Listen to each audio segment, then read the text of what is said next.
Our story begins with a story from a long time ago. Once upon a time there was a famous blacksmith who had a shop where he sold his wares. He had a huge selection of equipment, for which he received an incredible amount of money. He was once lucky enough to cooperate with the Cairo kingdom. At that time, there was a war going on and it was an incredible chance for him to raise his status. After the end of the war, he was given the title of Baron. And this blacksmith is the owner of this land, the father of Mr. Roman.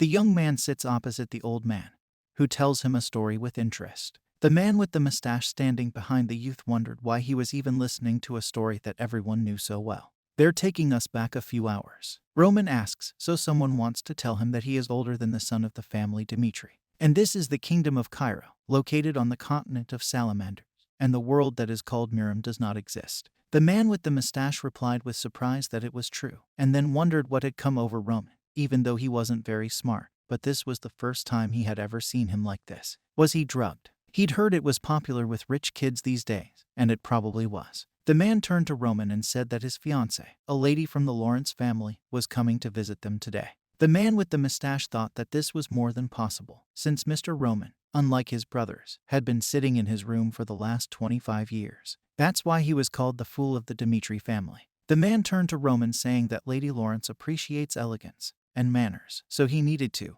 He didn't have time to finish. Roman interrupted him and said that there was something more important than that. And then he added that the man should take him to the elder of this land.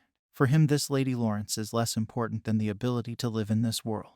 The man looked at Roman in bewilderment, and then wondered why a man who had lived here all his life would say that. Well, what can he do? Being a simple servant, he just needs to fulfill all his whims. And then the servant said that he understood his master. We are being moved to the present tense. The elder says that's all he knows. Roman says that I thank him for his help. He will reward him for this. The elder replies that it was an honor for him to even talk to Roman. Roman thought about his first and last name. His real name is Baekhyung Hayek. Like a true follower of the Murim martial arts, he lived a turbulent life and, having achieved everything he aspired to, peacefully accepted his death.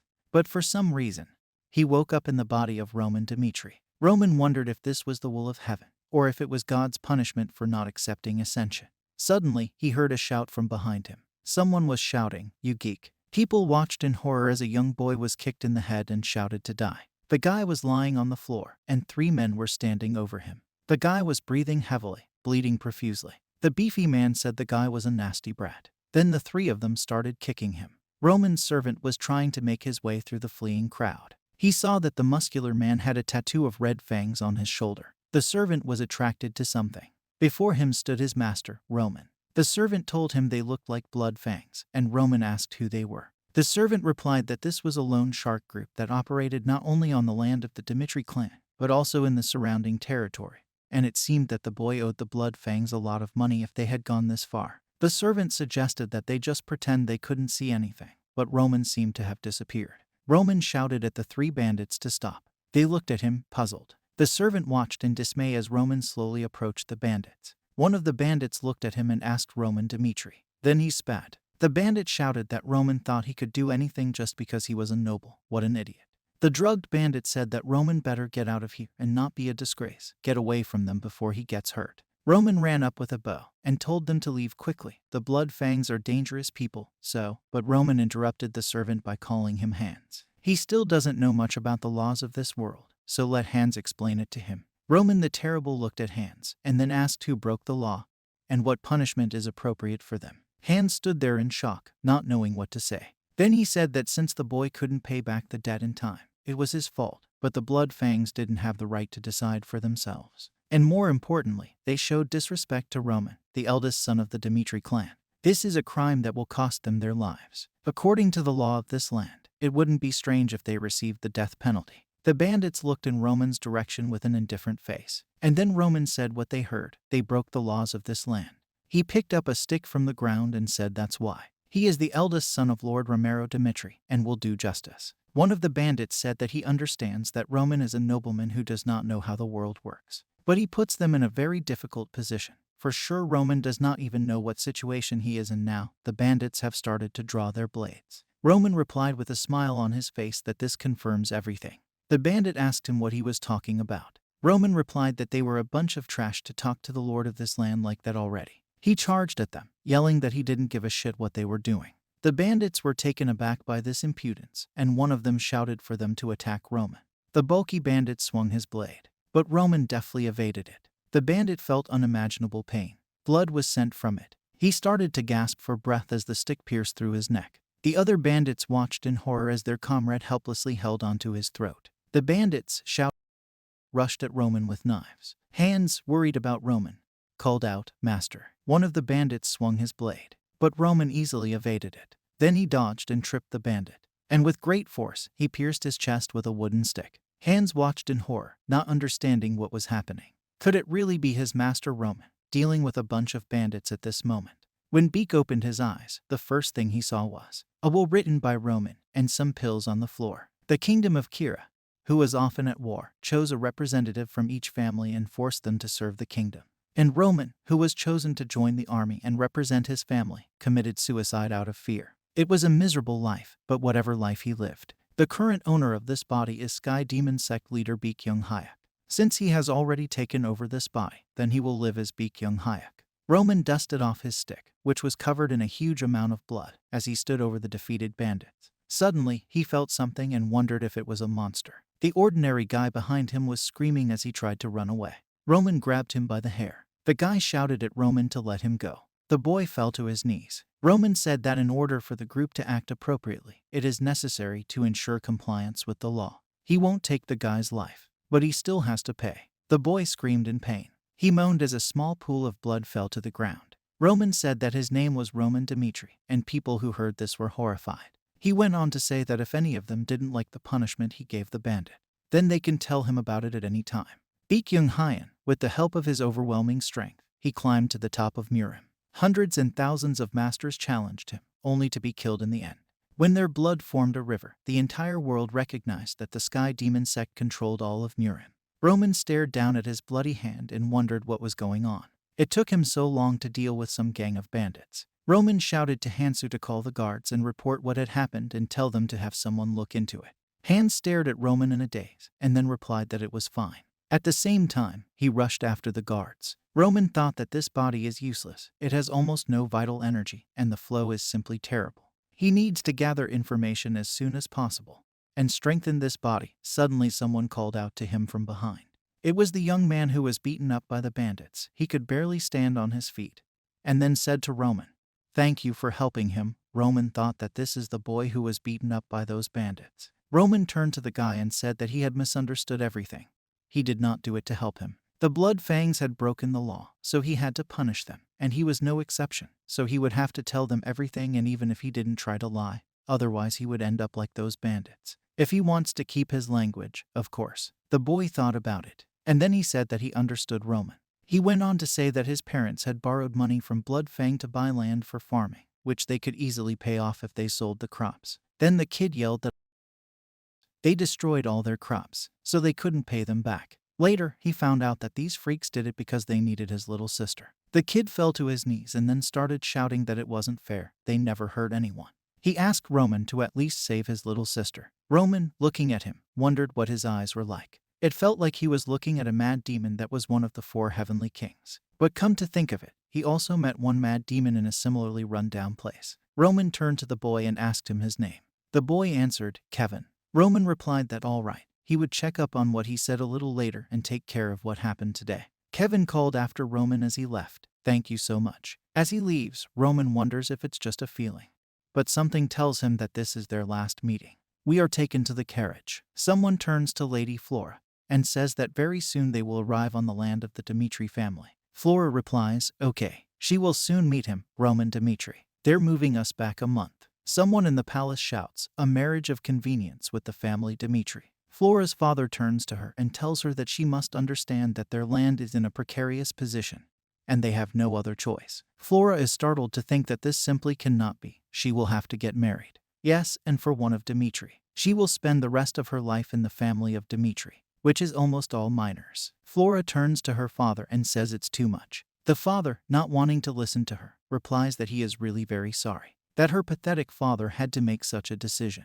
We are being moved back a month in advance. Someone says, Mrs. Flora, we have arrived. Flora, getting out of the carriage, thinks that she should have married her second son, who has a bright future ahead of him. But apparently even this is not destined to happen. After all, the eldest son, Roman Dmitri, forced her to marry him, who lives for his own pleasure. Why would he get so puffed up, even though she knows how bad the earth is, too? But she just can't do it, so she should definitely tell him about it. Flora turns to Roman. She asks him to forget about their marriage. Roman sighs heavily and says that this is fine. Flora, in shock, asks why. Roman replies that he's heard a lot about this marriage, and he doesn't understand how an idiot like him would even dare to marry someone like her, so he would also like to cancel this wedding. Flora thought that Roman was serious about this, but it was very strange. Roman, leaving, says that then he will tell his father about it. Flora is frightened and asks him to wait a second. Roman turns around and asks, "What is it?" Flora, running up to him, answers that she heard that Roman himself wanted her to marry him. And now Roman wants to cancel the marriage himself without a good reason. So she is a little taken aback. Roman asks that Flora wants to marry him or not. Flora, after a little thought, replies that not really. And then Roman says that this is wonderful. They both agreed to cancel the marriage, so let this be the end of their conversation. And yes, he will take all the responsibility. She has nothing to worry about. He's already called the idiot of the Dmitri family, so it's not a big deal if a divorced person is added to it. Flora looked at Roman and wondered what was wrong with him. Did they really call him an idiot? Roman went into his father's room. There was a slurred speech, and then a shout that he was having an affair. Cancel the marriage. He was in his right mind at all. Roman, standing in front of his father, says that yes, he has already arranged everything with Lady Flora. His father looks at him with a menacing look, and then he shouts that Roman is a jerk. Despite the fact that people call him the idiot of the Dmitri family, he is like a father, trying to prove the opposite. Marriage with the Lawrence family is the best way for them, the Dmitri family, to take a good position as a nobleman. All he needed to do was marry a noble girl, but he can't even do that, so Roman bowed and asked for forgiveness. His father, grabbing a glass, shouts that really Roman thinks that an apology might fix something, and then forcefully throws the glass over Roman's head. His father says that if everything had gone smoothly, he would have been able to do something about Roman's disgrace. But now in 6 months he will have to go to the battlefield. There is something to say to Roman. Roman started to bleed, and he replied that there was nothing else. Then the father says that he heard that he had some problems with Bloodfang. The witnesses say that Roman punished them, but the father starts laughing and asks who will believe it. Surely someone helped him. The problem is that the Bloodfangs are a group that even he can't do anything about. Now Roman is responsible for his own problems as he failed to do his duty. From now on, he will sort out everything that falls on his head. The father thought that now his son would burst into tears and beg for mercy, but Roman answered well. He'll handle it himself. His father, in shock, asked what had happened, to which Roman replied that it was all his fault, and he believed that he should be held responsible for it. He'll be back as soon as everything's sorted out. His father, looking at his son, I don't know what to say, asked him to wait. But Roman left his father's office, and then took a napkin out of his pocket. He wiped the trail of blood from his head. Flora looked at him and asked him if he was crazy. Roman asked her what she was still doing here, and Flora didn't know what to say.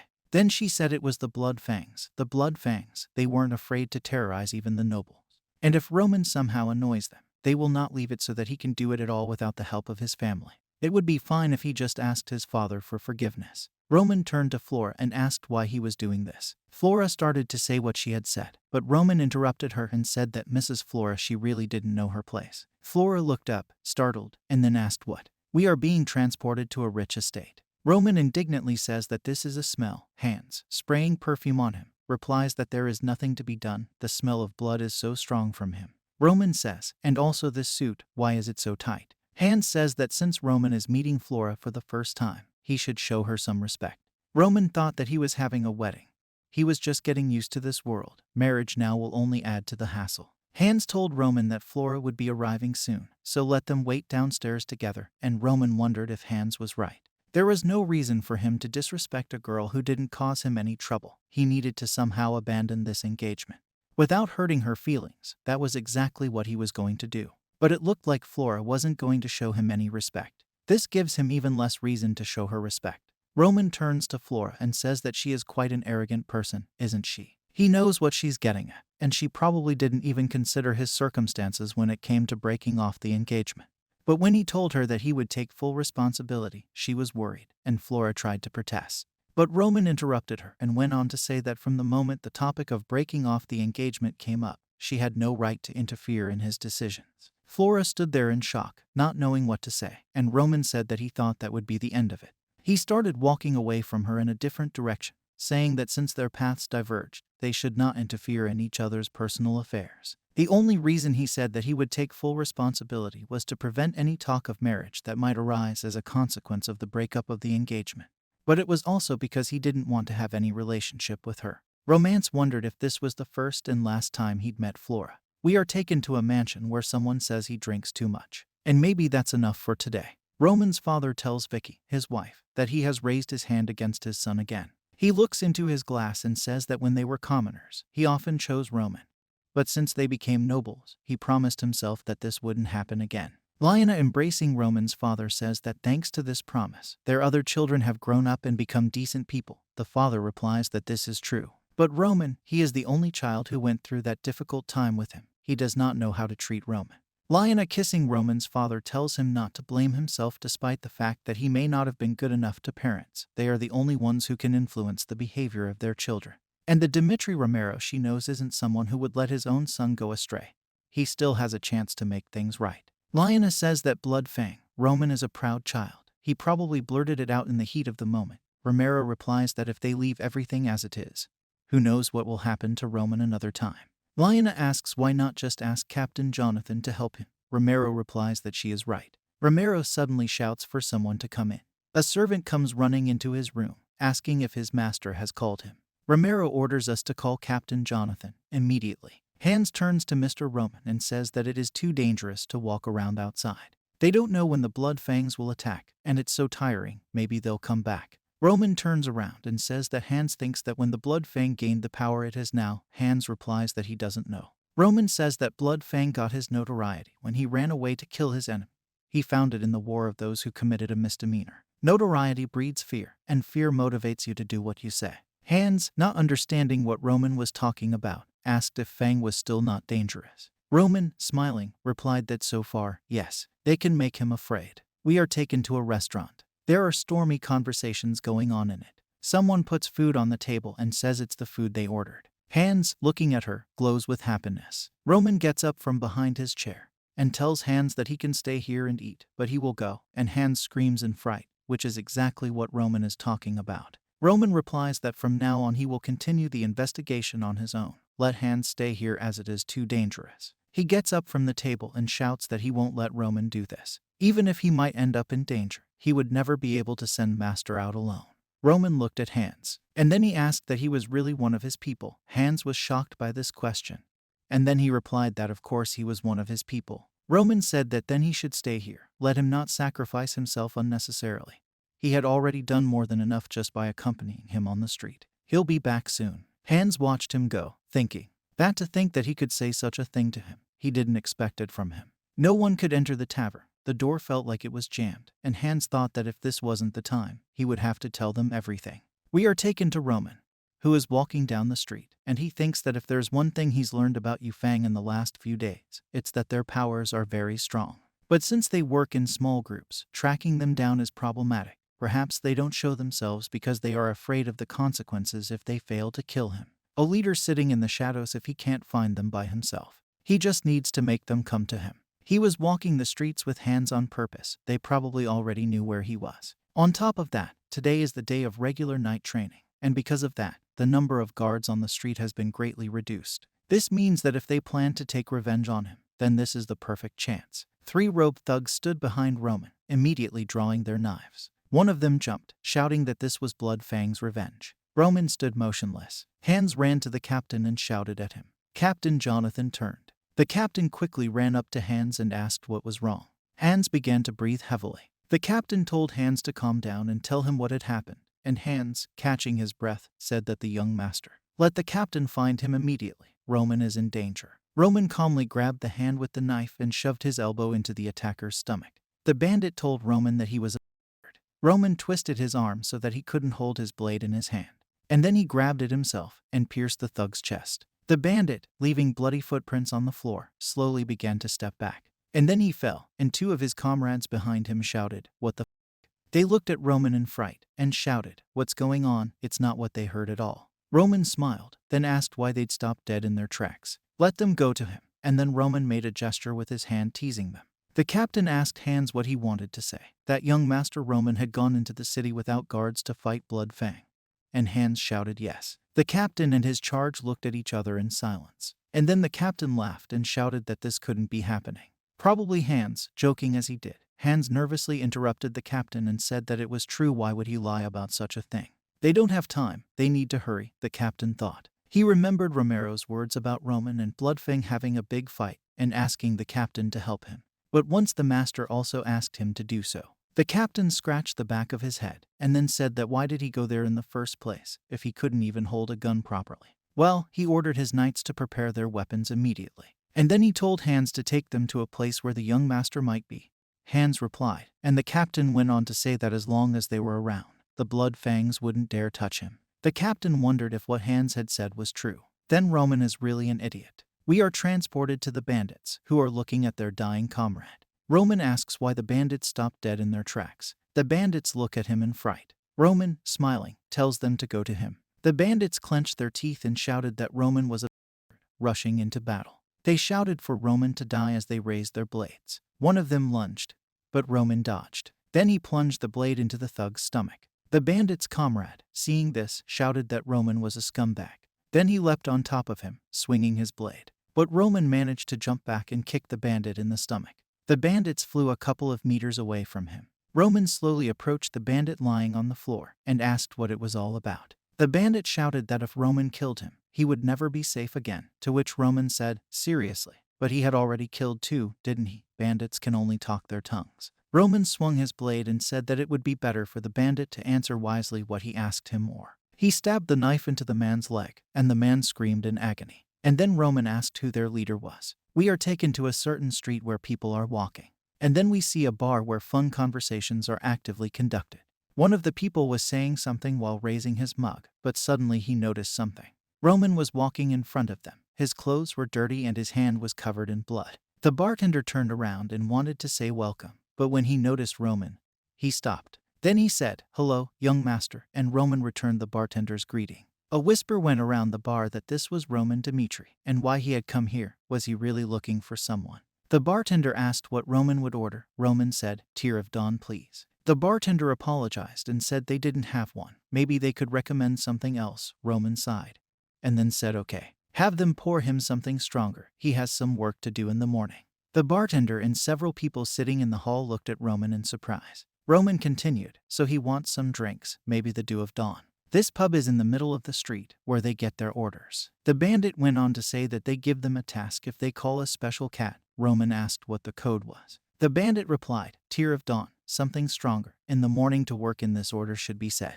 Everyone in the pub tensed. And then the bartender said, people. Unbeknownst to Roman, he pulled out a knife from behind the counter. Then he swung it and shouted for everyone to attack, but a fist suddenly flew into his face. At the same time, the bartender collapsed. Everyone in the pub pulled out knives and swords and shouted that, oh, he's a beast, he needs to be killed. Someone shouted for the guards, and the man flew out, knocking down the door. Roman used his bare hands to smash down one bandit after another. Two men were standing in front of him, and one of them asked what had happened. Roman instantly laid down three of them. This is definitely Roman. They all heard something else about him. Roman thought that this was the greatest technique in Mirror. It allowed him to increase his strength by constantly breathing. In a tiny amount of time, the heavenly demon was able to strengthen Roman's body with martial arts. She doesn't look anything like her old self anymore. There is only one novel here, there are more of them. Romanu smiled and thought that these people were nothing but trouble. And suddenly I woke up and asked what happened. Roman from the inn barber replied that the bartender was just in time.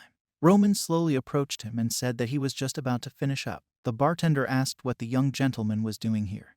He was the first one who decided to attack him, and it seems that they are here alone. Roman said that he was interested in something, and the bartender looked at Roman with a frightened face and a huge bruise on his nose. Roman invited them to chat. The captain called out what it was. Looking at the huge number of unconscious bandits, he asked if it was really the young master who did this. Suddenly, one of the soldiers shouted to the captain that there was a survivor on the second floor, and he said that the young master was heading towards Lawrence. The captain, not understanding, asked why. The soldier replied that the survivor had told him that the Blood Fang's main base was at the Lawrence. An hour ago. The sun is shining brightly on the houses. Someone calls the innkeeper. He says that he thinks what is in everyone's best interest so that he will speak up. And he's worried. There's a bruise on his nose. And he says that besides, he doesn't have 2 fingers, and then shows how he cut them off. And the innkeeper tells him to go and he won't tell him shit, tied to the table. While the man who cut off his finger, covered in blood and smiling, looks at him with scissors in his hands. He tells him to kill him, because he is sure Blood Fang will take revenge. To which the man says that he should have done it right away, after which he smiles and says that he knows if he knows, that he even likes people like him. He smiles and looks at the one who says that those who are silent even after terrible tortures and are not afraid of death, because such people usually have the most valuable information. To which the innkeeper tells him not to waste his time and just kill him. He says something that is serious, and he is surprised. He turns around and says that it's time for him to make sure, then looks at the photo of the innkeeper with the child and asks if it's true that he won't open his mouth until the last moment. He takes that photo, says that, for example, if he says, what would find and kill his son, after which the latter became angry in shock. He turns away, says they know what he's talking about, because it's not his son. To which the man says that who he is trying to deceive, because they are the same person with him. He grits his teeth and yells at him, saying he's and the fact that that aristocrat is threatening him with violence against his family. To which the man approaches and says that recently he accidentally learned something interesting about Blood Fang. And for the sake of revenge, people from this group are ready to sacrifice their lives. And from here he found out one curious detail, after which the innkeeper begins to tremble. These guys aren't that bad, they just owe the Blood Ducks a lot. That's why they became scoundrels. He goes on to say that Blood Fang does not commit crimes to drive people into debt, but to turn the debtor into slaves for them once spit.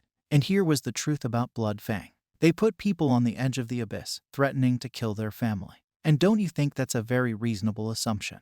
After which the innkeeper says that even if he knows the truth, he won't change anything. Game Fang always gets his way, after which the man tells him to think better and he wouldn't be so sure. After all, he wasn't joking when he said that he would kill his son, and then drops the photo right at his feet. And he says he swears by his own name. He lets the soldiers find him, and then he'll kill him by stepping on that picture, very slowly and very painfully. But before doing so, he will give another chance, after which the innkeeper begins to cry. And the man says that if he keeps silent for Blood Fang's sake and even has his son die a painful death, or if he shares the necessary information with him so that he can deal with Blood Clique.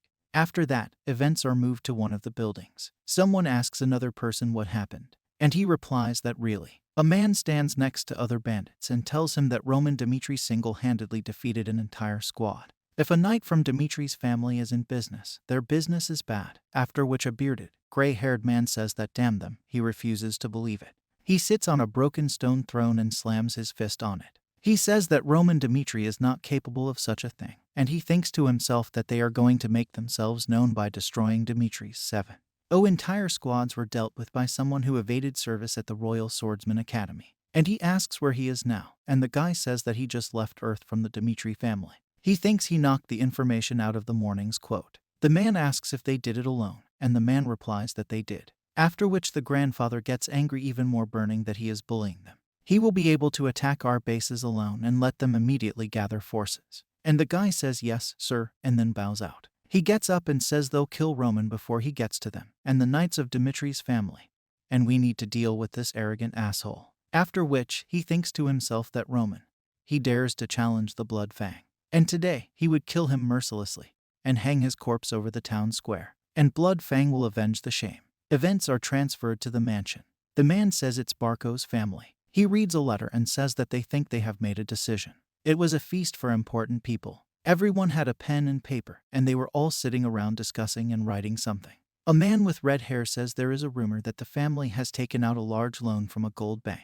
The only reason for this is to prepare for war. After which, they all turn to look at the white-haired man who was angry in the center. And next to him sits a black-haired man saying that the beginning of this war is only a matter of time, and they should gather forces first. After which the white-haired man sits and thinks. He crosses his fingers and says that as it is, he believes that excitement is avoided.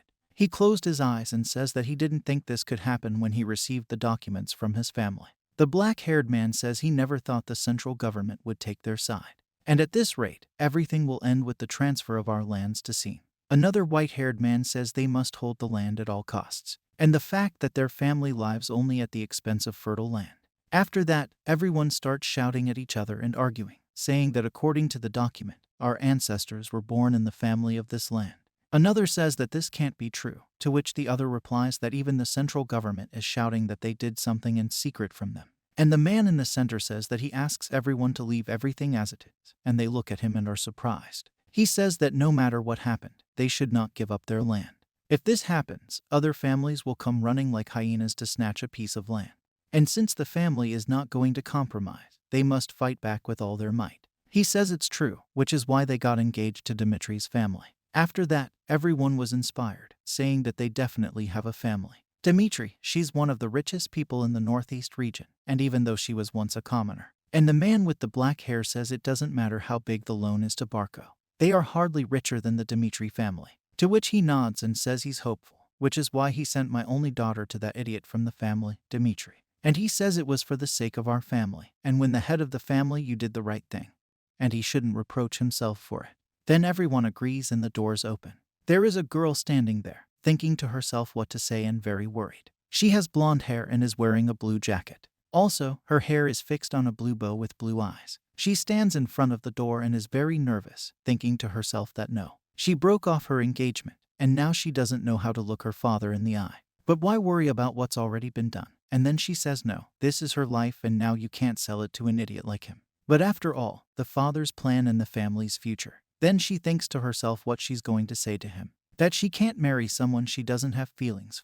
After which one of the soldiers runs to her and tells her to leave. She looks at him, and he tries to approach her. He shouts Mr. and greets Miss Flora. He bows down in front of her as a sign of honor, and she is surprised by this and says yes. He shouts that urgent message and wonders. Someone shouts that they've already got the hell out of you. The man on the wall says that he said to hand over the weapon and do everything as it should be. What are you up to? The man below says that young Master Romano is in danger. If something happens to young Master Roman, they will not forgive him, and he is surprised by this, saying that it is so absurd. A soldier runs up to them and says that the captain is a big trouble, and he is surprised by this, saying that is it really true? Saying that yes, there are riots in the square right now, to which he thinks that don't tell him that they will break down the doors to hell. Then someone shouts. They were frightened townspeople who wonder what it is. They look at the blood trail with the corpse and are afraid of what is happening. They think about whether they should step in. And the guy goes and drags his grandfather behind him, who asks for mercy. He takes him by the knee and says, please. He says it was easy. Show him how he enters the basement. And the enemy is just a fool from the noble ones, after which a huge number of bandits with weapons are waiting for him outside the door. One of them has a huge tattoo of fangs on his shoulder. Just one person doing a cool case, then the door opens. My grandfather stands behind me and sees that there were several of them, and they were armed. He is bursting. They say that he could not lose. It is simply impossible. And so it should have been. After which he was surprised. He fell to his knees and watched as all his bandits died. He is very scared and says to himself that he is finished. At this point, Dimitri Roman is coming to see him. His hands are covered in blood and he looks at him as he approaches and says that he is definitely finished. And that he will die. He's not saying that he doesn't want to die. He doesn't want to die. He's going to die. He doesn't want to die. He's going to die. And think to yourself that he doesn't want to die. After that, he comes to his senses and says that he asks for mercy. He's begging him, begging for his life. He grabs him by the leg, hugs him and continues to beg for mercy, as that moment, taking him by the scruff of the neck, drags him along the ground. He says please, and then he throws it back and that's it. Screams in pain. He was taken directly to the town square. All the townspeople are in shock. And he says that if he spares his life, he will do anything, and he will become a loyal dog and serve him for the rest of his life, and he asks for mercy. After that, he smiles and says that he will become his faithful dog. He should have said that before showing his fangs. Then she kicks him on the head, and he hits the floor, smashing his head. After that, the townspeople recognize this man as the leader of the Blood Fang. They say they'll probably find out what kind of shithead and bloody rabbit crossed the road of the Dimitri family. They filthily deceived people. All the townspeople are shocked and he says that they tried to kill him so that he could not interfere with these are the crimes of Blood Fang, and therefore in front of all of them he will uproot the evil one. Then he continues to kick him in the face with his foot. Are the townspeople shocked or? Knight on horseback, yells young master run forward. He is surprised and watches as he kicks and kills the Blood Fang leader. Blood splashes all over the floor. Someone in the mansion asks if this is true, and he says yes. They called Roman Dimitri to cross the border from the lands, since he's already Miss Flora's fiancé. But about an hour later, Roman appeared in Lawrence Square, dragging a man with him. He announced that this person was the leader of the Blood Fang. And all those who were sitting were surprised at this, and then he publicly executed him. Everyone is shocked, and they say that this is definitely not delirium, and this is the same Roman Dmitri who was able to catch Blood Fang and execute him. At him, the corner judge asks what is important is that he killed a person without the permission of the master, and this should not be left for nothing.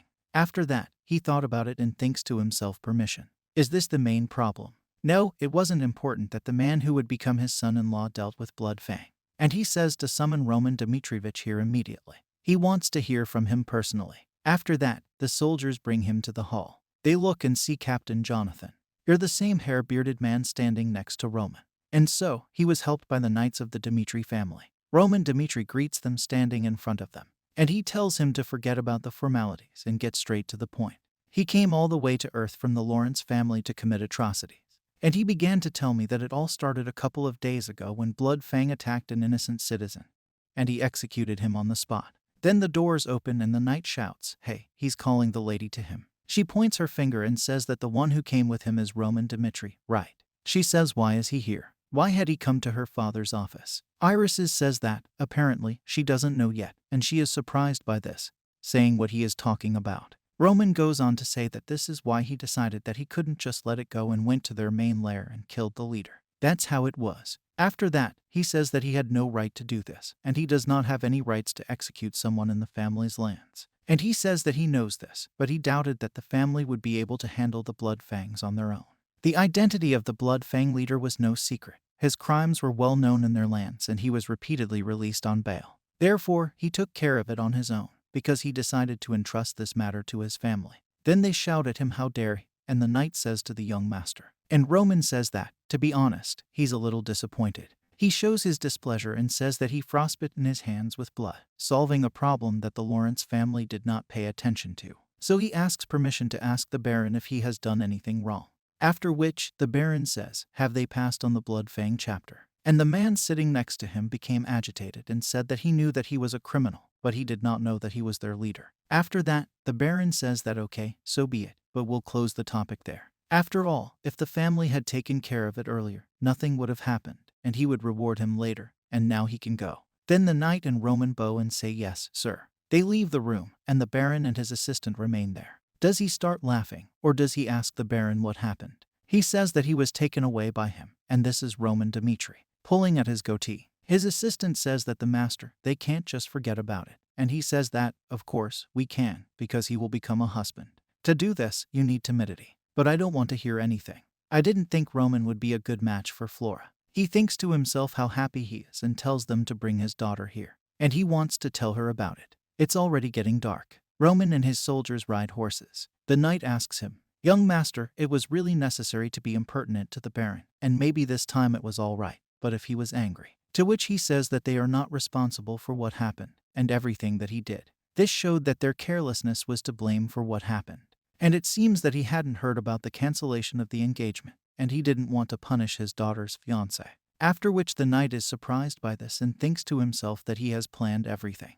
And what had already happened to have this person in front of him. Looking at Roman Dmitriev, not the Roman he knew. Beat Jun Hayek. He, the son of a heavenly demon. This boy is looking up, being in some kind of cave. The man at the top says that if he really has enough skills to be my heir, he will be able to do it. Then he must prove it by getting out of the cold, hard ground alive. He says that he is one of my 12 children, and his death means nothing to him, and even if they all die, he will just make new ones. So remember, the only way to prove that you are worth something is to seize power over everyone. It depends on the fact that all his children are behind him. After that, he is hit, and he flies away. Another boy, of a larger build, says that he thought the son of a heavenly demon would be good for something. But it turns out that he's just an arrogant little prick. After that, he gritted his teeth, stood up and attacked back, but was hit again. Other boys think he's a jerk even when he was a kid, when other kids defended their parents. But the big boy keeps hitting. He was just thrown into a world where the strongest survives. Events are transferred to the palace. There's steam all over the room and meetings everywhere. There is a hot tub in which Roman Dmitriev is resting. He thinks to himself how exhausted he is and how quickly he gets tired in this body. And after waking up in this world, he experienced a lot. He looks at his hands and says that most of it is related to the Blood Fang, and to destroy it, he swept away everything that stood in his way. But he doesn't regret anything, because his personality hasn't changed. Looking at yourself, He shred and torment those who do not interfere, and by any means get rid of those who want to kill him. This is the life he has led so far. And the fact that it became a novel, nothing has changed. He scratches his head and says that he always acted like it could be dangerous this time. And he still didn't fully understand how this world worked, and its power was much less than before. And he thinks to himself, what should he do now? If he thinks hard enough, and then they distract her and call her young master. He is told that the Lord is calling him, and he says that he has understood and will be there soon. After that, the events are transferred to the room. Ort taps his finger on the table game. What does Roman mean? Indeed, he did, and the knight says that yes, he noticed that young Master Roman has changed a lot. And he says, has he really changed? And apparently, the current young master isn't the person they knew before. Jonathan Roman has always been a headache for me. He is the only one of my sons who was not outstanding. He looks at his hand and says that he is also my only child, that he remembers the times when I was. Athena. Dad. The boy puts the bag in the man's hand as well. That one says what it is, and that one says what this candy is. He tells Tom that he came all the way here just to give him candy, and Tom says that he told you to stay away from you, because it's dangerous. But Roman is surprised, smiling, says that he worked all day, and that's why he wanted to give him candy. Let him eat it and finish his work faster and get home faster, after which he is surprised and says what did he want? What? So I treated him a lot in a special way. He allowed them to be laughed at because of their poverty, but he never thought that this would make him take a wrong turn. And what part of him had already given up on Roman? Whereupon the knight is said to be my lord. But he says that when he heard that Roman had destroyed the blood fang, his heart returned to hope. He clenched his hand into a fist or was told that Roman had arrived. He thinks to himself that it doesn't matter how exactly he defeated Blood Fang after what he did. Let him enter if Roman really did something of his own free will. Then he goes, and the Baron says that he will do anything for him. He will become the father that he missed. He says yes, Roman clasping his hands together. He says he heard him take down Bloodfang on his own. And he thinks to himself that Baron Romero. I can see that he has high hopes for what he will say. If he tells him the truth, he will see me in a new light. But an achievement that exceeds expectations can have bad consequences. And if he keeps quiet about it now, he can. Not for self-development. The latter addresses him, and the latter tells him whether to tell him the truth or not. He closes his eyes and thinks that option 2 is definitely more rational. However, remembering how he was beaten, and they said it was all he could do and he should fight him. After that, he takes a rock in his hand and hits it in the face of this black boy. The guy starts screaming in pain and says he clutched at the eye that was bleeding, and it, in turn, took the stone of the beginning. And there's blood everywhere. He hits it harder, and then, as he stops, the stone is covered in blood. Were the other kids scared by this? And as a child, when other children protected their parents, he was simply thrown out into the world where the strongest survives. He stood in front of everyone and said that he was in charge. And so tell those who are in the cave that those who broke his head. And he took over this place. After which, that white-haired kid said that it was him. He was asserting his superiority. And coming back to reality, he says that yes, it was like that, after which he smiles and says that he is a heavenly demon, and he does not know how to hide his superiority. The sun is beating down on the fortresses. Young people train on wooden swords. They fight each other, and someone yells at them to stop training. It turns out that the Baron says that everyone should buy up the road. Welcome to my lord. Everyone starts bowing down and saying welcome. One of the guys with blonde hair is surprised and looks at Roman Dmitri, and thinks that he is lost here. He stops, and the knight looks at the others and tells them to pay attention now to a sword fight for Mr. Roman. And those who are willing need to take a step forward. All the young people are agitated and stand straight. One of them is surprised and says, why did you suddenly tell them to fight this fool while looking at him? But Roman is looking at the sky at this moment, and he is not interested at all. An hour earlier, Roman said he did it while standing in the Baron's room. He smiles, and the other is surprised and says, yeah, how is it even possible to deal with all the blood fangs? Roman thinks to himself that he should answer him in a way that doesn't make him doubt his words, and he says that he's actually been practicing improving his sword skills all this time. And the Baron tells him why he hid his training from him, and if only he knew, he would throw all his strength to the rescue. And Roman says that for him it was a long and difficult period when he lived and did not exist. And the one called Dmitri the Fool wanted to show that they can handle everything on their own. For he says no, even so, is it possible to first single-handedly hone your skills and then take on and defeat Blood Fang? Roman says that Blood Fang is also an organization that issues loans, maintaining its credibility by intimidating and recruiting those debtors who can be useful. So he decided that the only way to deal with her was to uproot the weed, and then he tricked their leader into attacking. And the Baron was surprised by his words and says that he lured the leader of Bloodfang, and Bloodfang would certainly want to take revenge on a familiar person, so he became a bait. He starts shouting at him. How could he? Because it was a very dangerous plan. If they decided to take revenge, they could just abandon their leader and even kill him. However, the people who created this organization by launching it, there would be no point in risking their own lives for a leader when they could finally gain their freedom. Roman thinks to himself that this is basically how it happened. Then they look at each other in silence, for he thinks to himself that it takes a great deal of bravery to do such a thing with careful planning.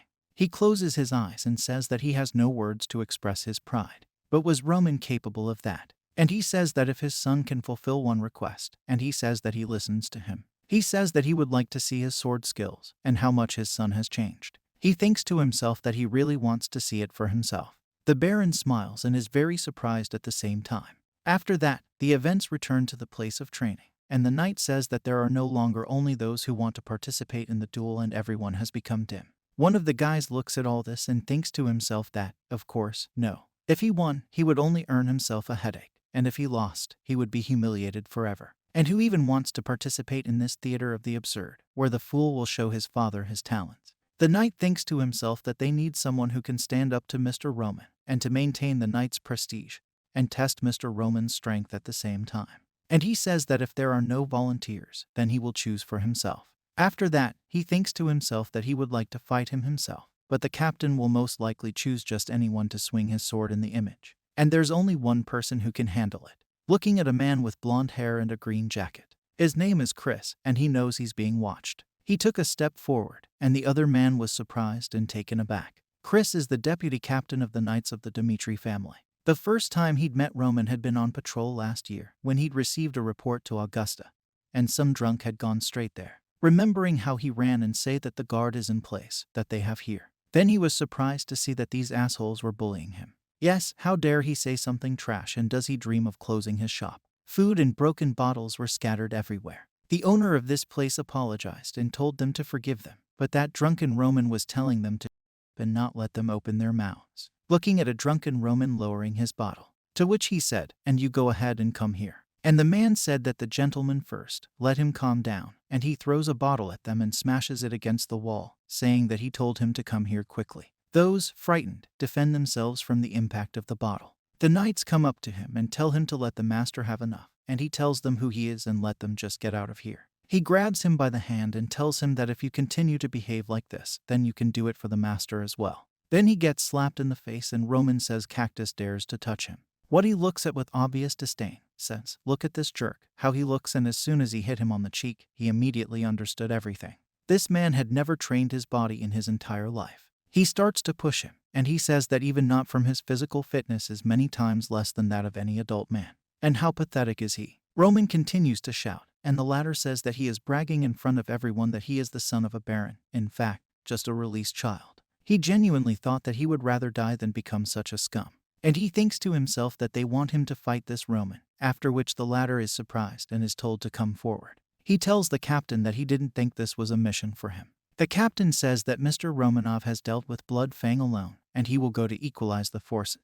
The man tries to object, but the man interrupts him, and he says that he understood him. They all walked into the arena. On the one hand, there is a crisis, and on the other hand, there is a novel, and the captain and the baron are watching it all, and on the other hand, the rest of the soldiers. They look at each other, and the captain says that then the opponents and someone asks him to wait. Does he have a suggestion? Chris says that in addition to the usual sword swings, he has trained to fight in real duels and battles, and whoever his opponent, he doesn't want to be careful with him if he is allowed to perform without restrictions.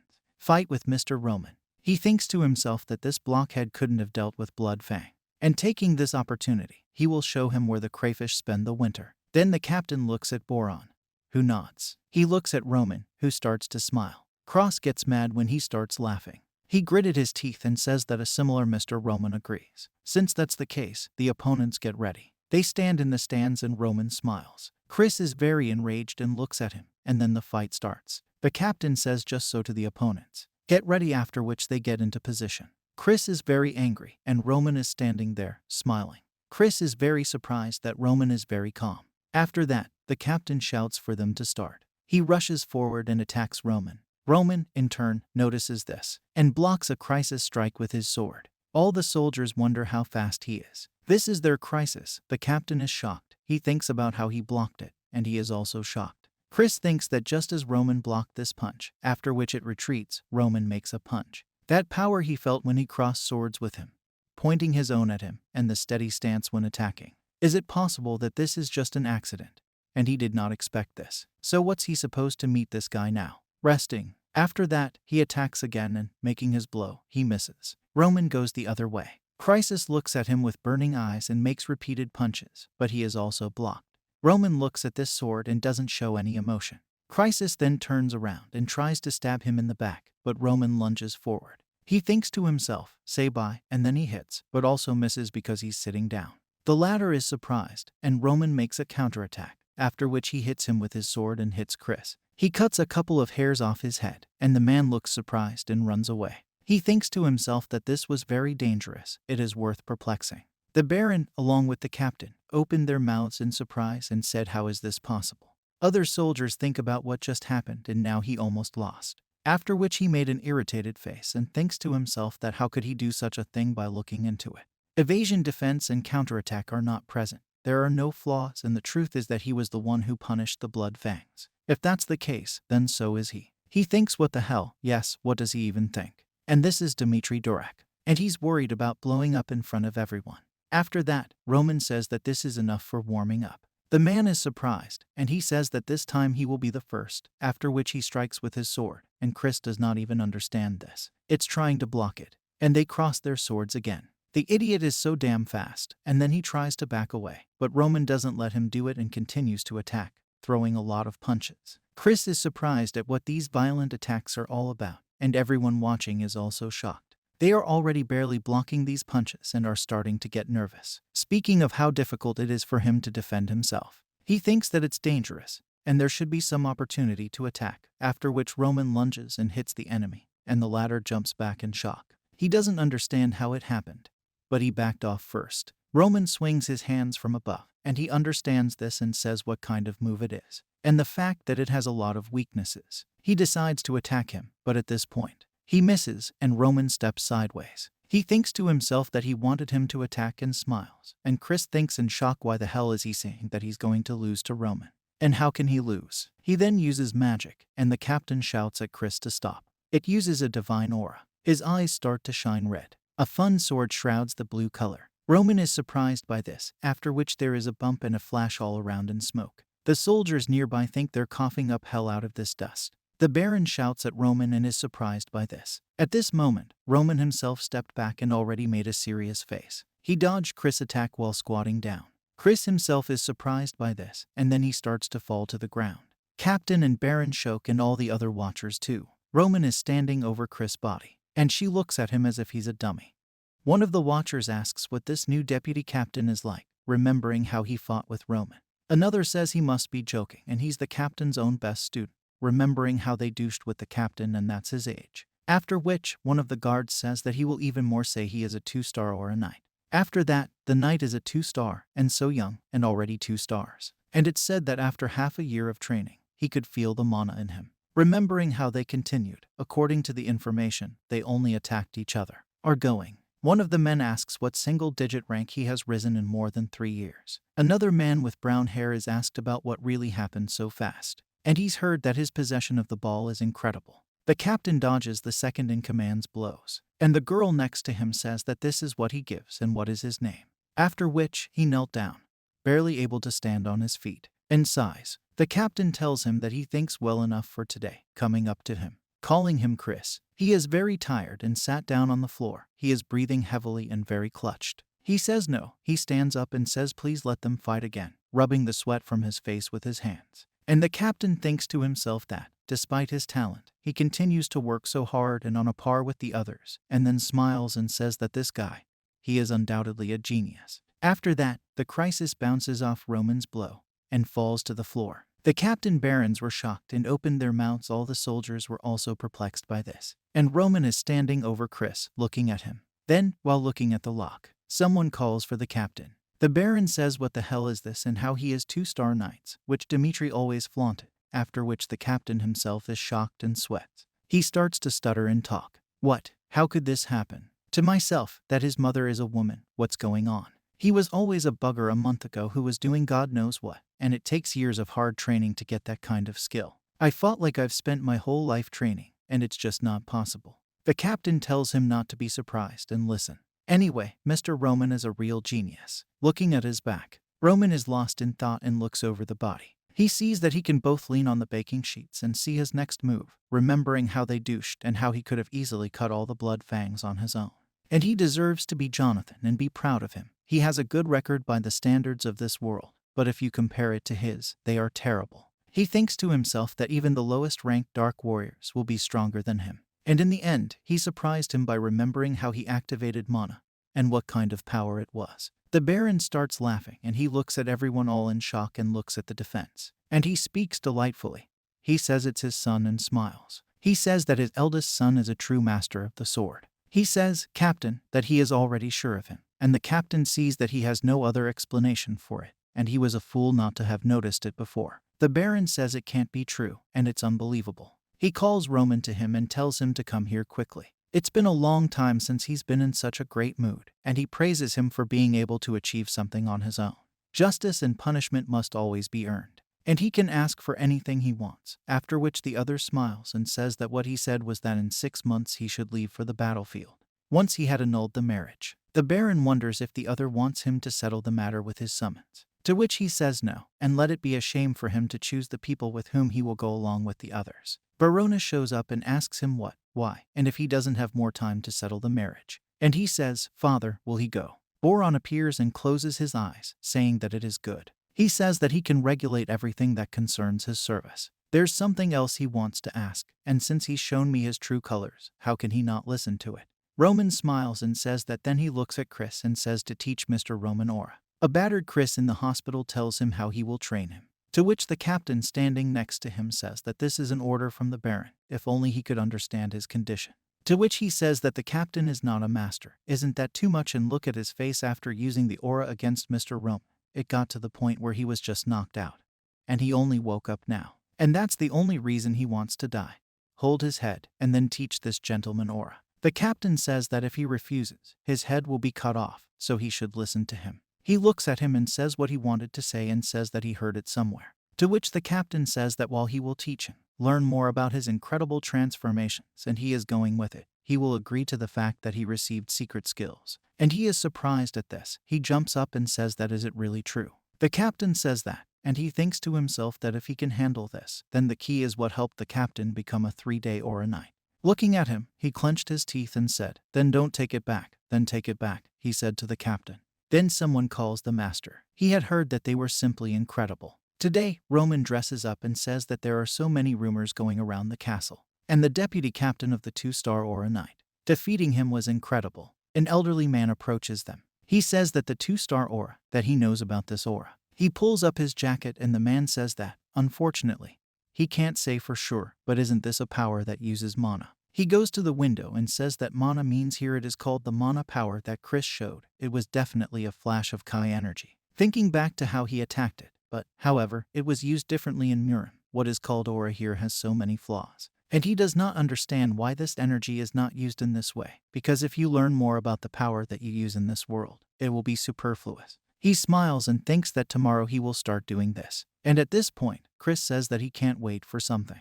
The sun is shining brightly and Chris and Roman are standing on the lawn. He looks at Roman with obvious suspicion. What Roman is looking at is the one with the same face. Then Roman sighs, and Chris thinks to himself, what is this? He sighs and says it's calm and says we haven't started yet. He will tell you what the aura is. Aura is one of the parts of mana that is usually used by mages and knights, perceiving it as a bundle of energy, and while the wizards store the manual in some sort of explanation special circle, thinking of magicians as people who gather energy in a circle. The police, on the other hand, spread this power all over the body, showing the burning night. And the creator is not enough the Emperor Alexander, who is also called an innovator, remembering what he looks like. This is a gray-haired grandfather with a huge crown and a red hat and a fractional cloak. And he one who found a way to strengthen the human body. It was he who learned how to spread mana throughout the body. Unlike wizards, showing it in practice, aura implies the power to instantly release this mana. and the usual mana spread throughout the body, showing the hand how it is filled with power, instantly spills out, showed incredible strength, and in fact it is not necessary to know the history of the aura, and only a select few could. 1 out of 1,000 goes on the path of a knight. Only 1 out of 10,000 becomes a wizard. Therefore, it is very important to know if a person has any inclinations to this, and the minimum skill that a knight aura should have, the ability to feel mana. It is at this point that the vast majority of people have problems. It took him half a year to sense it. But this way, even if he could sense mana in a year, it would already be a good result. Which means it depends on his abilities. Then Roman looks at him and says, let's start by saying that you need to feel the mana, and you can describe some feeling. He says, of course, but thinks to himself that he could only beat me once. I've already become so proud. It's a pity, but it won't be the same as he thought it would be. Ball possession talent and mana possession talent are two different things. And today he will understand what the cruel reality is for him. Prerequisites: this training is inherently wrong. He had long sensed the mana of this world, remembering how he condensed it. And although it is a little, but it should accumulate in the lower abdomen, however. The shortest path to the bottom is blindly following common sense. Even if it is impossible to understand, first of all, he should follow their methods. Tells him that he's been breathing steadily and concentrating, and it's important to feel something tickle his skin a little. If he succeeds in learning how to use mana, he'll be able to detect his aura and the concentration of mana that wanders all over the body at one point.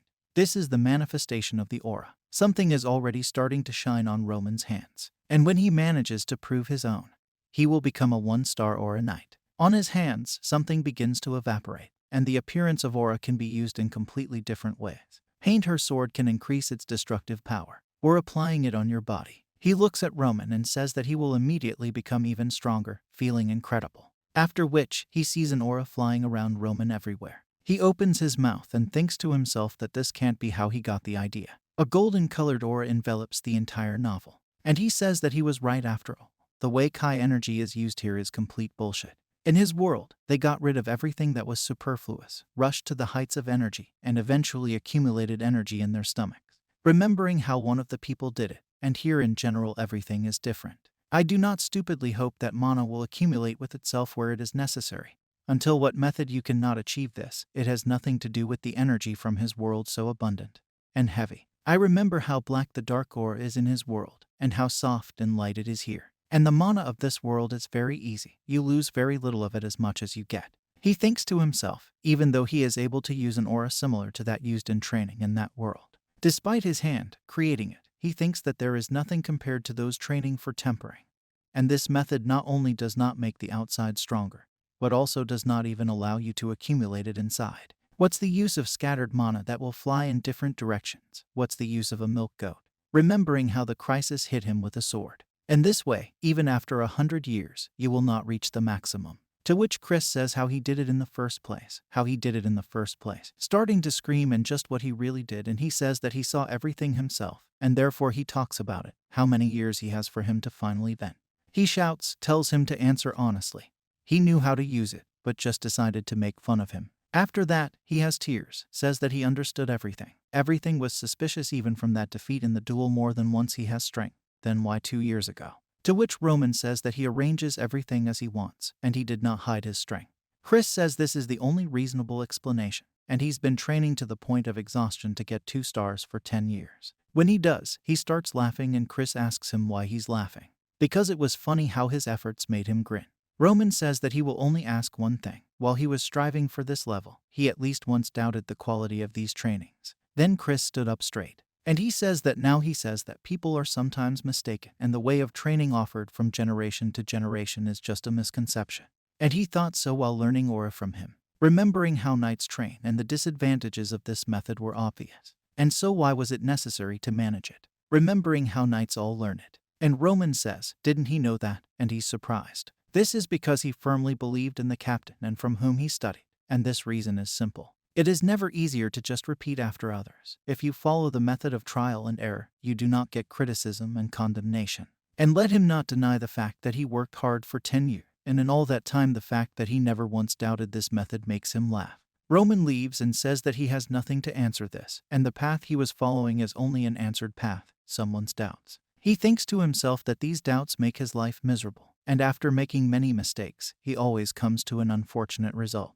I remember my past world, how he finds out from his father and says that everything will remain to cope only with other people's judgments and their despair. But no matter how you look at it, change is absolutely necessary. And as if he hadn't followed his father's instructions, he would complete his own mission. After that, Roman says that the training session is over, and Chris says that then he turns to him. Chris says that then he would have told him how to do it and what he should do now. To which Roman recalls his past life, like a man with blood. He's standing in front of it, and he says that he will still go crazy, and to which he says that he will not. He admits defeat and for his blood will henceforth follow him. They chose him to stop. The first time he sees such a powerful warrior, looking at his broken sword. And what do you need to do to become as strong as him? He says that no matter what, he is now forever loyal to him and gets down on his knees. So if he gets stronger, wouldn't it be better for the two of them? He shouts at him to tell him what he has to do now. After that, he speaks and stands in disbelief, and Roman looks at him and thinks to himself that he has put his pride aside. He starts to smile and says it's interesting. The main demon. The man stands and lets out a red aura. The one who created the sound of blood in the past and then let it. He was one of the masters who dominated his world. Thinking back to fighting him, and then having a feud with him over demonic power was inevitable. And finally, after a fierce battle, Roman stands over the body of the blood god, and he says he lost. He looks at Chris now and says that back then, the kid overcame his shame and asked him to teach him. He gave up his pride and everything for his desire to become stronger. Chris looks at him in disbelief, and Roman thinks this guy looks like a blood demon. And he says he's curious, and he says he's really asking how to get stronger, but he can't tell you, and Chris says what should he do then? This one says that first I advise you to stop believing everything they say, and he can't change anything, even if he hears his answer. But what if he really wants to learn something? Then he has to stay close to him, and he is surprised. He says he's leaving for the battlefield in half a year and watch him grow stronger. How he goes out alone against hordes of enemies, and how he wins. If in 10 years he will still be near him, then he will be able to get an answer to his question. Chris is sitting up in his bed for the evening. He starts to cry and remembers how he studied, how the guy says that he will train until he can feel the mana. Others are surprised that only 6 months have passed, and he has already felt it. And the captain speaks to manifest his aura. And the guy next to him says that 1 star in just 3 years, and he's a genius. The captain tells Chris that he is now giving a star night. He didn't deny the fact that he had trained hard for 10 years, and in all that time, the fact that he never once doubted this method made him laugh. He squints and says to himself, what is he? Someone asks him in the castle what. The captain says it's a crisis. What did he say to him? And he replies that he will follow Mr. Roman to the battlefield. He thinks to himself that he wants to become stronger. The captain says something has happened, and he says yes, they are looking at each other. Captain, is there a reason for this? And from now on, he is no longer part of the Knights of the Dmitri family, and no matter what happens, he must stay by Mr. Roman's side and pursue what he wants. He thanks him, and the captain thinks to himself that he is no longer. He remembers as a young man saw a small child crying over the corpse of his mother. He remembers that the little one held on tightly to your late mother. Show him how he pushes the corpse of his mother with his sacred hands and cries. And he was crying his eyes out. The captain says that he thanks him, and now, sure of one thing, he stands up and says that Chris, whom he knew, says that he will follow Mr. Roman. Then he is no longer the same fool that he used to be. And he comes out and tells him to follow him, and from today on he will start preparing. He is surprised by this, and the captain says that to survive on the battlefield, he must have at least 1 trump card up his sleeve. Chris is surprised by this and smiles. He says yes, mentor. After that, the events are moved to the city. Someone says that really someone listened to the rumors, and the guy says that Roman Dmitri won the Blood Fangs. Another man says that yes, it makes absolutely no sense, and this idiot who can't do anything at all. The leading man next to him says that this is about him, but who has seen that colorful one and describes it. And who knows what video these Knights 7 Dmitri played along with him. After that, one of the guys says that Mr. Roman has dealt with a gang of Blood Fangs. He is very surprised by this, says that the gentleman who killed those guys with the help of only one Swedish woman. Remembering how Roman mowed down all the bandits with just a single branch got dirty covered in blood. It wouldn't be difficult for him to deal with the Blood Fang gang alone. He was very surprised and says that really what he said then. He starts crying and says there is no way to do such a great thing for someone like him. But he really solved the problem with the gang of lone sharks. The other man shouts at Tom to tell him what he's doing and if he's going to clean up the mess so he can leave. And he says that, yes, he will deal with it now. After that, it's evening and he's walking down the street, carrying a box and thinking to himself that how does he want to become such a person as a master and such a strong warrior who can best protect people. After all, the world is still full of people like the ones he killed, and he needs to be stronger so that his family can survive. He thinks, how can he become like this? If only he could meet him again. Then no, he has no chance. And then someone calls his name. He is surprised and drops a potato from the box, saying that he is a gentleman. He says, is it really the gentleman? And Roman, who says they haven't seen each other for a long time. He asks him if he's here on some business, or if he starts stuttering. Mix up the words and bows, saying that thanks to him and his family were able to live on. Roman says that means he is doing well, and he smiles, getting up from his head, and says that yes, they don't bother him anymore and even managed to get a decent job thanks to the gentleman. And honestly, I have no idea how to express my appreciation and gratitude. Roman smiles and says that maybe he will have a chance to do it when he hears his offer. He wonders what the offer is. And Roman says that he will no longer have to worry about the lack of your family's livelihood and, of course, he will get a warm home and delicious food. And instead of fighting for existence, he will be able to enjoy his life.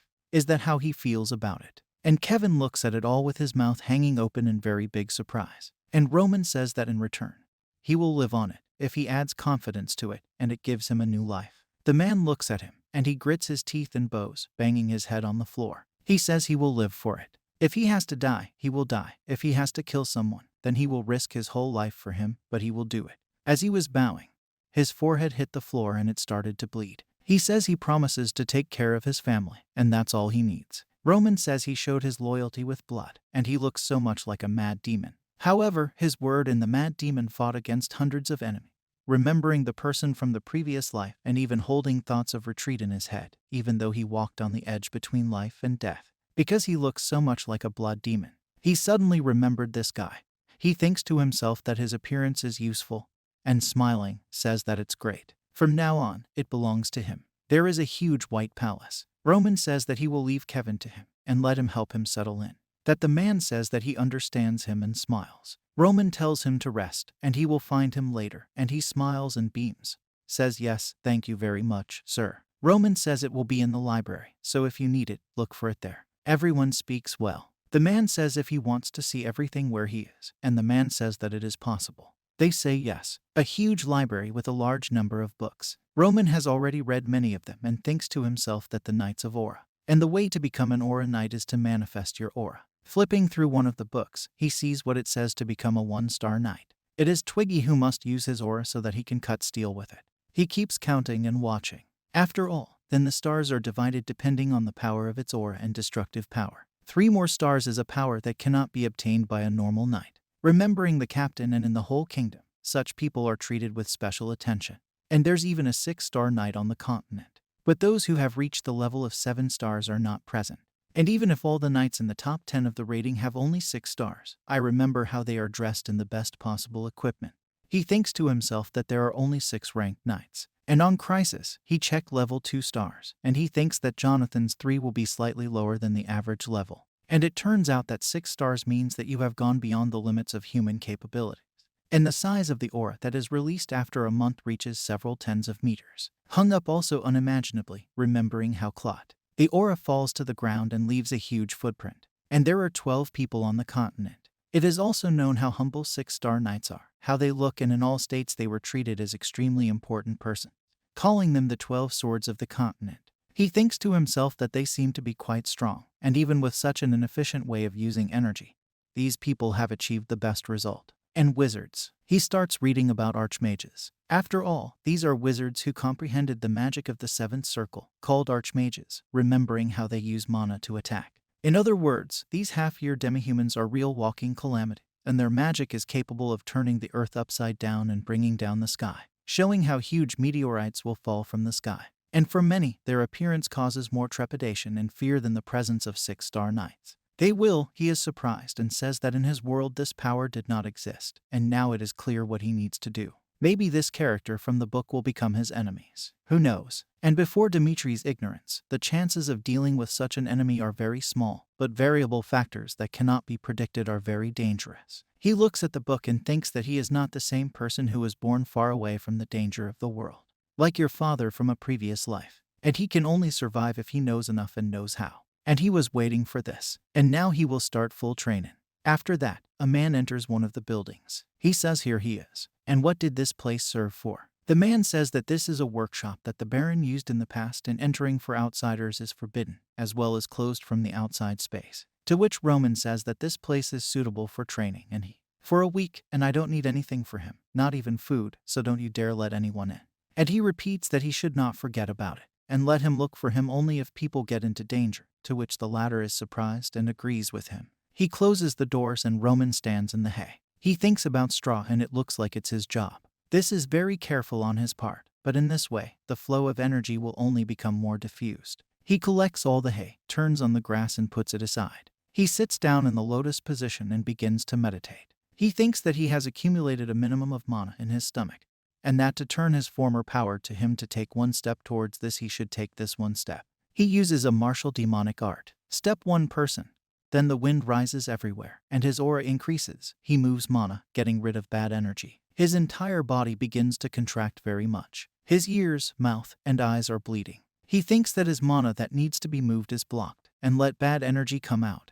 And compared to the body of an ordinary person, this body has accumulated a lot of bad energy. But if he were to think about the future, he would need some mana to enter the first human stage. He should like to restore his former power for a short time. His bloody eyes open, and he thinks that since he's making so many new acquaintances, he must protect each one of them and achieve his goal. And this is the entry into the human stage. Is this the beginning of it? A week passes. The baronial family enters with their daughter, and they tell him to wait here for a while, and they will bring tea and sweets. Viscount Laurencet and Lady Flora show them that they have blonde hair and do not stand next to each other. He asks where Roman is, and the man says that the master still has business to attend to, which he hasn't finished yet. He agrees to this. They are left alone. He says that he doesn't like to come so suddenly, as I live on this street, and anyway, they should wait, after which he offers to sit down and she agrees. He calls his daughter and she asks him. He says that this is a chance to correct a mistake and let her be careful in her speech and conduct,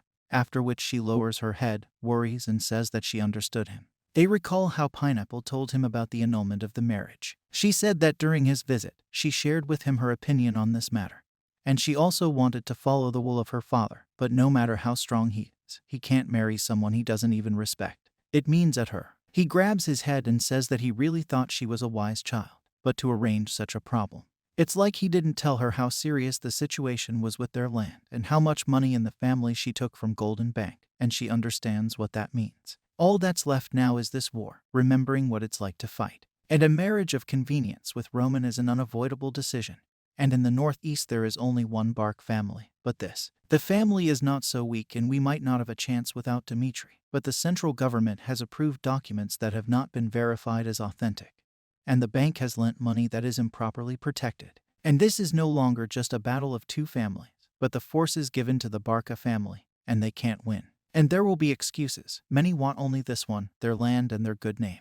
And the cute flower of our family, looking at your daughter. After that, Na is very surprised by this. She shakes her hands and thinks to herself that she has finally understood what the situation is with their domain and what it was that tormented her father so much when he decided to do this. She knows everything she pretended to, but she didn't understand anything just for her own sake, and let her come to her senses, and she can't stay the flower of the family forever. One of the servants goes back and forth and thinks about what he should do and when the master will come out. He thinks to himself that the Viscount and his daughter have arrived in the morning and are waiting for him, and already they are beginning to sparkle. He says he knew it would happen, but the master's orders are not to disturb him, but still. Then the doors open. He shouts that the master has finished training. He looks at it and is very frightened by it, starting to shout to the master. The Viscount and his daughter finish their cup of tea while sitting at the table. She thinks that everything was preordained from the very beginning, and after her daughter's mistake, he should arrange a marriage of convenience as soon as possible. She holds his hands, and he says that even if so, what is it? And he gets angry. His daughter asks him what happened, and he gets very angry and says that he will go to the Baron himself. The Baron writes something in a paper, and they start knocking on it, after which he enters and says to Baron Dimitri, "What kind of reception is this?" He shouts that if they didn't arrive at the right time, they should have reported it. They give them trouble to go, and he did not think that Dimitri's family could be like this. After which the Baron is silently surprised by this. He says that he understands them, but was his visit arranged in advance? To which he shouts that they arrived without warning. But he did it because a week ago, expressing a desire to meet with you, but he refused. He wouldn't have been so upset if they hadn't turned him down in the first place. To which he says, was he rude to the Viscount? Is that really all they wanted to say, and just wanted to show their anger after waiting so long that even the sun had already set? After which, they were surprised because they were worried. And on the day Flora visited them, Roman told about his intentions to break off the marriage. He cursed and shamed him, but even a 3-year-old child understands this, remembering how he yelled at his son. And Roman did it because it had something to do with Flora's decision to break off the engagement. I don't even know I was going to question them. I thought that Roman wanted to take care of everything in this way, and so he closed his mouth and did not resist it like a real fool. I didn't find out about it unilaterally, after which he starts to worry. And even though the idea of marriage was voiced by the family, the form is very worried and has lowered its head down. He clenches his fist and says that still they are reproaching him for his hospitality just because he had to wait too long and even though their visit was unannounced. But forget about your own mistakes. And he slams down on the table shouting it, saying that, and now they're coming to him with these claims. They realize their mistake and stand silently and look at him. The Baron goes on to say that I was contacted a month ago by the Barca family. If they had sealed the alliance with them along with the family, then they would have received part of their land and direct connections with the top of the government. But he declined their offers, and do you know what the reason was? He is surprised by Hebrew. Why did they refuse? If they agreed, they would have received much more benefits. The bottom line says that the reason is simple. 7 people have powers, which means they can choose. And his eldest son adores his daughter, and for this simple reason, he declined the family's offer. And he understands that he was wrong. He should have been patient, but because of his pride, he made a big mistake. And how can this be? Flower of the Lawrenceses and fool Dmitriev. They both understand that they are completely different, and they must remember the place that Dmitri's family occupies. As soon as Dmitri is added to the Romanov stones, his values and importance change. Therefore, this marriage was not necessary for them, but for the Lawrence family. Looking at the Flora. After that, he asks him if he is wrong. And there begins to worry very much. She says that she was suddenly reminded of a time when she was very young and attended the academy. In that place, children from prestigious families were taught and later, becoming real aristocrats, remembering how the zoo sat and studied. And in that place, she was looking at some child, saying that he also studied there from another family. Of the seeds, the situation was dubious. In the northeast, looking at how he sits with a pitiful look and in a world in which there were children who believed in the holy, that parents are noble. He was a mutant. And one day he made a small mistake, breaking a vase of flowers. Sometimes the children of other aristocrats caused a huge amount of trouble. They were not paid anything for it, but his mistake of one child was reported to the disciplinary committee. After which, he was scolded by the older ones and another one appeared between the figures of the shouting teachers. It looked like the boy's father was bowing his head. He was apologizing and raving to be better forgiven and better watched, and the other kids were laughing at them.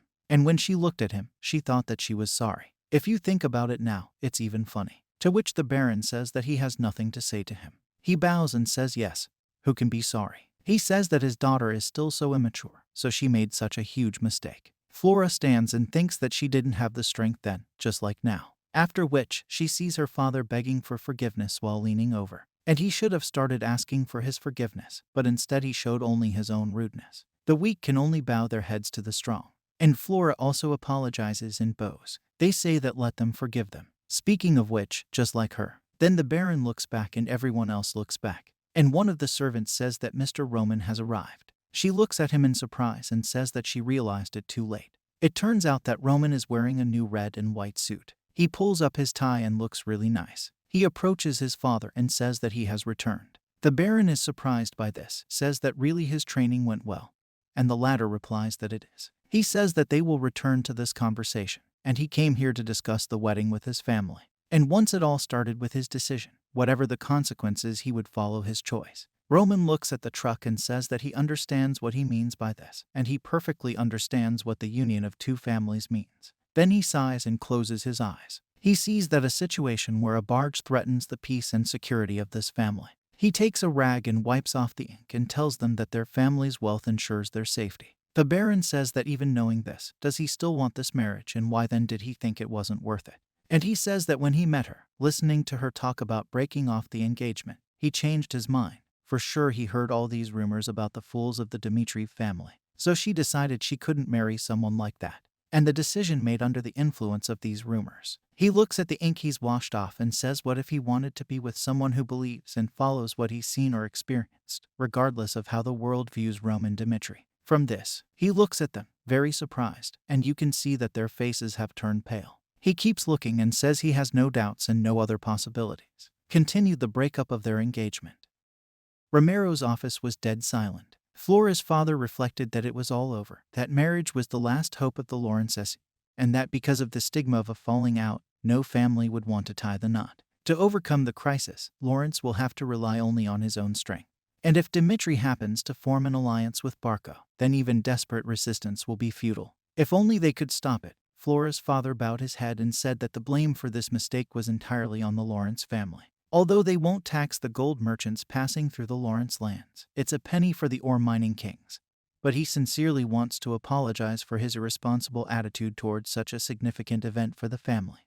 Romero replied that there was no need for that, and that he was not interested in making a profit that would jeopardize his son's future. Let him announce the termination of Flora's engagement for personal reasons, and leave it at that, so that they wouldn't have to join forces with the Barco family. Flora's father said thank you. He thanked Romero sincerely. Then he and his daughter left Romero's office. Flora's father reflected that if he had seen the true value of Dimitri's novel a little earlier, he would have done everything to prevent Flora from making a rash decision. He made a huge mistake. Flora's father and she walked out of the office, and Roman and Romero were left alone.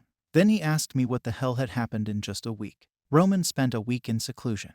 He was purifying the body of impure Kai to ascend to the yin stage. The yin stage is the process of forming the foundation for cultivating the spiritual power of a divine demon, a small matter for the warriors of Morim, however. The nature of this world is especially abundant in mana. And since Roman's body was overflowing with accumulated toxins, just the foundation formation alone, it would be fatal for him. Roman thought that even a change in appearance during cultivation would prove that he was a completely different person now. Although he can't explain everything as it is, he told his father that while he was training alone, he seems to have gained enlightenment. His memories are blurry. But from the looks of it, mana was circulating in it. Romero was startled and asked if Roman had just mentioned mana circulation.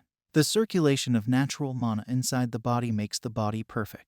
Romero reflected that only a few people managed to catch their luck by the tail. Roman, whom everyone called the fool Dimitri, starting with Blood Fang, overcomes difficulties. The metamorphosis that occurs with the novel does not lend itself to common sense. However, this doesn't change the truth that he is his son. Romero told Roman that he remembered that he was his son. Whatever difficulties awaited him, he would not turn his back on him. So let him not forget the simple truth. His name is Roman Dimitri, and he is Romero Dimitri. He will be one step behind and always support him. Roman remembered his real father, who had looked down on him with disdain in Murimu's world, and remembered his words that he was a pathetic non-entity. He looked at Romero and wondered if he was a cruel, cold-blooded father who wouldn't abandon a child in a dangerous place. Romanu smiled and said, "Thank you, father," and then reflected that it wasn't so bad. Roman came out of the office and then heard the words behind him telling him to wait. It was Flora. She sincerely apologized for the fact that she was biased about him, and for the fact that she arbitrarily ordered important events for the families. He turned around and started to leave, saying that there was no need for an apology, and then thought that since this was a wedding, it wasn't part of his plans from the very beginning. Flora, right behind him, said that she fully understood the reason for his anger, and even if it was a political marriage without the right to choose, she still broke the promise. However, let her say one thing. Roman stopped and turned around, and Flora said that she had a special reason to break off the engagement. A social event where all the aristocracy of the north of the eastern region gathered. That's where it happened. As soon as the news broke and her engagement to Dimitri broke, a friend of the aristocrats shared a terrifying rumor with her. They told her that Roman was Dimitri. He dabbled in drugs that destroyed his mind and sanity. And then Flora added that she thought Roman should know about it. Now she understands that this is just silly gossip. Well, then she could not ignore them. Roman turned around and said before leaving that whatever happened in the past, it would not affect their relationship in any way. Therefore, she no longer needs to interfere in his affairs. Flora watched Roman go, disappointed. Roman, sitting in his office opposite Hans, was thinking about something. He thought, in Flora's words, that there was no energy in this body due to addiction. When he ended his life, the medicine he took held back some of the heterogeneous energy in his body. But through cultivation, he removed all the toxins completely. Roman called out to Hans, who immediately responded. Roman asked him if he had ever seen him swallow pills or if there were any situations that suggested this, and Hans, frightened, shouted out what Roman was talking about. Roman replied that he was not trying to find a reason to reprimand. He just wanted to look back on his past life. Not from his own memories, but something like an outside view, Hans replied, since Roman already says so. In general, he did not see it personally. But there were indeed a few oddities in Roman's actions. Roman asked when. Hans said 6 weeks ago, when Roman attended a social party. In general, nothing much happened that day, but after returning to the manor, Roman fell into a strange state, and with a white face, he locked himself in the room. Every night, he demanded a lot of alcohol because it seemed to him that there might have been drugs at the party. Now the idea seems insanely stupid to him. Roman thought about Flora's words at a social event that brought together all the aristocracy of the northeastern region.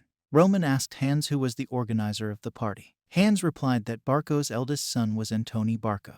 Roman reflected that on the eve of a political marriage with the Lawrences, Roman accepts an invitation from Barco to a social party, after which he goes crazy, and he commits suicide. Now he sees in general terms what happened. From the very beginning, Roman's death was a lot of ambiguity. The suicide note he left behind only said that he was being sent to the battlefield instead of his 2 younger brothers, and he was terrified of it. But at that time, the decision had already been made to marry Flora, whom he so much desired. And a married aristocrat had several ways to avoid performing military duty. And yet, he was so afraid of military service that he committed suicide. Roman thought that somehow it didn't really add up. Roman asked Hans how he thought they were close to Antoni Barco, and Hans said that no one was as close to him as he was, although there seemed to be some awkwardness between them lately. About since the rumor of Roman's wedding to the Lawrences started. A political marriage between Dmitri and Lawrence would have been a huge hindrance to the Barcos, who wanted to take over the Lawrence lands. And the easiest way to solve this problem is to make sure that the marriage could not take place initially. Roman thought that for this they would have gone to any tricks, which was the real reason for Roman's suicide. Hans apologized to Roman and said that, in fact, a couple of days ago, an invitation to a party came from the Barco estate. Roman asked indignantly if Barca had invited him. Hans, holding the note in his hand, said yes, just as Roman was practicing in private. And then Hans asked what to do with the invitation. Roman wondered if they had the nerve, or if they didn't think much of him anyway. Romanu smiled, and thought that he was really annoyed by this. Roman asked Hans when the party was, to which he replied that it was exactly 2 weeks away. Romana smiled and asked Barco that he accepted their invitation. We are being transferred to the manor. Hans accompanies Kevin and tells him that the young master is waiting for him. And then they add that, by the way, the young master has changed a little. But even if Kevin is not very surprised, Kevin is afraid to ask what, and then replies that it's good. Kevin enters Roman's room and then asks if the master called him. Roman turns around and asks if it's Kevin. Kevin was startled when he saw Roman, and then wondered what changes Hans had told him about. Romana turned to Kevin and said that he was the one. How does he live here now? Kevin replied that he gets used to it without much difficulty, thanks to Hans. Only here he is, Roman only asked. Kevin went on to say that he kept trying to figure out what his role was in this place, but he didn't know what he could do for Roman. Even though Roman told him to live for him, but he's just an ordinary person. No better than a stone on the side of the road, which in the end, he can do. Roman replied that Kevin was interested in the role he was going to make Kevin your sword. That made Kevin go into a stupor. He was indignant and asked again, with a sword. Then Romana replied that, however, others cannot decide for a person who he should be, so he will tell him 3 ways. To give up the path of the ball, if he is afraid to hold a sword in his hands and shed blood. Then he can become Roman's hands and feet. He will follow Hans, learn how to do things, follow safe orders, and that will be his role. The second one will be nearby as his sword. Kevin was indignant, and then said that the Lord, he never even touched a sword in his life. Roman replied that of course, because if Kevin chooses the second path, he will test Kevin's will by splitting his muscles and stretching his bones. Kevin looked normal, startled, and then asked about the muscle separation. Muscle separation and bone stretching, a method that causes pain from twisted bones and muscles. Roman said that he did not need to be determined in words. The result would be proof of Kevin's will. And finally, the third way. Roman threw his sword at Kevin's feet and said that with this sword, Kevin would cut off his own hand. If Kevin can take the pain to the end, self-inflicted injury, you can gain power faster than anyone else. Roman thought that the mad demon grew up on the streets and didn't know anything about martial arts. He rose to 4 heavenly kings just because of one unwavering will. Well, what about Kevin? Roman said that whatever Kevin's choice was, it would benefit him. So Kevin will have to find a use for himself. Outside the fortress of Dmitri, a ramshackle shack ready to collapse at any moment. The place where Kevin was born.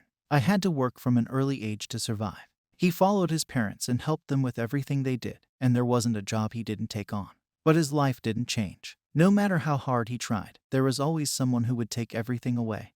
and that was the fate of weaklings. Therefore, he didn't even have the heart to renounce such a life. Overwhelming power. Kevin raised his sword and wondered what the point of chopping off his own arm was. But if he can become stronger like that, if he can become like a master. Kevin looked confidently at the sword and said, if he can break the shackles of the life taken, he will do it.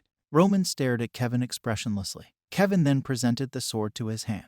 He swung with all his might. He slapped his arm with a yell. He was thinking as he walked down the corridor that, seriously, he had left the order of chivalry to follow the master, and then Roman suddenly went into seclusion for a week. Chris saw Hans at the end of the corridor and called out to him. Chris told Hans that he had heard that the master's training session was over, and then asked where Roman was. Hans said that the master was now personally talking to Kevin, and he ordered no one to be allowed in.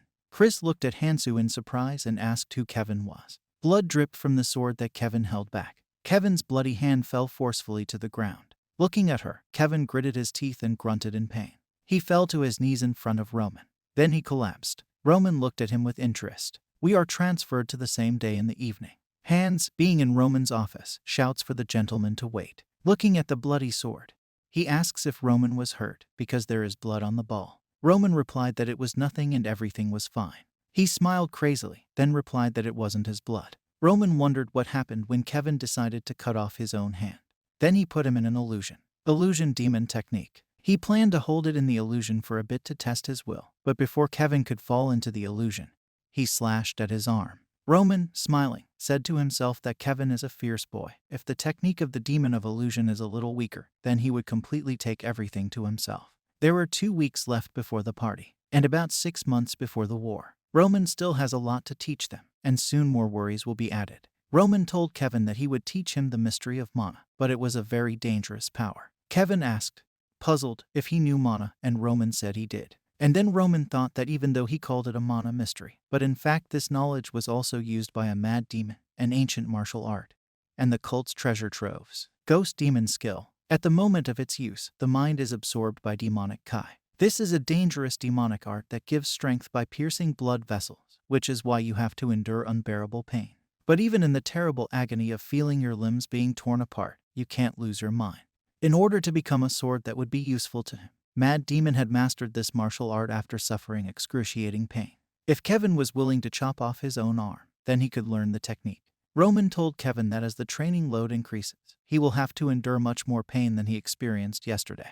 But even so, there's only one reason why he's training it. For a 15-year-old who doesn't even know the basics of mana, it's the fastest way to get stronger. And if he can survive the mental training successfully, then he can protect his loved ones. Kevin rejoiced, and then wondered if the person who saved him and punished the Blood Fangs would now personally take over his training.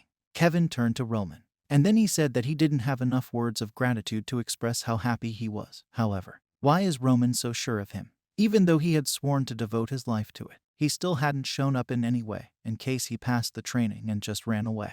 He just wants to know the reason why Roman trusts him. Roman smiled and said it was simple. Kevin looked at Roman with a puzzled expression and asked what was simple. Roman, walking away from him, said that training will start tomorrow. That's all for today, let him come back. As Roman left, he wondered if the reason he trusted Kevin was because, come to think of it, the Mad Demon had also asked that question.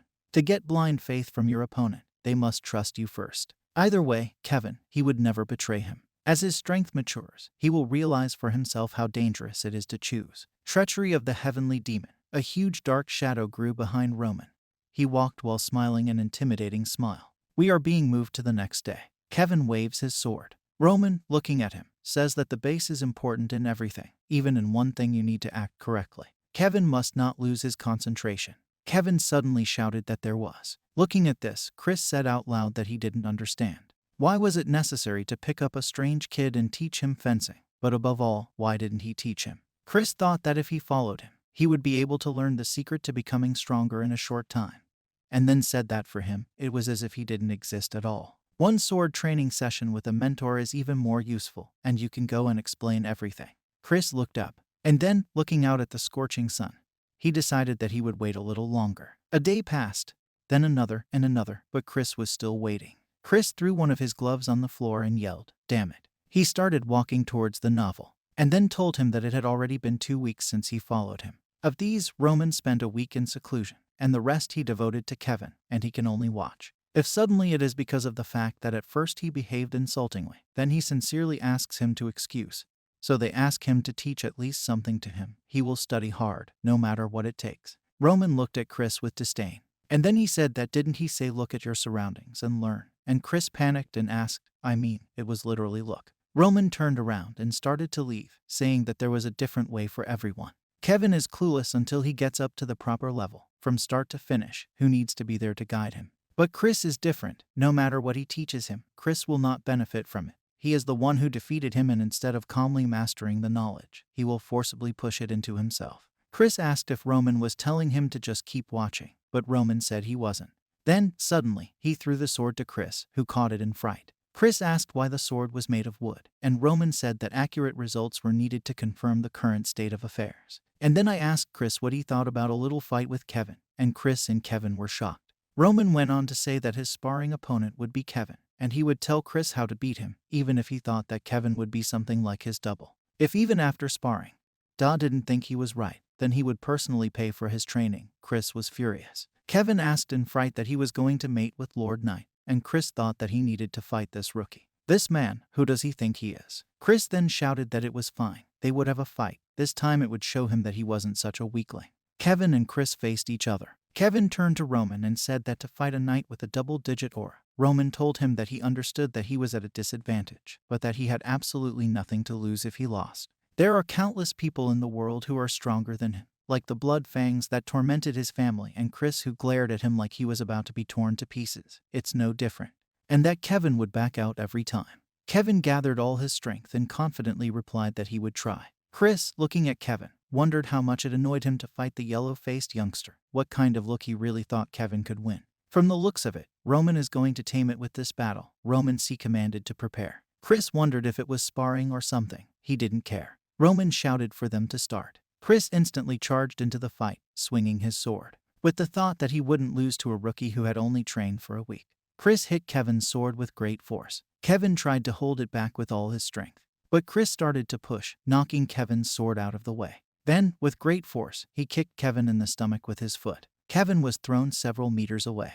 We're flashed back a few seconds to when Roman was telling Chris and Kevin to get ready. Suddenly, Kevin heard a voice in his head telling him to raise his sword and block in front of him. Chris would try to attack suddenly. Roman commanded them to start. At the same time, Chris charged into the fray. He swung at Kevin and slashed at his sword. Kevin could hear the voice in his head, step to the side, aim for Chris' chest as he brought his foot up for a kick. Kevin tried to take a side step, but stumbled. Chris then kicked Kevin in the stomach. Kevin fell to the floor. He heard the voice in his head again, telling him to get up. And then he wondered if it was the master's voice. Roman told him that he was using mana to send him voice messages through Chana, so he would guide him. Kevin wondered if that was even possible with mana. Roman told Kevin in his head to jump to the right. Kevin jumped back obediently, and Chris missed. Chris hadn't expected this. Roman continued to guide Kevin, telling him to turn around and hit him in the chest from the left side. Kevin spun around and swung back to strike, but Chris kicked Kevin in the stomach again, and it bounced a couple of meters away from him. Kevin wondered if that was exactly his weak spot, but he raised his sword too late. The novel in Kevin's head told him to put a block on top. Kevin raised his sword and blocked the blow that Chris was throwing with great force. Roman continued to guide him, telling him to go to the right. And then Kevin was hit in the face from the knee, and he fell again. He was lying on the floor, his nose bleeding. Chris wondered if the kid was holding up better than he'd expected.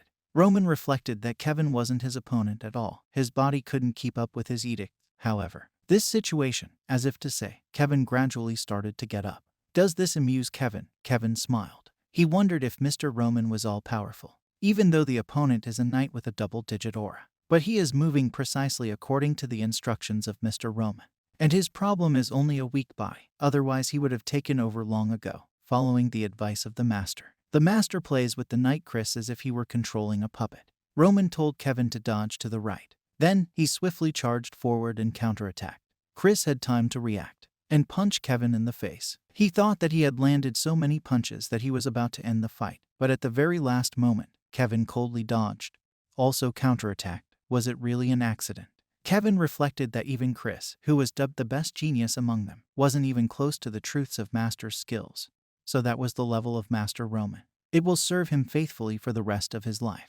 even if it's something he can't understand. One word from the master and he'll blindly obey it. If a weakling like him is going to become the master's sword, the answer is the same. Kevin grabbed his sword and swung it, thinking that all he needed was fortitude. Kevin was bleeding from the mouth. Chris said he'd give him a final answer, that if Kevin wants to continue fighting, he should be ready to be crippled.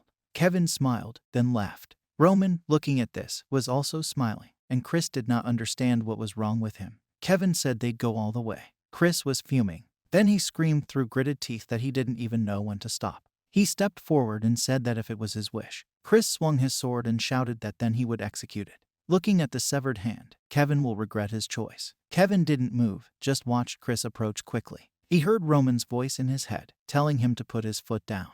Then he moved forward. He swung his sword and thought that he needed to gather all his strength. Looking at him, Chris was afraid. Chris dodged Kevin's punch. Then he fell to the ground. Looking at Kevin, he wondered who would have thought that he would hit from there. Roman was telling Kevin that there was more to come. He told him to turn around right away, and Kevin did just that. Roman told him to make a dash forward. Kevin quickly ran at Chris. Chris wondered if Kevin was planning on hitting him with such a slow and sweeping attack, but he was too weak.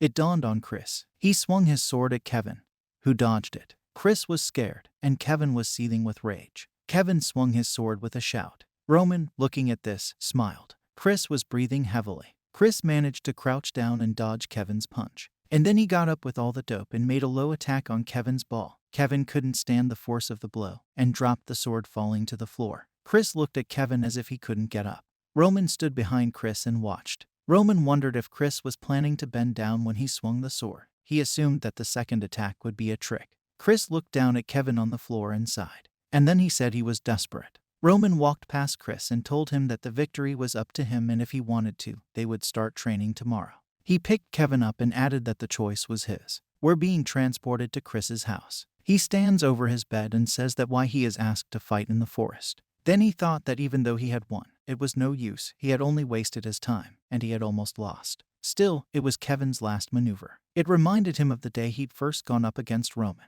a day he'd replayed hundreds of times in his head. If it wasn't for the experience gained from fighting Roman, he might have been able to defeat Kevin without using mana. Chris laughed, and then he said that his skills were improved only because of the experience of one battle. We're moved to the next day, and Roman asks Chris what he's going to do. Chris thought about it, and then he said that he needed training, that he would find his own way to become stronger by following Mr. Roman. Chris reflected that he had only been able to develop his skills through one battle, and Kevin's every move yesterday had been well calculated.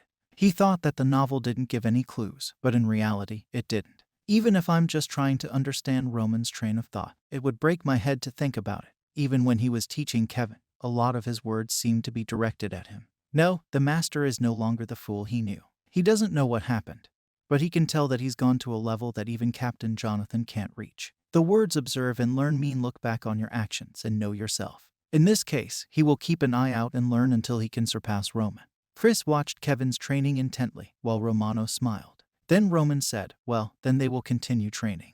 We're being rescheduled for a week later, on the day of a social party at the Barco estate. We're being rescheduled a week before the social gathering. Someone tells someone if they've heard about it, and then tells them what they're talking about. Someone says Roman Dmitri. They say his marriage agreement with Lawrence is terminated.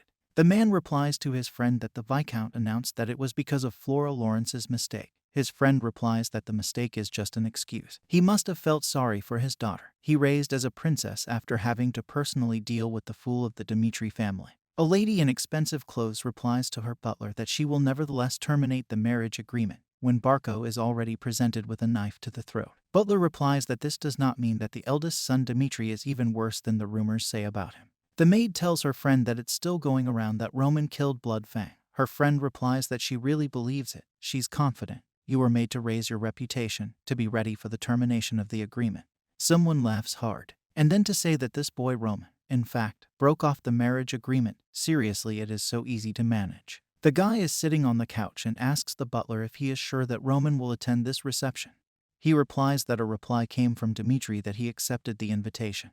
This guy is the eldest son of the Victon Barca family, Anthony Barco. Anthony says it's wonderful. Everything is going like clockwork. He can't wait for next week. It's been a long time since I've been so excited about the upcoming party. We are brought in on the day of a social party. Roman stands over something and thinks, then calls hands. He looks at the expensive outfit, and then asks her if she really should wear it. Hans replies that this is his first official appearance in the world. After the termination of the marriage contract, you cannot go in anything. Hans began to tell the whole story of this outfit. Roman thought about it. And then Hans added at the end that they got this masterpiece with sweat and blood. And yet Roman isn't going to say he won't wear it. Roman Echidna smiled. And then he said that he would wear it well, and Hans happily replied that he knew Roman would say so. Chris was standing by the carriage, saying out loud that he really was. Why is the boy still not here? At this rate, the young master will come earlier. Kevin ran to angry Chris, apologizing. He was wearing a huge suit of armor and said he wasn't used to it yet.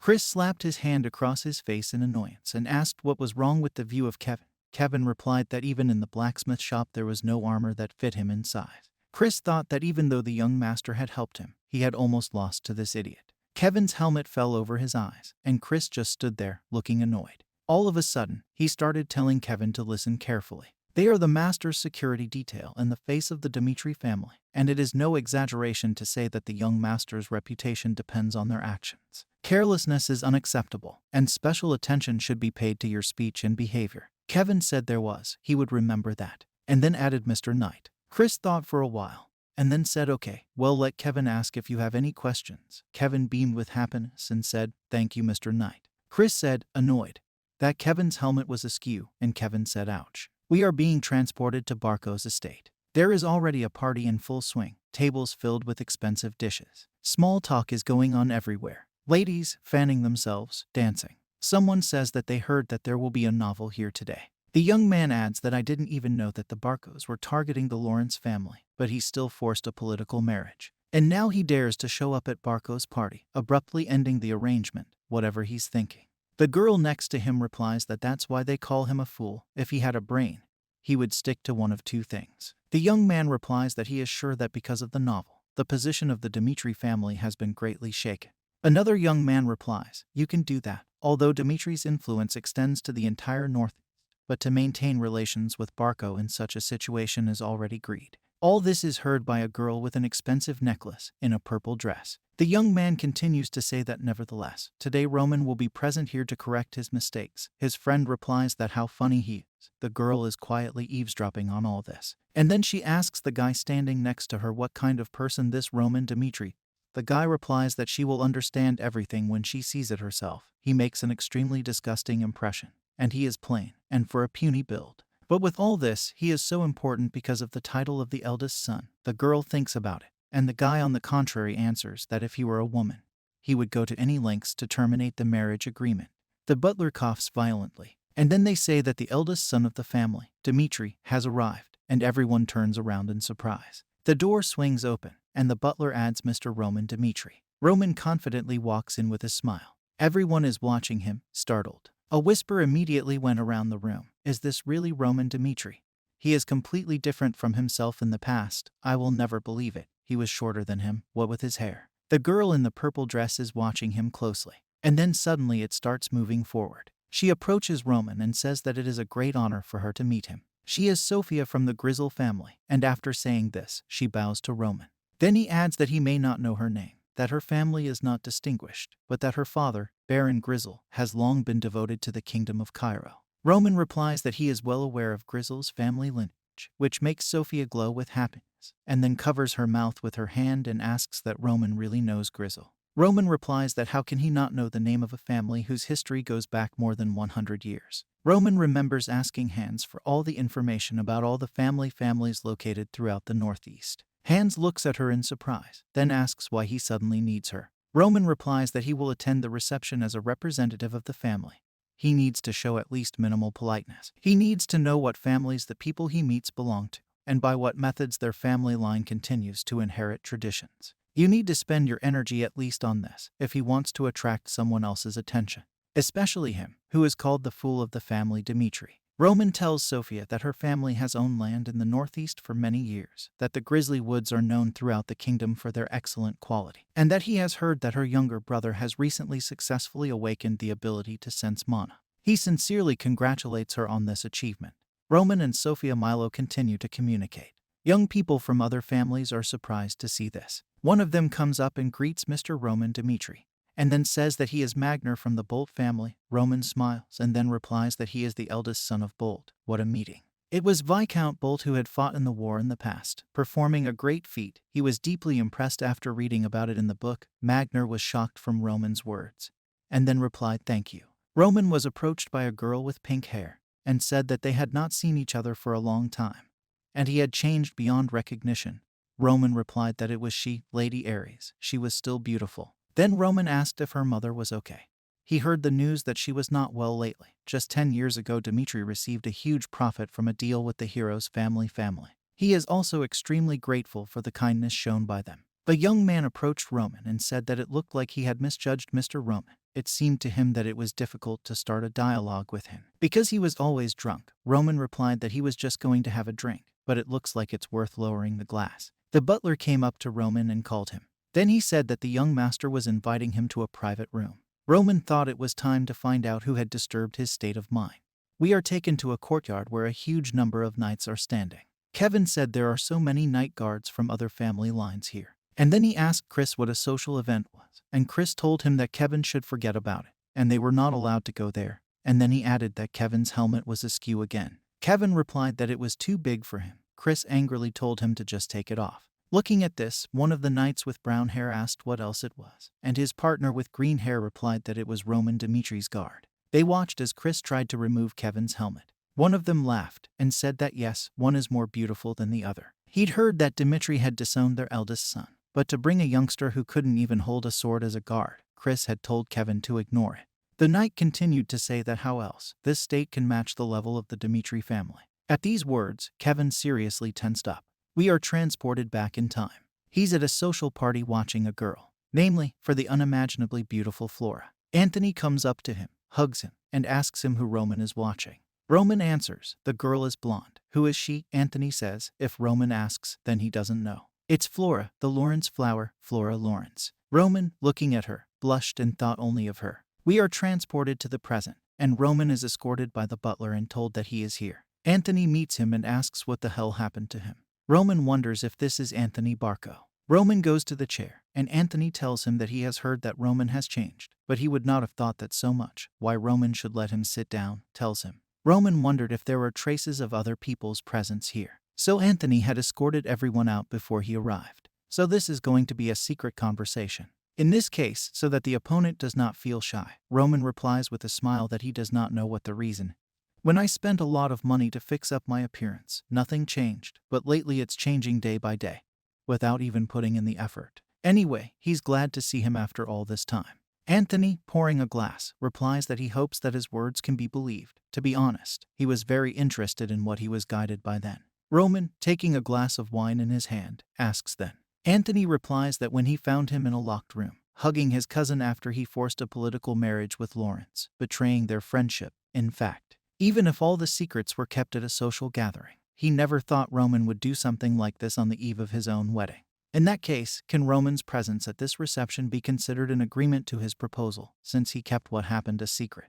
They can discuss marriage with Barco. Roman pondered his marriage to Barco. Suddenly, he felt something, these memories. How he stood at his father's door. By betraying Anthony Barco, he asked his father to enter into a political marriage agreement with Lawrence. Well, he can't avoid them forever. So they used this chance to restore the old relationship. When Romero went to see his father, he told him that he was late, so he should come quickly and sit down. Then Anthony introduced him to his younger cousin, Emilia Barco, and she replied, I'm glad to meet you, Mr. Roman. Anthony suggested that they drink together, probably because it was the first time Emilia had ever been in such a place, and she leaned in alone. Roman replied that, of course, he did not mind, because this is a member of his family. Anthony said Emilia go fill Roman's glass too. Roman said no need, he would pour it himself. Anthony fiercely replied that the novel would be over, immediately emboldened by the marriage. Roman despondently said that by the way, Anthony interrupted him and told him not to worry. Barco is no longer interested in the Lawrences. Roman happily asked if this was true. Anthony replied that this was so that Roman would not steam, but rather drink with them. Roman drank the entire glass. His head was spinning, and his vision was blurry. Roman woke up and saw Emilia naked in front of him. They were lying together on the same bed. He gave her a startled look and asked her how it had happened. Anthony burst into the room and shouted at Roman what he did. Roman replied in a frightened voice that no, it wasn't what he thought it was. Roman didn't remember anything that day. In the evening, Anthony told Roman to listen carefully. It was none of his business who he rolled in bed with, but he had touched Lady Rhoda Barco. This problem cannot be ignored. Roman sat depressed. Fear filled his entire body. Anthony said that he would give him a choice. Either the truth will come out and the marriage agreement will be terminated unilaterally, or Roman will re-establish relations with them, becoming related to Barco by marriage. Anthony went on to say that he was now beside himself with what he had done. But if Roman became Barco's man, he would calm his anger and forgive him. Then Anthony asked the terrified Roman what he would do. We are being moved to the present time. Roman wondered what had happened. Now, he finally dispelled all his doubts. If the marriage agreement was annulled because of an affair with a relative of Barco's, Dimitri's reputation would be trampled on. Even without this, there is a lot of talk about low birth. Roman must not have been sure that he could withstand the wrath of his father. But he couldn't choose the other option either, because Roman genuinely loved Flora. He didn't want to blacken her name by annulling the marriage he'd forced her into unilaterally. And when the moment of choice came, he took his own life. I hope that death will solve all the problems. A weak person who can't do anything on his own. That's what Roman Dimitri is. Truly pathetic and wretched. Anthony asked why Roman was hesitating. Their union would be put on the ears of the entire Northeast. No one will dare to attack them. Roman can gain unlimited power in the northeastern lands. He has no reason to refuse. Roman asked that just for this. Anthony asked what, surprised. Roman went on to say that just for this, he should agree to a political marriage. Anthony sternly replied that it looks like Roman misunderstood something. This is not an alternative election at all. If Roman refuses, then he will announce to the whole world what happened in the closed room, and what will then become of Dimitri's reputation. So let Roman think carefully about how he will show up in public in the future. Roman suddenly put his feet on the table. Then he told a dumbfounded Anthony to listen. How many times would she tell him to understand that just for such a pathetic reason, Dimitri didn't need to accept Barco's offer? The party was still going on, and Sophia was standing with the girl and talking about something. Suddenly, she noticed Roman walking towards her. She stopped him and asked him where he had gone. Roman smiled and said that he had some business to attend to. It looked like it was time for him to go back. Sophia was very upset, and then asked that he was already leaving. The reception was in full swing. Let him stay a little longer. Roman replied that he was sorry, but the matter does not require delay. People began to accumulate to him. I do not understand why he leaves. The girl said that it was annoying. They still haven't talked about so much. Roman replied that neither did he, and they would definitely talk next time, as soon as they got the chance. Roman left the Barco estate. Suddenly, he heard a voice, "Take it back, you bastard," and he wondered if it was a familiar voice. He saw a horrifying scene. Two knights taunted Kevin by kicking his helmet. The knights told Kevin that how else to match the level of the family Dimitri. Kevin, from their words, was angry. Chris told Kevin to be patient, and Kevin responded well. Hearing this, the two knights looked at each other maliciously. And then one of them said that as it was possible to think of taking the child to security. His friend replied that he should look at the helmet, because it does not even fit him in size. The knights approached Kevin, and then one of them asked if he had picked up the armor from the street, pretending to be a guard. His companion replied that yes, the level had dropped a lot. Chris Sarova asked that the Knights of Barco train in barbs instead of the ball. The knight replied that who knows. Then he put his hand on Kevin's head and told him that he didn't need to train with a sword to surpass this boy. That's why they call his master a fool. Kevin couldn't stand being bullied by his master and told the knight to take back the words, because young Master Roman doesn't deserve such words. The knight looked at Kevin with a puzzled expression. Kevin grabbed the knight's arm, then shouted that he should take it back.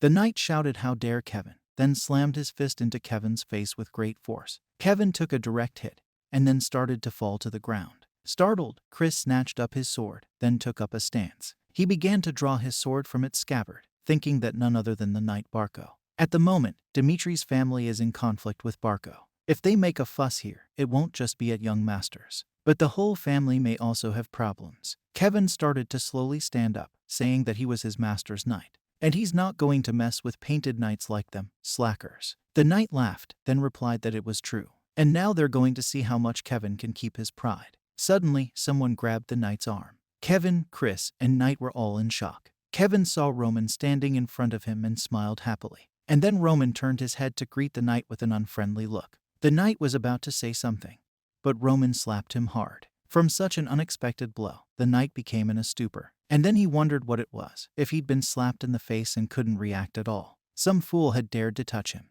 The knight raised his head, and then Roman slapped him on the cheek again. The knight rose again in anger. But the gift was given to Roman with such force that the knight fell. The knight held a hand to his reddened cheek. Suddenly, he heard Roman's voice. The man ordered him to raise his head. We are taken to Anthony, who is sitting at a loss. He wondered what the hell had happened. Then Anthony began to recall their conversation. He told Roman that what he meant was that Roman should be held responsible for touching a lady of his bloodline. So he offered Roman a marriage not with a sideline, but with a direct line of kinship. It could be said that this was his last act of caring. And now Roman is making a mistake with irreversible consequences. Roman smiled, and then replied that Anthony should do what he wants. He is still called a fool. He is already treated like garbage. Nothing will change with one new rumor. But Anthony should watch his behavior. Antony looked at Roman, startled, and then asked what. Roman replied that he had ended the marriage arrangement by his own decision, and not because of Anthony's threats. But anyway, Dmitri had turned his back on the Lawrences, so let Anthony think that his goal was achieved. But if Anthony showed him his teeth now, how should he react? To deal with at least personal hatred. He could have helped Lawrence by thwarting Barco's plans, and Anthony's hatred for Roman began to grow more and more. Roman has already investigated the Barco. Their power of influence due to their connection to the central office definitely cannot be ignored. But as said, it is a force based on connection. If you take into account only wealth and combat power, then the influence in the northeastern region is in the hands of Dmitri, not Barco. Roman asked the fuming Anthony what he would do. Anthony asked that if they were done with it now, Roman wouldn't interfere with their business with the Lawrences in the future. Roman said that it was, and Anthony continued that in that case, they would consider the case closed. Anthony sat in his chair and thought about his conversation with Roman. He had changed a lot. He was no longer a simple fool. His actions, his look, his manner of speech are even overwhelming. This is not the same fool he knew. He's like a completely different person.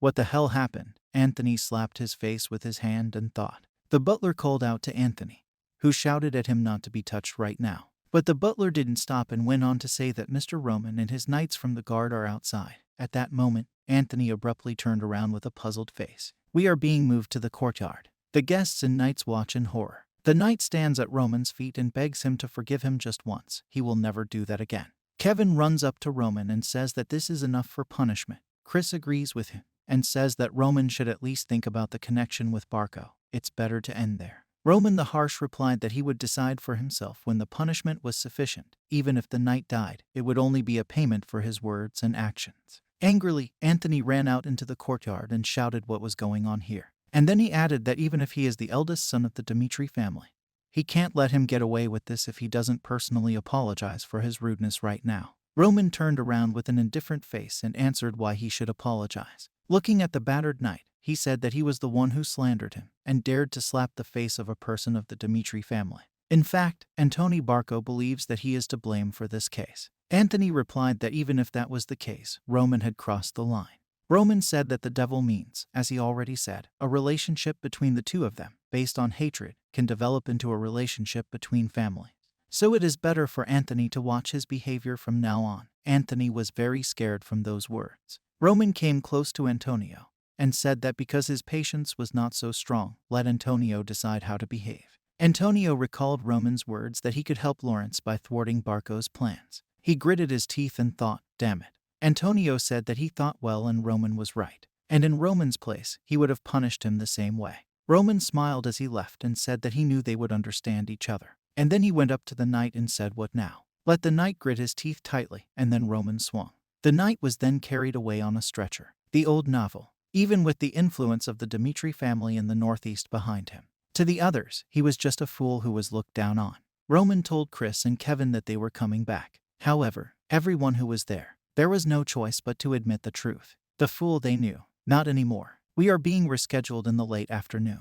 Kevin and Chris are riding in the carriage, and they are very sad. Kevin bows his head in front of Roman and says that he apologizes because of him. Roman was greatly insulted. Chris also bows his head and says that he too is sorry. Dimitri's family line was humiliated, and he didn't do anything, even when Kevin was hit. Roman looked at them in silence, and then he said that it must have been difficult to hold back, but thank you for being patient and waiting for him. And then Roman added that carelessness leads to anger. Their choice helped to avoid the worst outcome, however. That's not the answer he wants to hear. At the very least, in the entire territory of the northeast of the kingdom, there is no one who would dare to touch the family line of Dmitri. And even if they have to restrain themselves, let them look their opponent straight in the face, even if their gaze should be filled with anger. Roman is not one of those people who can tolerate someone towering over him. He will throw everyone at his feet if they want to follow him. They will have to get used to his method. We are taken to Dimitri's estate, and Hans says that here is all the information about the Barco family line, ordered from the Black Moon Information Guild. According to Black Moon, their current position is worrisome. Roman examined the papers carefully. Then he realized that Barco was a family mouth that had settled in the Northeast more than 100 years ago. Their power in the territory has truly been sending out ever since. As a member of the family line, Barca entered the service of the central government. Roman, looking at the papers, told Hans that he was right. Their military power is not so great. Hans replied that, to be honest, he was surprised. It seemed to him that due to its status, the Bark has a powerful military force. Roman replied that this is fully compensated by the huge power of the central government. The Salamander continent consists of 2 empires and 6 kingdoms. Among them, the kingdom of Kyra belongs to a small state. With the exception of the mountain ranges in the northeast, all other state borders touch other countries. Therefore, many attempts have been made to capture the kingdom since ancient times. Too many dangerous enemies had accumulated outside the country, so the only way to survive was to concentrate forces in the central government. Thus, the central government naturally gained strength. In particular, the right to call for service by the central government had absolute power. If someone resisted the draft, they were labeled a rebel and immediately sent troops to suppress them. The rebel was suppressed. This territory was returned to the possession of the kingdom, after which all local lords who took part in the punitive operation received a piece of land as a reward, and the remaining plots became the new obedient nobility. Such a system of power gives a kind of abstract power to Barcos associated with the central government. Hans asked why everything is so serious. Roman replied that it was true, and thanks to this, they managed to borrow a huge amount from the gold bank. And now he suspects that they took out this loan without much collateral, on one guarantee of creditworthiness. And the money received was invested in the Burge Mercenary Group. The Burge Mercenary Group includes more than 100 people, led by a mercenary, namely Burge. The main task of the organization is to suppress riots on the territory of the possessions for money. Hans replied that also, judging by the mass conscription of the people of their domain, they were going to attack the Lawrences presumably within half a month. Roman replied that the Barcos had finished with their preparations. Hans asked if this was really a war. It was unlikely that Lawrence could be expected to win, even just defending. They would only last for a month at most. Roman reflected that even though he had told Anthony Barco that he would not interfere in their business with the Lawrences, but in order to continue to live under the name of Roman Dimitri, he cannot leave Barco threatening him without attention. Whatever the Barco do, they won't be able to stand up to the Dimitri clan. If you borrow the power of the family line, it will be easier to punish them, but then it doesn't make sense. Regardless of what kind of common people they come from, the aristocracy of the Northeastern District doesn't see the novel as a particular threat. Now he needs an indisputable reason to break through, just like then. Roman called Hans, telling him that he had to see his father right away. The time has come to fulfill the promise once made. We are carried out into the street, and people turn around in fright and quickly try to hide from someone's eyes. A knight is walking in front of us, his armor covered in blood. He sighs heavily and starts to take off his helmet. And then a young man with a scar on his cheek and green hair says that now Dimitri does not change at all. This is a B-rank mercenary Lucas. He goes into the blacksmith shop. The blacksmith takes away his armor and says that he looks good. And then he says it looks like it was a particularly tough battle. And Lucas says those assholes had shit in their heads, and they just jumped on him and nearly killed him. The blacksmith, looking at Lucas' broken sword, thinks for a moment, and then says that the quality of the equipment itself is not very good. Where did he buy this sword? Lucas sighs heavily and says that he found out about the new shop and almost lost his only life because of it. Hearing this, the blacksmith replies that after all, the territory has the best iron and equipment. How stupid of him. Lucas gets up from the barrel, then replies that that's why he's here, relying on him. And the blacksmith replies that it will take a long time to make a complete weapon. Lucas, leaving the smithy, says that it doesn't matter. He will still stay in the hospital for a while to heal. He was sick of everything after the battle. As Lucas walked out into the street, he saw a crowd gathered around the news bulletin board. He wonders what kind of gathering it is. Had the war really begun, even though he decided to give up business for the time being? But he can't get over his curiosity, and Lucas makes his way through the crowd, apologizing and asking them to let him pass. Suddenly, he saw a summoning notice. It said that they were looking for soldiers who had a healthy body, strong ambitions, a number of seats for 30 people, and a salary of 8 silvers monthly. Lucas reflected that an average family of 4 spends about 5 silvers a month. 8 silvers is not bad terms, even considering the risk premium. if not for this point. It is important that you will be subordinated not to the family line Dimitri, but specifically to the novel Dimitri. Remember this. They want to hire only those people who are willing to sacrifice their lives for the sake of the novel Dimitri. The guy standing next to Lucas said that if he was thinking of signing up, he didn't even have to hope. There were already over a couple hundred applicants. He smiled, then said that he hadn't thought about it. Anyway, he was a B-rank mercenary, so if he was offered at least 50 silver coins a month, then he would think about whether to fasten his loyalty to the aristocracy. Something suddenly dawned on Lucas. He asked the man standing next to him what he said, that there are already over a couple of hundred applicants. The man said that it was so. Lucas asked if it was really worth it. Despite the excellent conditions, the employer is Dmitry Roman. Isn't he a fool? The man replied, who knows what kind of suffering you will have to endure, leave it to the soldiers. Lucas looked at the man, puzzled. The man continued to say that the mercenary is an outsider, so he doesn't know all the circumstances. Young Master Roman is no longer that fool. Not only did he defeat the Blood Fangs, but they also value and protect their people very much. Lucas looked at the man with a puzzled expression and asked what. The man went on to say that they didn't believe it at first either, but after hearing Clark's story, they changed their minds, and Lucas asked who Clark was. The man went on to say that Clark's son became the man of the novel, and after that their poor life changed radically. The man thought about it and asked to wait for Lucas to remember the name of Clark's son. And then the man said he thought his name was Kevin. We are being transferred to the Dmitry estate. Kevin looks ahead, puzzled, and asks if he's on vacation. Roman replies that he is giving him 3 days, starting tomorrow, so that Kevin can get a good rest and get back to training. He's had a rough time, so let him have a good time with his family. Kevin tells Roman whatever he says. We're taken to Kevin's house. He changes his clothes, muttering to himself, vacation. He thought that this was unusual for him, because he used to have to work every day to somehow feed himself. It had been a long time since he had seen his family, and he hoped they were doing well. Hans called out to Kevin. Hans ran up to Kevin and said that he hadn't seen his family for a long time, and that he was going to show himself like this. The young master had prepared clean clothes for him to put on, and Kevin didn't need the money to buy a gift for his family. Hans threw a small bag of money for Kevin's clothes and said that the third one would pay 30 silver pieces a month. He can spend it on gifts or luxury items. Let him have a good time. Kevin stood puzzled, looking at the new clothes and money. We are transported to the city, and Kevin walks happily down the street carrying a bag of bread. Kevin says that he can't believe there are such soft clothes, and then thinks that even wearing them is a pleasure. He bought a lot of bread for the family. It was just baked, so the smell is wonderful. Marie must like it, because she wanted to spread whipped cream on fresh bread. Every day, his little sister with red long hair complained about why they always had to eat only stale bread. But even so, he was never able to buy, as freshly baked bread costs twice as much as cold. In addition, Kevin remembered that fateful day when Blood Fang's house was broken into. He clearly remembered the moment when his family was without help in front of them. Kevin wondered what he would do. He would definitely become stronger under the young master's leadership, and they wouldn't have to go through this again. When he reached the house where he was sent, he was very surprised. In front of him was a luxurious house, and his whole family was relaxing and enjoying life.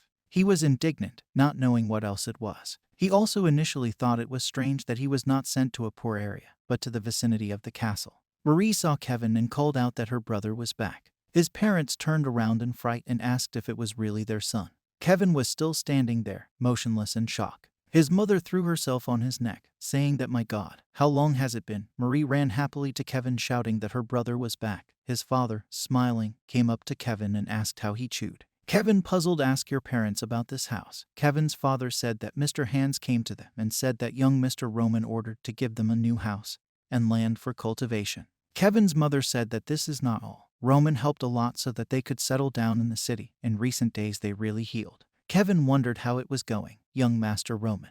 Kevin burst into tears, then said he was so grateful. Suddenly, my father noticed something. Then he asked what was wrong with Kevin's cheek. Was it young Master Roman who hit him? Kevin calmly replied that it wasn't at all. My mother interrupted Kevin, and then asked him to answer honestly. If they suddenly treat him like this, they will immediately. Kevin was indignant, and then raised his voice to say that young master wasn't that kind of person at all. His mother asked what was wrong with Kevin's cheek. Kevin replied that he really did. We are taken to a bar, and the man is indignant, asking that Kevin's father wants him to believe it. Kevin's father replies that this is a brat, and how he, in his opinion, got this house and land. His companion opposite answers, exactly. Another friend replies that they say the same thing. that you don't need to believe all the rumors. Kevin's father went on to say that according to Kevin, Roman had slapped the knight Barco in the face while protecting his guard. There was no aristocrat in the world who would do it for his man. The friend who was sitting across from me was shocked, then said it couldn't be that quarrelsome young gentleman.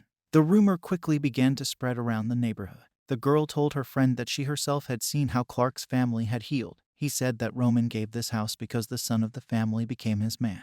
The man tells the girl that for the sake of Kevin, Roman and gave the house, and gave the land, and even slapped the knight of the barge. His friends personally heard it from Clark. The woman replied that it was necessary. But yesterday she felt pity looking at the son of their family. The guy told his friend that in the past he himself had seen how he created arbitrariness in their store. His friend replied that he definitely did not confuse him with anyone. The boys, sitting on the street, said that Roman was terribly fond of his people, and his friend replied that he also wanted to become like Kevin. Someone said that if he won the young master's trust, so is the Quark family, and a completely different life awaits. Roman Dmitri values his people. If you gain his trust, you can live a completely different life. Rumors were flying around the city at a great speed. The man told Lucas that this was why many people had withdrawn their desire to participate in the recruitment process. Lucas wondered what the hell had happened. The Blood Fang debacle and the social gathering, if Roman had actually done that. The Roman he knew wasn't like that. Even he himself had seen him get into a fight 2 years ago after losing money in a gambling house. What has happened in these 2 years? Lucas was curious and said he wanted to see for himself. Jonathan had reported to Romero that the exam preparation was going smoothly. They provide only minimal control, and the young master told him that he would take care of the examination himself and deal with everything, ending the conversation there. Romero said it was so late.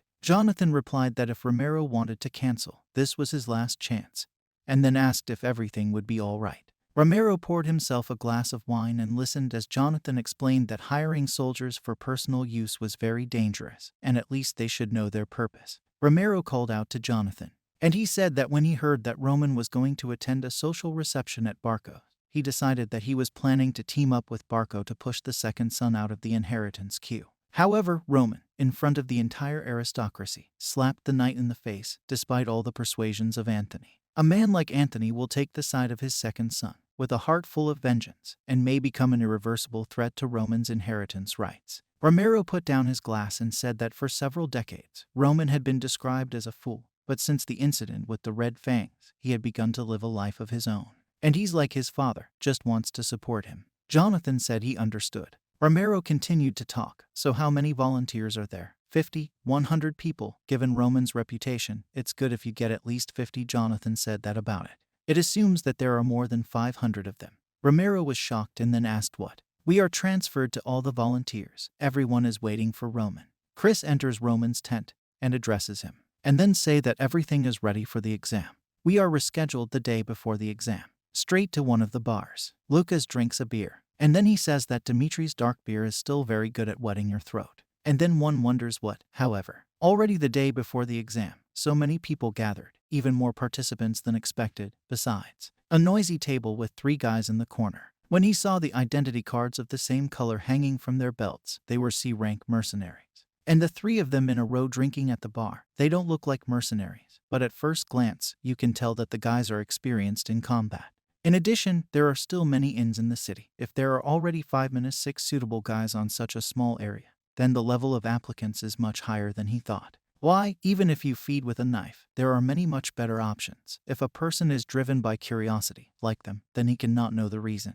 Lucas slammed his mug down on the table. And then, as he got up from the table, he noticed a guy talking to his friend. The guy asked what Henderson was doing here, if he wasn't going to become a soldier of the Lawrence family. The guy replied that at first he had planned to, because Lawrence is his homeland. But when he saw Roman Dmitri defeat the Blood Fangs and Lawrence, he changed his mind. Perhaps those who weren't there wouldn't believe him. But on that day, in that square, he saw everything with his own eyes. The way Roman Dmitri, covered in blood, dragged the Blood Fang leader by the hair. Anyone can only imagine that. A young master of noble blood, who had come to a foreign land to punish the Red Fangs who had caused suffering to his people, and laid out the head of the leader of these scum. What he had seen that day would never be forgotten, and he was awed. People doubt and deny what happened in Lawrence, but he had seen it and felt it for himself, and Dmitri wasn't the weak fool that the rumors said he was. Then the guy hit the table with his fist and shouted that he was a real leader who was ready to fight for his people. And then he added that this set is a good chance to become a person of Roman Dimitri. He wants to pass the exam, get a residence permit in the territory of Dimitri, and live as a person of Roman Dimitri. Lucas wondered what Roman was, if he deserved to give him his loyalty. Who knows, maybe this excitement with the soldiers is not an accident at all. We are transferred to the training area on the day of the exam, Dimitri. The crowd stands and communicates. Somewhere you can hear the conversation that you can have a beer after the exam, and that the one who failed pays. Lucas wondered if everything he'd heard was true. In that case, what should he choose? Perhaps those who have gathered here are tormented by the same doubts, participants who doubt the authenticity of the rumors. As soon as the true nature of the novel is revealed, then the moment of choice will come. I felt a sudden silence, and then I wondered what was wrong, why everything was suddenly quiet. Roman was walking towards the volunteers, along with Kevin and Chris. Roman walked quickly through the crowd, everyone bowing their heads in front of him. Lucas wondered if no one had given the order, but everyone unconsciously bowed their heads as they stepped out of the way. The rumors were true.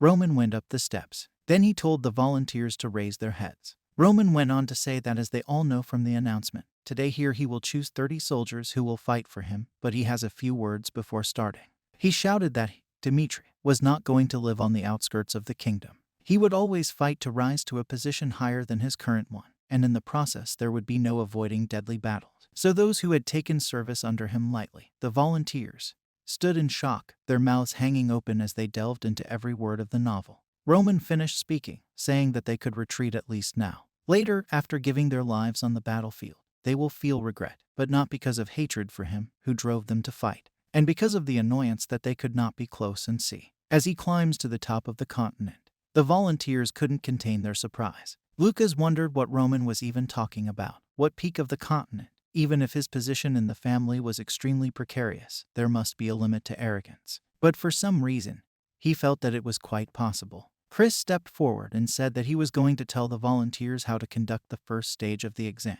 Everything is simple. Participants must stand in the specified place. The archer present here will shoot 3 arrows at the participant.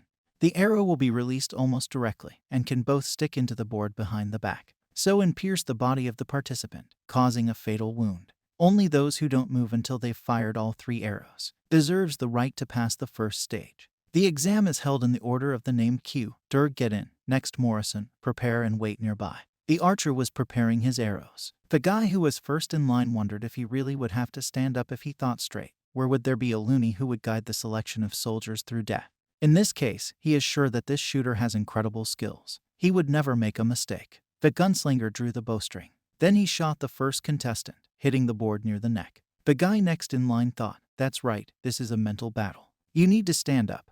Believing that nothing will happen, the shooter pulled the next arrow. The arrow will definitely fly. Suddenly the first participant was hit in the knee by an arrow. The volunteers were shocked, but Lucas stood still and didn't show any surprise. The first contestant screamed in pain and fell to the floor, while Chris ran towards him shouting that a military doctor was needed. Let them come to the snare immediately. The first participant was taken away with an injury. The volunteers thought that they were told to be prepared for injuries. This can't be happening. Chris called the next contestant. Morrison, he was terrified. After all, the arrow of the first participant pierced through the thigh. And if it was not a hip, but a head, then instant death. Morrison started swearing and then said that it was crazy. He took part to get a chance to become a knight through a soldier. Chris replied that everything, as his master said, the behavior of the second participant, will be considered as a refusal. Morrison fell into despair, and Chris continued to say that anyone who is afraid to catch an arrow, it's not too late for them to give up. Those who gritted their teeth will continue to endure, even with an arrow wound, will earn the right to pass the stage. Chris shouted that's why all cowards immediately get out of the square. Roman said that if so, then he would once again explain their roles. Tomorrow, at the first stage of the exam, they will actually be hit by an arrow. In front of Roman were confident young men. Roman introduced the archer standing next to him and said that he was famous in all the districts. His arrows would not cause fatal wounds. The archer replied that they had nothing to worry about. He would not make a mistake. Roman continued to say that the next reward is waiting for this. Chris showed them a small chest of gold coins. The young men lit up with happiness when they saw him. Roman went on to say that a military doctor would also be on duty nearby. The wounds would not cause serious damage, but one way or another, they would still be hit by an arrow. Whether they agree anyway. The young man said yes in unison. Roman continued to say that if there are no questions, then they can leave. The youths answered, well, young master. Chris turned to Roman and asked why such measures should be taken. Roman replied that he would not be able to find the people he needed, threatening them with danger in words. In order for the truth to be revealed, it was necessary to expose their lives to a real threat. Even if only one arrow out of 100 misses, with a probability of 1%, most volunteers will be overcome with fear. Before him, I asked that then what conditions must be met to become a person of the novel. Roman replied that he needed people with unyielding willpower, namely, born with the hearts of a wild beast. Chris looked at Roman with a puzzled expression, and then asked the wild beast heart again. Roman replied that it was true that those with the wild beast heart would quickly become stronger even if they had to start from the bottom. And only such people can be at one with him. We are taken to the exam. The guy shouts what a crazy exam this is. A bunch of volunteers leave him, saying that if they die, who will take responsibility for their lives? Roman is not even an aristocrat from the central government. He does not want to give his life for Roman. Another volunteer says that he will simply refuse. Another says that he simply will not go. Chris reflected that about 100 people were eliminated. Then he turned to Roman. But Roman was in his own thoughts, thinking that the heart of a wild beast is an innate talent. Like Kevin, who picked up a knife without hesitation after being ordered to cut off his arm. Or Chris, who after a shameful loss, asked the winner about a way to get stronger. Such criteria may indicate a heart-born wild animal. And no matter how strong those who can't do that are, there's nothing they can win against a creature that's already different in origin. The exam should highlight people in this category. Roman shouted that they continue the exam. The guy is breathing heavily. Looking at him, Lucas wondered if this was the guy who was at the permanent yard yesterday. He didn't leave. At least his words were sincere, even though he's shaking like a leaf. The guy, clenching his lips with his teeth, thought that this was his chance to swear allegiance to Roman. He can't just give up without a fight. The first arrow hit the board next to her head. When he saw her, he was very scared. And then it occurred to him that he might actually give up. The second arrow hit the board next to his shoulder. He thought that at least now he was. The third arrow hit him between the legs. Chris reported that Henderson passed. Henderson fell to his knees and then began to breathe heavily. Looking at him, Lucas said that just a little more and he would have given up on his own. You can say that he was lucky. So the first stage passed without hindrance. I exclude those who gave up. All there were 400 participants. 120 people passed the first stage of the exam.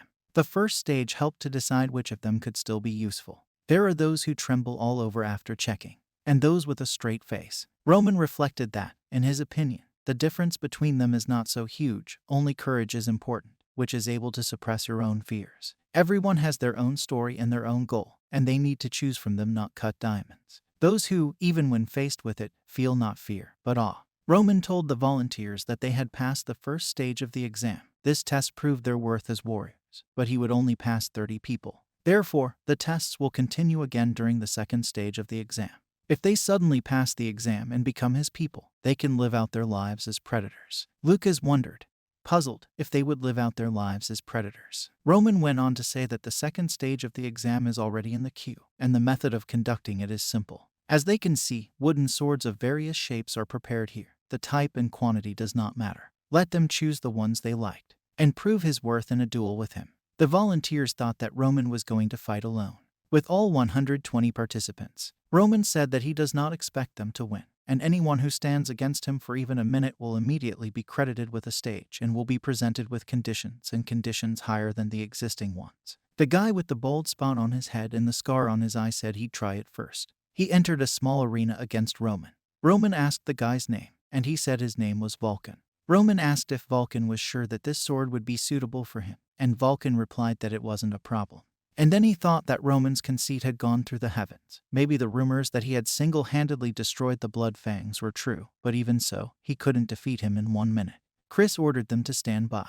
Vulcan wondered what he would do if he only lasted a minute, but he wasn't going to do it, even if he could become his master in the future, but here and now. Chris flipped the clock out of the commanding room. It should clearly capture what it is. Vulcan charged at Roman, swinging his sword at him. Then he used all his strength to strike. But Roman, as if not noticing him, calmly evaded. Then I tripped him and Vulcan fell to the floor. Vulcan desperately tried to get up, shouting here. But Roman had already presented his sword to his throat. And then he said, "Next." Lucas stared at Roman in surprise, and then wondered why he was different. Roman dodged with such a light and fast movement that it seemed completely different. How could he move like that? The first stage of the exam is nothing compared to this one in terms of difficulty.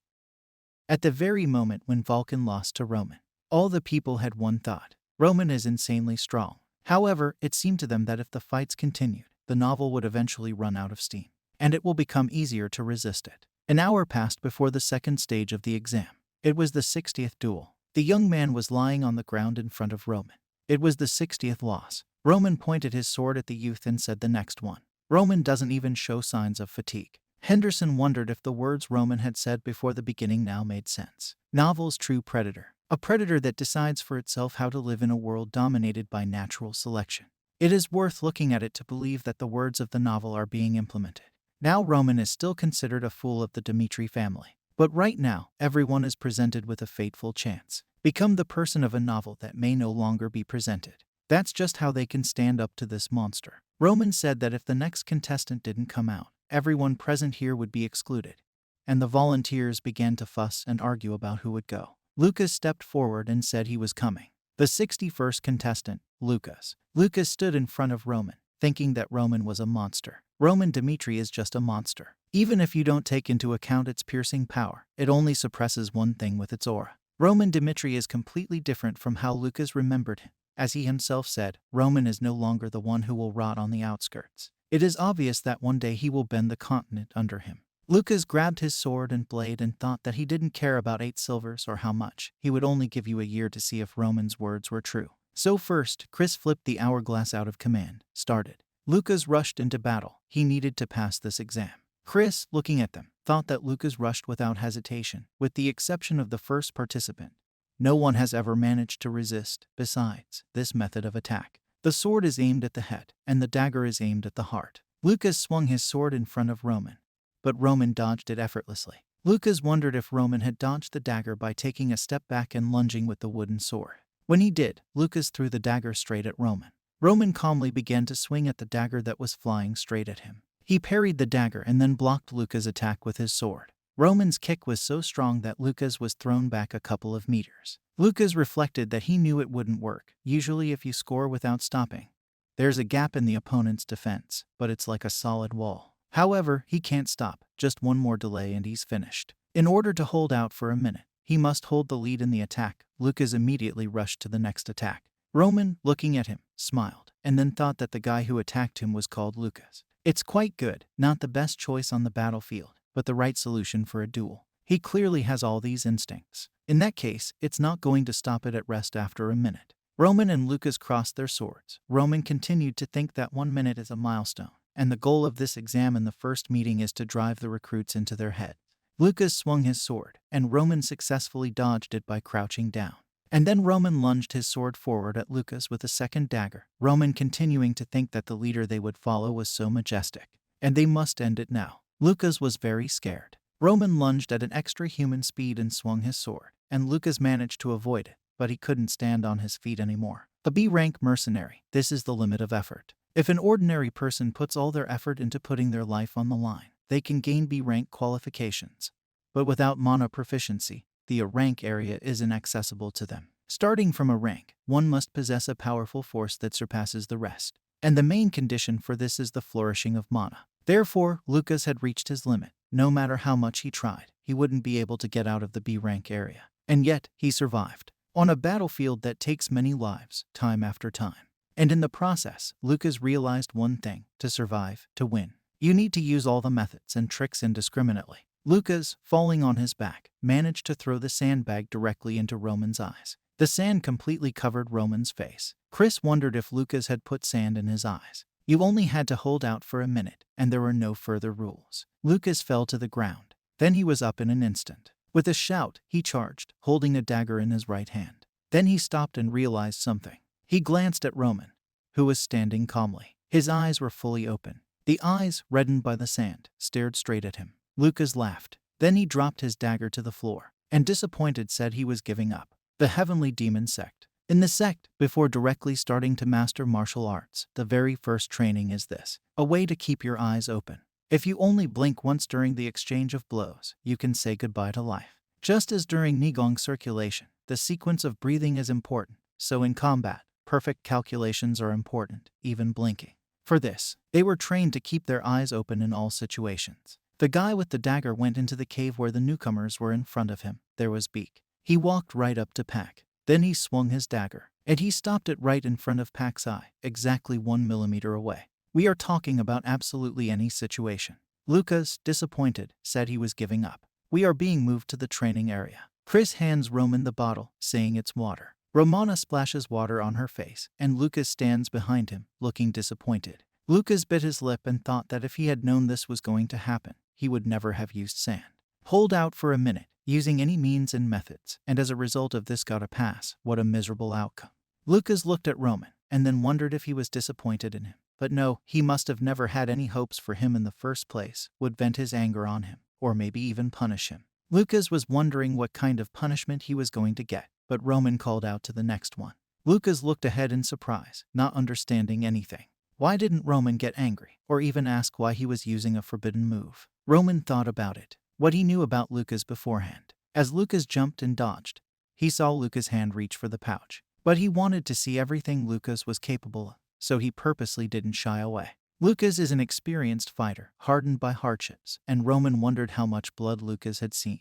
But he can say for sure. As for the blood he'd spilled during Baek Junhyuk, it was enough for an ocean. And it was the heavenly demon who created it. Roman asked that there was no one else. The next young man came out to fight, and he threw himself furiously at Roman. But Roman calmly dodged the blow. Then the guy pulled a rock out of his pocket. He turned and threw it in Roman's direction. But Roman dodged the stone again. Chris thought that there was a precedent called Lucas. Now participants use any methods and means to hold out for a minute. The guy rushed into battle again, taking advantage of the fact that Roman spent time dodging the stone. But Roman kicked the guy in the face with all his might. Lucas reflected that dishonest practices weren't a condition for exclusion, but once someone crossed the line, they might not expect to get off lightly. The guy whose nose was broken, Roman called out for the next one. Lucas kept thinking in his head that maybe if he hadn't given up in the middle, he would have ended up like the guy lying on the ground. By the way, this situation, what is happening at all, is simply impossible. This is the 100th match, and 2 whole hours have passed since the exam started. He was sweating profusely, and his breathing wasn't even labored. A mountain of corpses, a sea of blood, and painted with death. You won't get a break just because you're exhausted. If you can't control your breathing, your movement will slow down, and then you will become one of the corpses scattered on the ground. Therefore, you need to learn your own method of combat. Inhale once, and then exhale again. Natural mana, obtained through the breathing of a creature consisting of a number of processes, circulates through the body, removing fatigue from the body. Together with moderate control of the physical body, enhanced by bone changes, Roman keeps the body in its original state. Roman successfully repelled the attacker's attack. During the first conquest of Murin, he even had to fight continuously for 4 days. Such an easy duel would never exhaust his stamina. Chris shouted for everyone to gather, and then he said that they had passed the second stage of the exam. 0 people. However, this does not mean that no one passed. Among the 120 people present here, 30 people who passed the stage will be selected, and later they will announce the names. Everyone has done a good job, they can disperse. We are transferred to the same day in the late evening. Roman gives Chris a list of the past ones and says that he will assign all 30 to him. Chris will take care of their training. Chris calmly replies that it's fine. He looks at the list and thinks that these are the selected ones. Vulcan was the first to challenge, and Roman must have appreciated his courage. And Henderson is on this list, but he's pretty mediocre, maybe he missed something. The choice of all the others is clear to him, but Chris asked Roman, Lucas also passed, and Roman said yes. And then Roman asked if there was a problem with that, and Chris said that he admits that Lucas is a B-rank mercenary and has decent qualities. But in this fight, he didn't just go for a dirty trick. But he immediately gave up, not bringing the fight to the end, when he decided that he had already lost. Obviously, such a guy would become a poison on the battlefield. He is a typical mercenary, leaves honor, comrades, and will do anything to survive. As the soldier in charge of him, he wouldn't allow this. Chris didn't have time to finish. Roman interrupted him and said that's why he chose him. Chris looked at Roman, and then asked what he meant. Roman said that Chris, as I said, Lucas is a cowardly guy who doesn't care about honor. However, in a situation where no one even thought to go for a ruse, he found a real way to counter it and turned it into an action. This type, on the contrary, will shine on the battlefield. They will always find a way to survive and open a way out for you.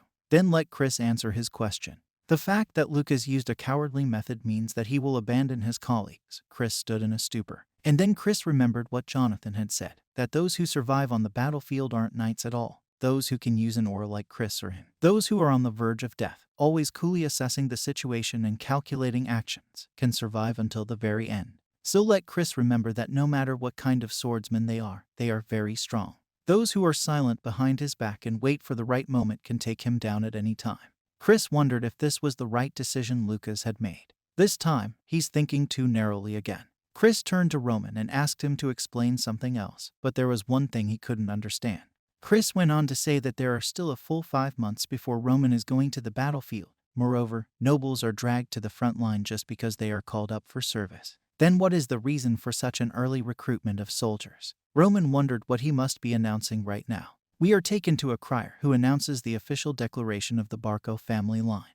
They remembered past promises and had been waiting for the Lawrences' decision all this time. However, they disgraced the honor of the aristocracy and undermined Barco's trust. They endured for a long time, but eventually decided to draw their sword. The fault of the Lawrences is obvious. They did not pay the debt left by their ancestors, and they showed great disrespect, not wanting to give up the land left as collateral. Thus, with this statement, they notify the people of the Kingdom of Cairo. If within the next week the Lawrences don't pay the debt or hand over the land they left as a guarantor, then the Barco family line, with the approval of the central government, declare a federal war on the Lawrences. Chris, frightened, asks Roman really. Roman replies that it's true, from now on they are. They are preparing to intervene in the war between Barco and the Lawrences. Flora had a dream in which she was told that they were now strangers to each other, so he will solve his own problems. Barco took a large sum in the gold bank. Whether Flora understands what this means. This means that only war awaits them, the one who must cling to this marriage. These are the Lawrences. She wants to share her fate with a person who can trust what Lino is experiencing, regardless of how the whole world evaluates Roman Dmitri. Therefore, he insists that the marriage agreement be terminated without changes. It's your fault, you destroyed our family line. Flora woke up from a terrible nightmare. She began to breathe heavily, looking around. Then I got out of bed. Flora thought for a moment and then said what the hell had she done? We are taken to the Lawrence palace, and someone asks if this is because of the annulment of the marriage agreement. The maid tells her friend that after returning from the estate Dmitri, Flora locked herself in her room and does not come out. Her friend, the second maid, replies that they say that the arrangement was cancelled because of a mistake of Mrs. Flora. What did she do to make this fool reject her first? More importantly, what would happen to them? The other maid replied that there was a lot of talk about the upcoming war with Barco. Judging by the Lord, the situation. We are taken to Flora's room. She reflected that she had always thought she had a bright head. She graduated from the Academy's advanced course with honors, and she looked at her father's happy smile, which was meant for her, and considered herself a good daughter. But the reality is, without family support, she's a useless greenhouse plant. Dimitri's a fool. It's ridiculous to even hear that. There's only one fool here. She no longer has the courage to face her father. What this man would have done in her place. Come to think of it, Roman is the exact opposite of her. No one demanded anything from Roman and did not have any hopes. He had single-handedly defeated the Blood Fang gang on his own, resolutely acting in the name of their family line. In fact, he was acting alone, without anyone's help. Since when is he so strong? How did he manage to do such a thing? Although no, apart from what was originally possible, he was only able to do it through sheer determination. Unlike him, she is. The butler knocked on Flora's door and said they had brought food, but Flora didn't answer. But then she suddenly walked out, startling the butler. Flora gave the butler a confident look and informed him that she needed to go to the library. While in the library, she reflected that her father had done everything possible to enlist the support of other families. But in the current situation, there is no place where they can be helped. Like Roman, Dmitri single-handedly defeated the Blood Fangs. They themselves must find a way to solve this problem. Someone had informed the Lord that the Martel family mouth had rejected their offer, and the Lord had replied that they should try to contact the Bast family house. The butler reported that the Bast family had rejected their offer, and were sitting in shock. While the butler went on to say that they had stated that they would support the construction of the circulation channels that they had always requested, but could not help in this matter. The Lord continued flipping through the book that contained all the family lines. A butler ran up to him and informed him that one way or another, due to Barco's pressure, it would be difficult to get outside help in the current situation. The butler informed the Lord that it was rumored that those who tried to interfere in this northeastern conflict would definitely be met with Barco's revenge. A crier was saying in the street that if the Lawrences didn't pay off their debt or hand over the land they had pledged as a guarantor within the next week, the Barco family would declare war, with the approval of the central government. Flora closed the book, and then I realized that the war was only a week away. The maximum that the Lawrences can get in the current situation. The Lord slammed his fist down on the table and shouted a curse. He went on to say that before the conflict, this one went out of their way to curry favor, and now they pretend that they don't exist. The Lord asked the man if the answer from the gold bank had come, and the man said yes. They said they would consider offers to let the land as collateral, but most likely it would not be limited to a week. Given their huge investment in Barca, they judged that helping them would be more profitable than helping Lawrence, and the Lord wondered if in the end all they had achieved was sweat and blood. Doesn't really solve anything.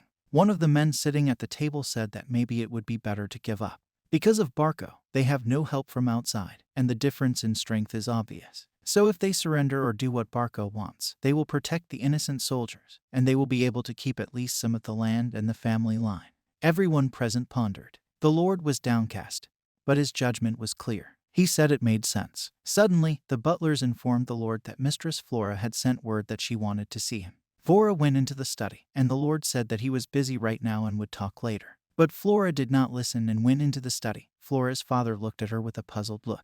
She said that she had a very important conversation to have with him. We are taken to Romero and Roman says that everything is as he said. A war between Barco and the Lawrences. He plans to involve the last name Dimitri in this battle. Romero asked if Roman understood what that meant, and Roman said yes. Romero shouted, almost knocking over his tea, that he understood, but still said that the war between Barca and the Lawrences was a legal battle approved by the central government. Romero angrily told Roman that after his termination of the marriage agreement with the eldest daughter of the Lawrences, their reputation did not leave a trace. If Dimitri intervenes, the aristocrats of the northeastern part will break their agreements with them, and in the worst-case scenario, the central government may send an army to defeat Dimitri. If Roman decided to help Lawrence out of a simple whim, then he'd better stop. Romero clutched his head and said that he had already thought that Roman had matured. Roman turned to his father, and then I asked him what he would like to see in his future life. Romero asked why he was suddenly talking about this. Roman replied that his desire to interfere in the Barca war was not at all on a whim. In fact, Barco's eldest son, Antoni, had recently tried to threaten him, and this was done because the Barcos feared that his marriage might interfere with their plans. He doesn't have any evidence to back up what happened that day, but here's what he thought. Despite the fact that people consider Dimitri to be the real power in the Northeast, the Barcos think they've already taken over Dimitri. And even with Romero's strength and power, they don't do anything. They must think that Romero is completely satisfied with the current situation. Romero fell into a stupor from these words. Roman replied that, however, he is Roman Dimitri different. He wants power and is not going to stand by in silence, as not only Barco, but whoever it was denigrate the name Dimitri. There are enough reasons, just as the Barcos came up with a non-existent reason to declare war. For those who have the power in their hands, the reason is no more than a joke. A new life, he still feels like he's crossing the ocean. But one thing's for sure, his true identity as Beak hasn't changed at all. His life should be filled with power. Roman went on to tell Romero that he wasn't asking to borrow the power of the family line. His interference is dictated by a personal reason, because he is romantically involved, so let them just watch what steps he will take and how he is going to live his future life. No matter how much you climb up, you can't change the origin. Romero recalled a conversation when he had faced the window and said that no matter what feats he performed, no matter how much wealth he accumulated, even if he had land in his domain, he would still remain a commoner. The girl sitting next to him asked if he had collaborated with other aristocrats in the capital, and Romero laughed and said that he had. And so did she. Nothing like that. You can tell by their eyes alone that they're looking at him. This is not the way to look at an equal aristocrat. The girl asked Romero if he wanted to change anything. Romero smiled and told her, no, he's fine with his current life. He doesn't want to go out of his way to get anything else. But he hopes that his sons will be different. Hopefully, unlike him, who is content with small holdings on the outskirts, these children will go beyond their status and aim for a higher spot. We're taken back to our conversation with Roman. Romero was still in shock, wondering what the look in his son's eyes said, that he couldn't stop him. But it's true that he himself dreamed that this moment would come one day. At some point, his sore thumb grew so much. Romero told Roman to do what he saw fit, and would tell him if he needed his help. And then he punched himself in the chest and said that Roman was his son, and he was Romero Dimitri, Roman's father Dimitri. Whatever Roman does, he won't have to bear the responsibility alone. We are taken to the blacksmith shop, and Roman stands in the middle of the street and asks if it's here. Saying that Dimitri's forge was the biggest in the kingdom wasn't an empty phrase. A workshop where several blacksmiths can work at once. And such workshops, on the street as many as 30 pieces. Roman wondered what he had been thinking all along about how they could have accumulated such wealth, but the sight dispelled all his question.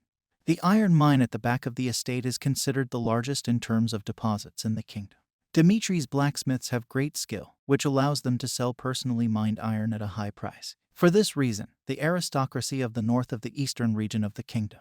He's not going to ruin his relationship with Dimitri. It's not just that they are simply afraid of the power of Dimitri's influence. If the Cairo kingdom stops receiving iron weapons forged from iron ore, that alone will deal a devastating blow to the kingdom. So he's here. A man who can even be called a symbol of the family Dimitri, a master blacksmith. His plan was to settle everything on his own. But there were some things he needed his father's help with. We are taken back to Roman's conversation with Romero. Roman talking about the combat weapons of his soldiers, Romero answering what armament means. He had to go to Master Hendrik. Previously, he was the head of the smithy, but after receiving the title, this was handled by Hendrik, with whom they worked together as the master of their kind. He is responsible for all iron production. If you say that this is his request, he will provide everything necessary. Roman smiled and said thank you. Romero went on to say that when Roman comes to the smithy, let him remember one thing: Dimitri's blacksmiths have a strong confidence in themselves. They will not be loyal to him just because he was born in Dimitri's castle. Only those who understand hardware and have the skills to operate it. They can earn the trust of true blacksmiths. We are taken back to the smithies by Dimitri, and the blacksmiths look around at Roman unkindly. Roman thought that yes, it was just like his father had said. Besides, if you consider the behavior of the previous novel, this attitude does not seem strange at all. We are taken to the largest blacksmith shop in the city, and Hendrik asks us who we have here. What brings Roman here is that Hendrik is a beefy middle-aged man with a thick beard. Roman, looking at him, thought that this was Master Hendrik, then said that he knew that his father had told him in advance the reason for his visit. Hendrik replied that he had definitely heard that he needed equipment for 30 people. And then he angrily replied that he initially thought that the money for entertainment had run out again, and Roman had come to steal something for sale. Roman looked at Hendrik in disappointment. Hendrik said that there's a mountain in the corner. Let Roman choose from it and leave. This will be enough for us to equip 30 people. Roman turned to Hendrik and asked him if he was offering to take it, which he was. Then Roman added that Master Hendrik, this is the maximum you can do. And Hendrik angrily replied that the maximum is yes, then let Roman fail if it does not suit him. Roman grabbed one of the swords in the pile and turned to Master Hendrik.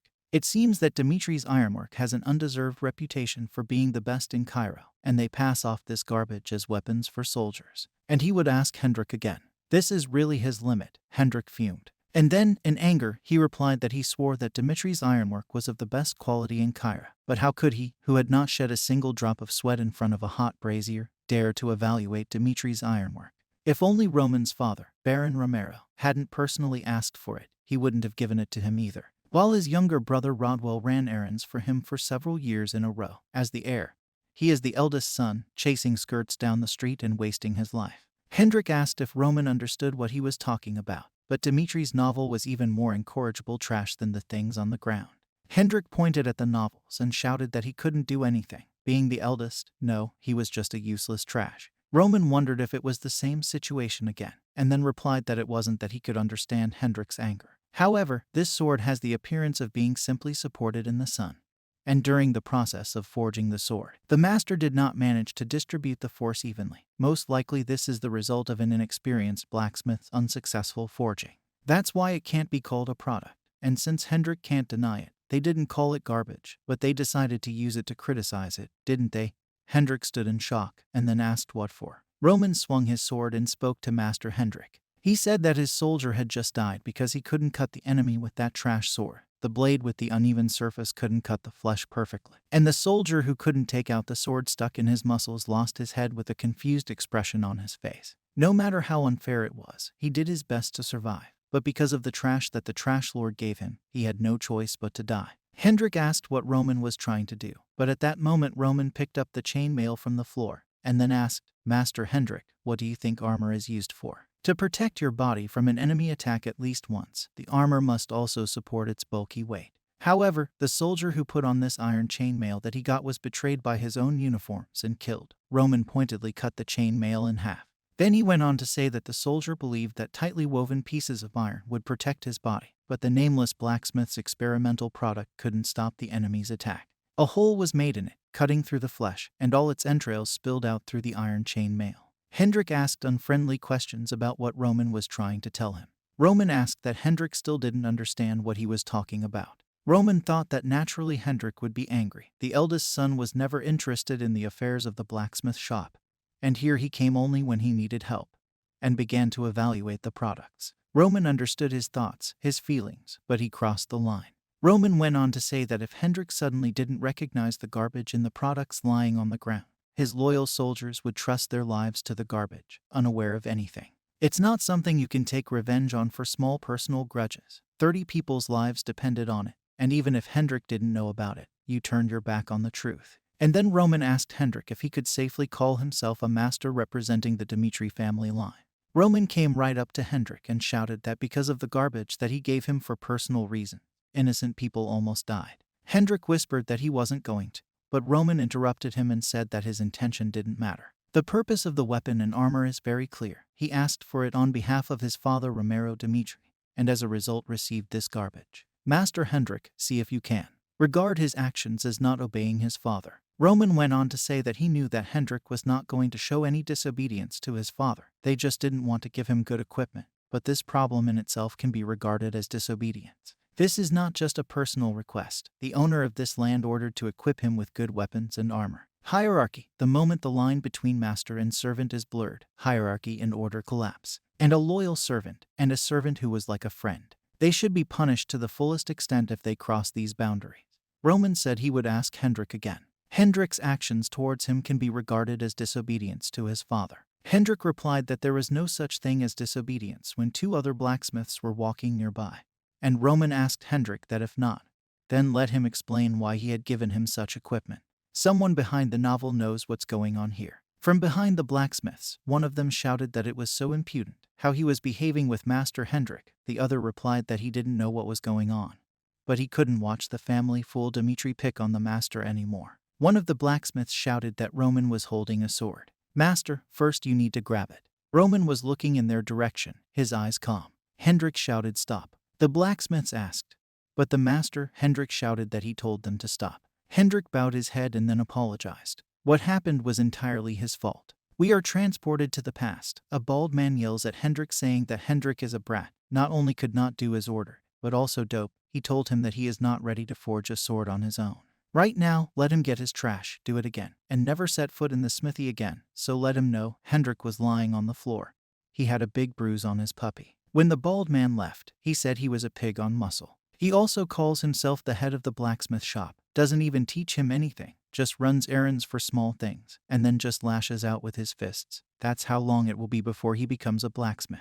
While Hendrik was chopping trees, he heard a shout, "For you, trading is a joke." The guy stood holding 1 gold coin in his hands and said that he understands that this money is not enough to buy a good sword. But this is all his savings. If they sell him the sword, later he will repay them 10 times more. All he has is a strong body.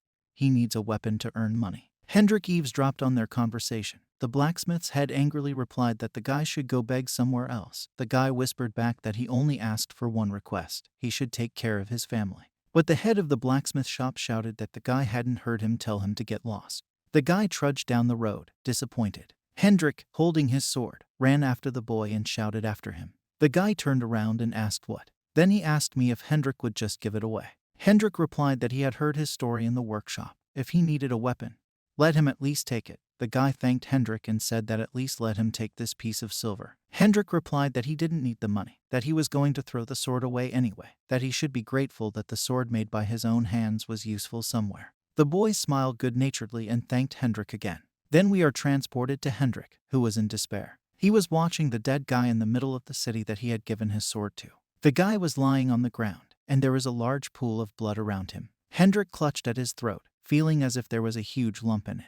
It was hard for him to breathe, and he began to run away from the sight. He fell to the ground, and he heard people say that the guy had taken on the protection of the merchant guild, and that he himself had died. Poor little brat. If only his sword hadn't broken in the fight with the rogue. The rest are all intact, so you need to have a good weapon. What would happen to his wife and child now? Hendrik, lying on the ground, began to cry the same thing. That he'd just killed that man. We're being transported back, and Hendrik thinks that ever since then, he's sworn it would never happen again. The thought crossed his mind that Hendrik, what did you do just because you disliked Roman, was going to repeat the events of that day. How pathetic you are. Hendrik stood in front of the smiths and said that he would pay for his actions. Roman replied that if Hendrik was remorseful for what he had done, he would not press him for anything more. And they'll get back to the main point. because he knows that Hendrik is an outstanding blacksmith. Thus, Roman asks him to prepare uniforms for 30 soldiers. As already mentioned, he does not believe that Hendrik intentionally obeyed the order. Most likely it is because of disgust for him. He more than understands his feelings.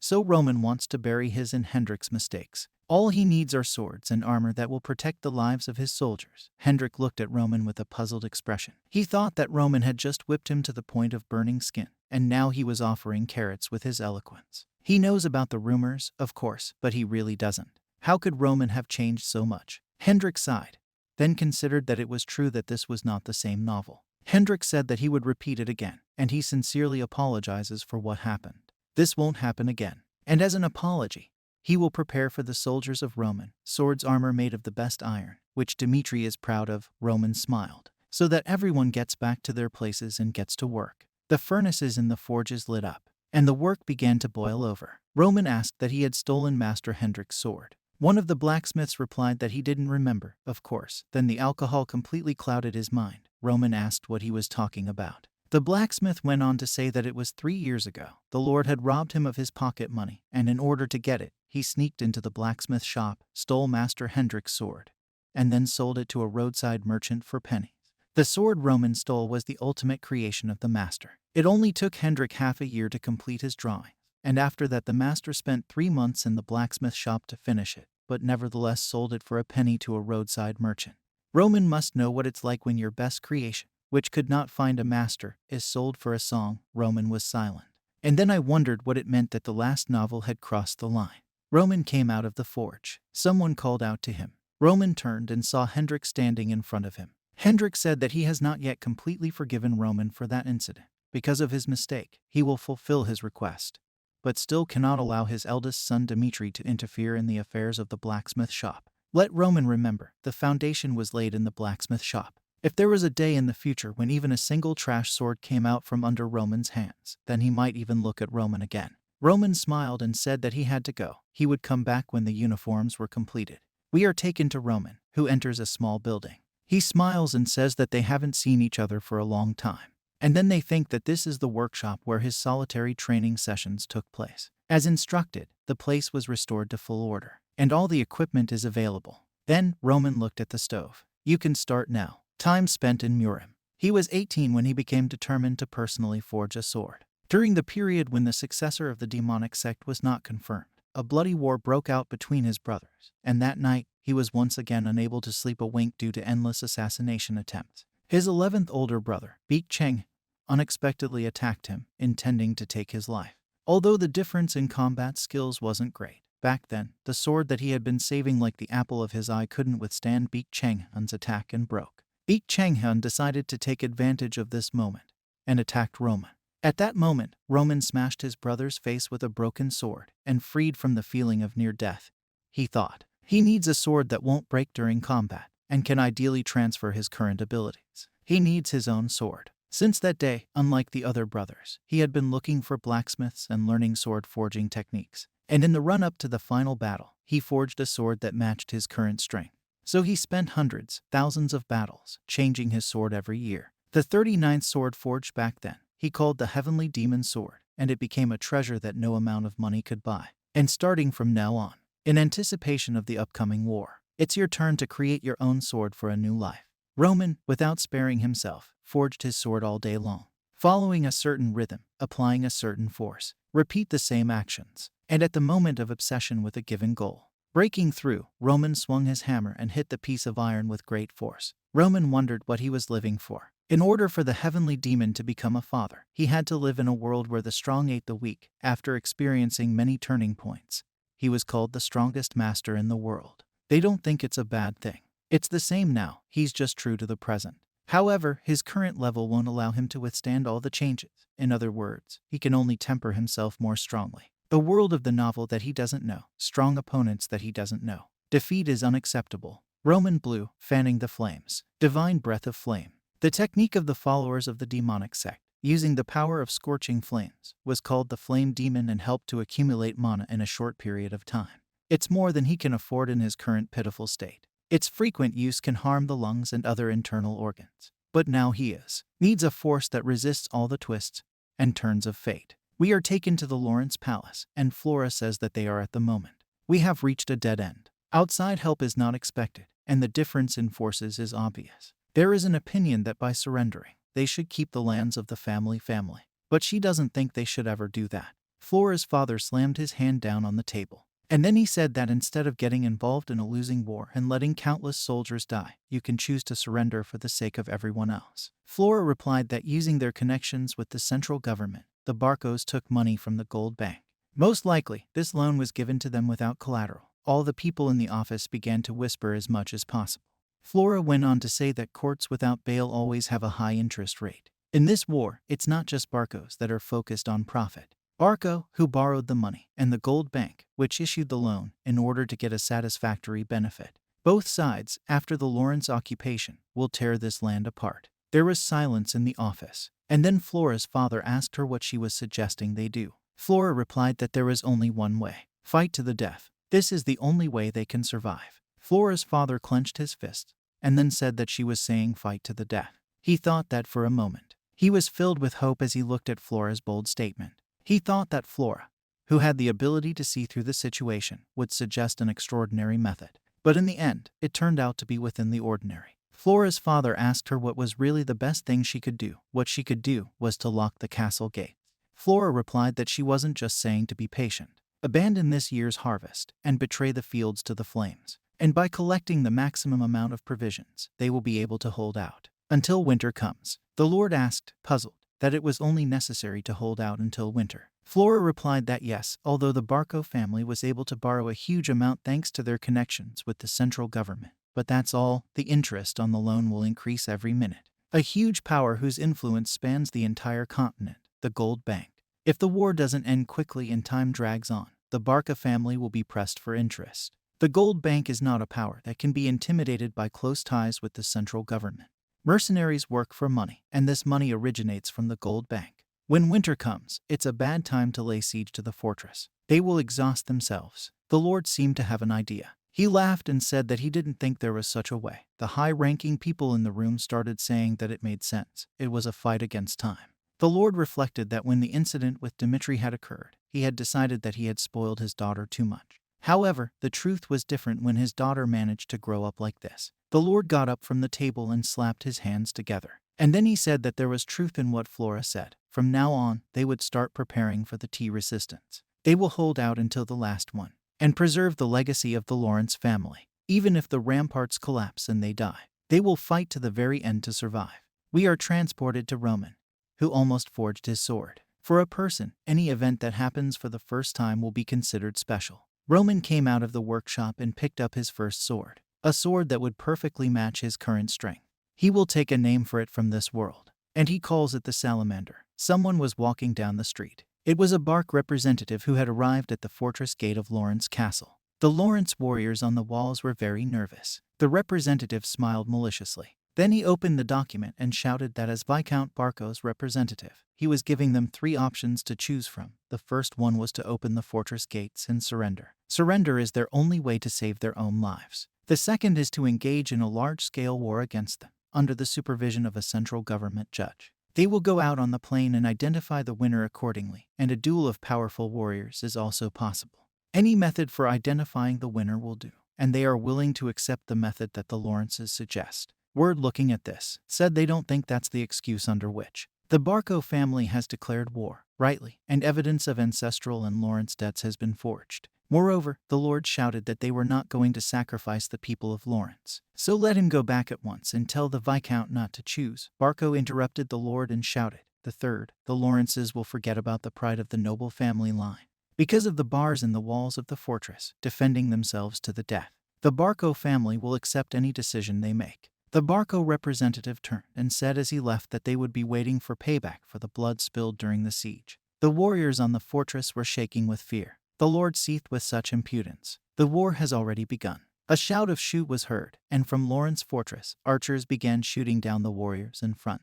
Shouts of come forward and not retreat could be heard everywhere. The screeching of metal and the sound of arrows hitting the shield could be heard everywhere. The Lawrence wars mercilessly shot down Barco warriors running to the walls. Someone shouted a curse and threw the helmet to the floor. The middle-aged man shouted angrily, arrogant.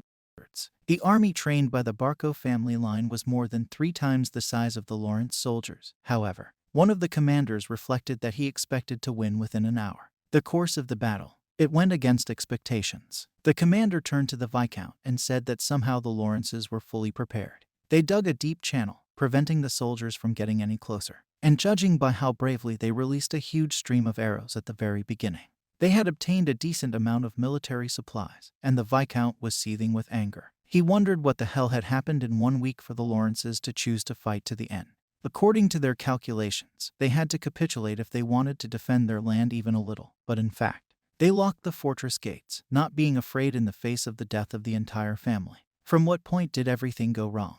The commander turned to the Viscount and asked what they would do. The Viscount asked what the commander was also asking. Let them prepare it immediately. The commander, frightened, replied that he obeyed. The Viscount wondered if Viscount Lawrence wasn't so resilient. He wouldn't be able to stand up to Barco's pressure just like he sold his great treasure to the Dmitri family. In the face of danger, he would tremble like a coward. The Lord commanded the knights to move. No telling when Barco's brats will attack them again. Let them gather their courage and quickly raise their weapons. The knights shouted that they were obeying. Lord said Flora, she was right. Then he turned to Flora and went on to say that the Barcos were confused and had called off the soldiers as it occurred to her. Flora replied that she had confessed that there was no point in waiting for everything to resolve itself, and that you need to become stronger yourself. From now on, that's exactly how she's going to live her life. The Lord shed tears as he whispered Flora, I'm sorry I forced you to marry Dmitri, but at the time he thought it was the only way to save their family line. However, now, whatever happens, he believes that she will make the right choice. Flora smiled. Then I noticed something terrible in the distance. Together, where they had just been standing in the fortress, something flew in and exploded. A breach appeared in the fortress. Flora ran to the edge of the fortress and wondered if the fortress wall had collapsed. It was a flash, a mechanical huge weapon that fired bolts of fire. The knights looked ahead in fright and said it was crazy. The Barcos had a flash ready. What the hell does that mean? Flora stared ahead in fright. A flash, a magical catapult-type weapon flying into the fortress walls. Huge explosion magic. Since this is a strategic resource that requires dozens of gold coins per charge, it is impossible to use it without the permission of the central government, no matter how rich the owner of this weapon.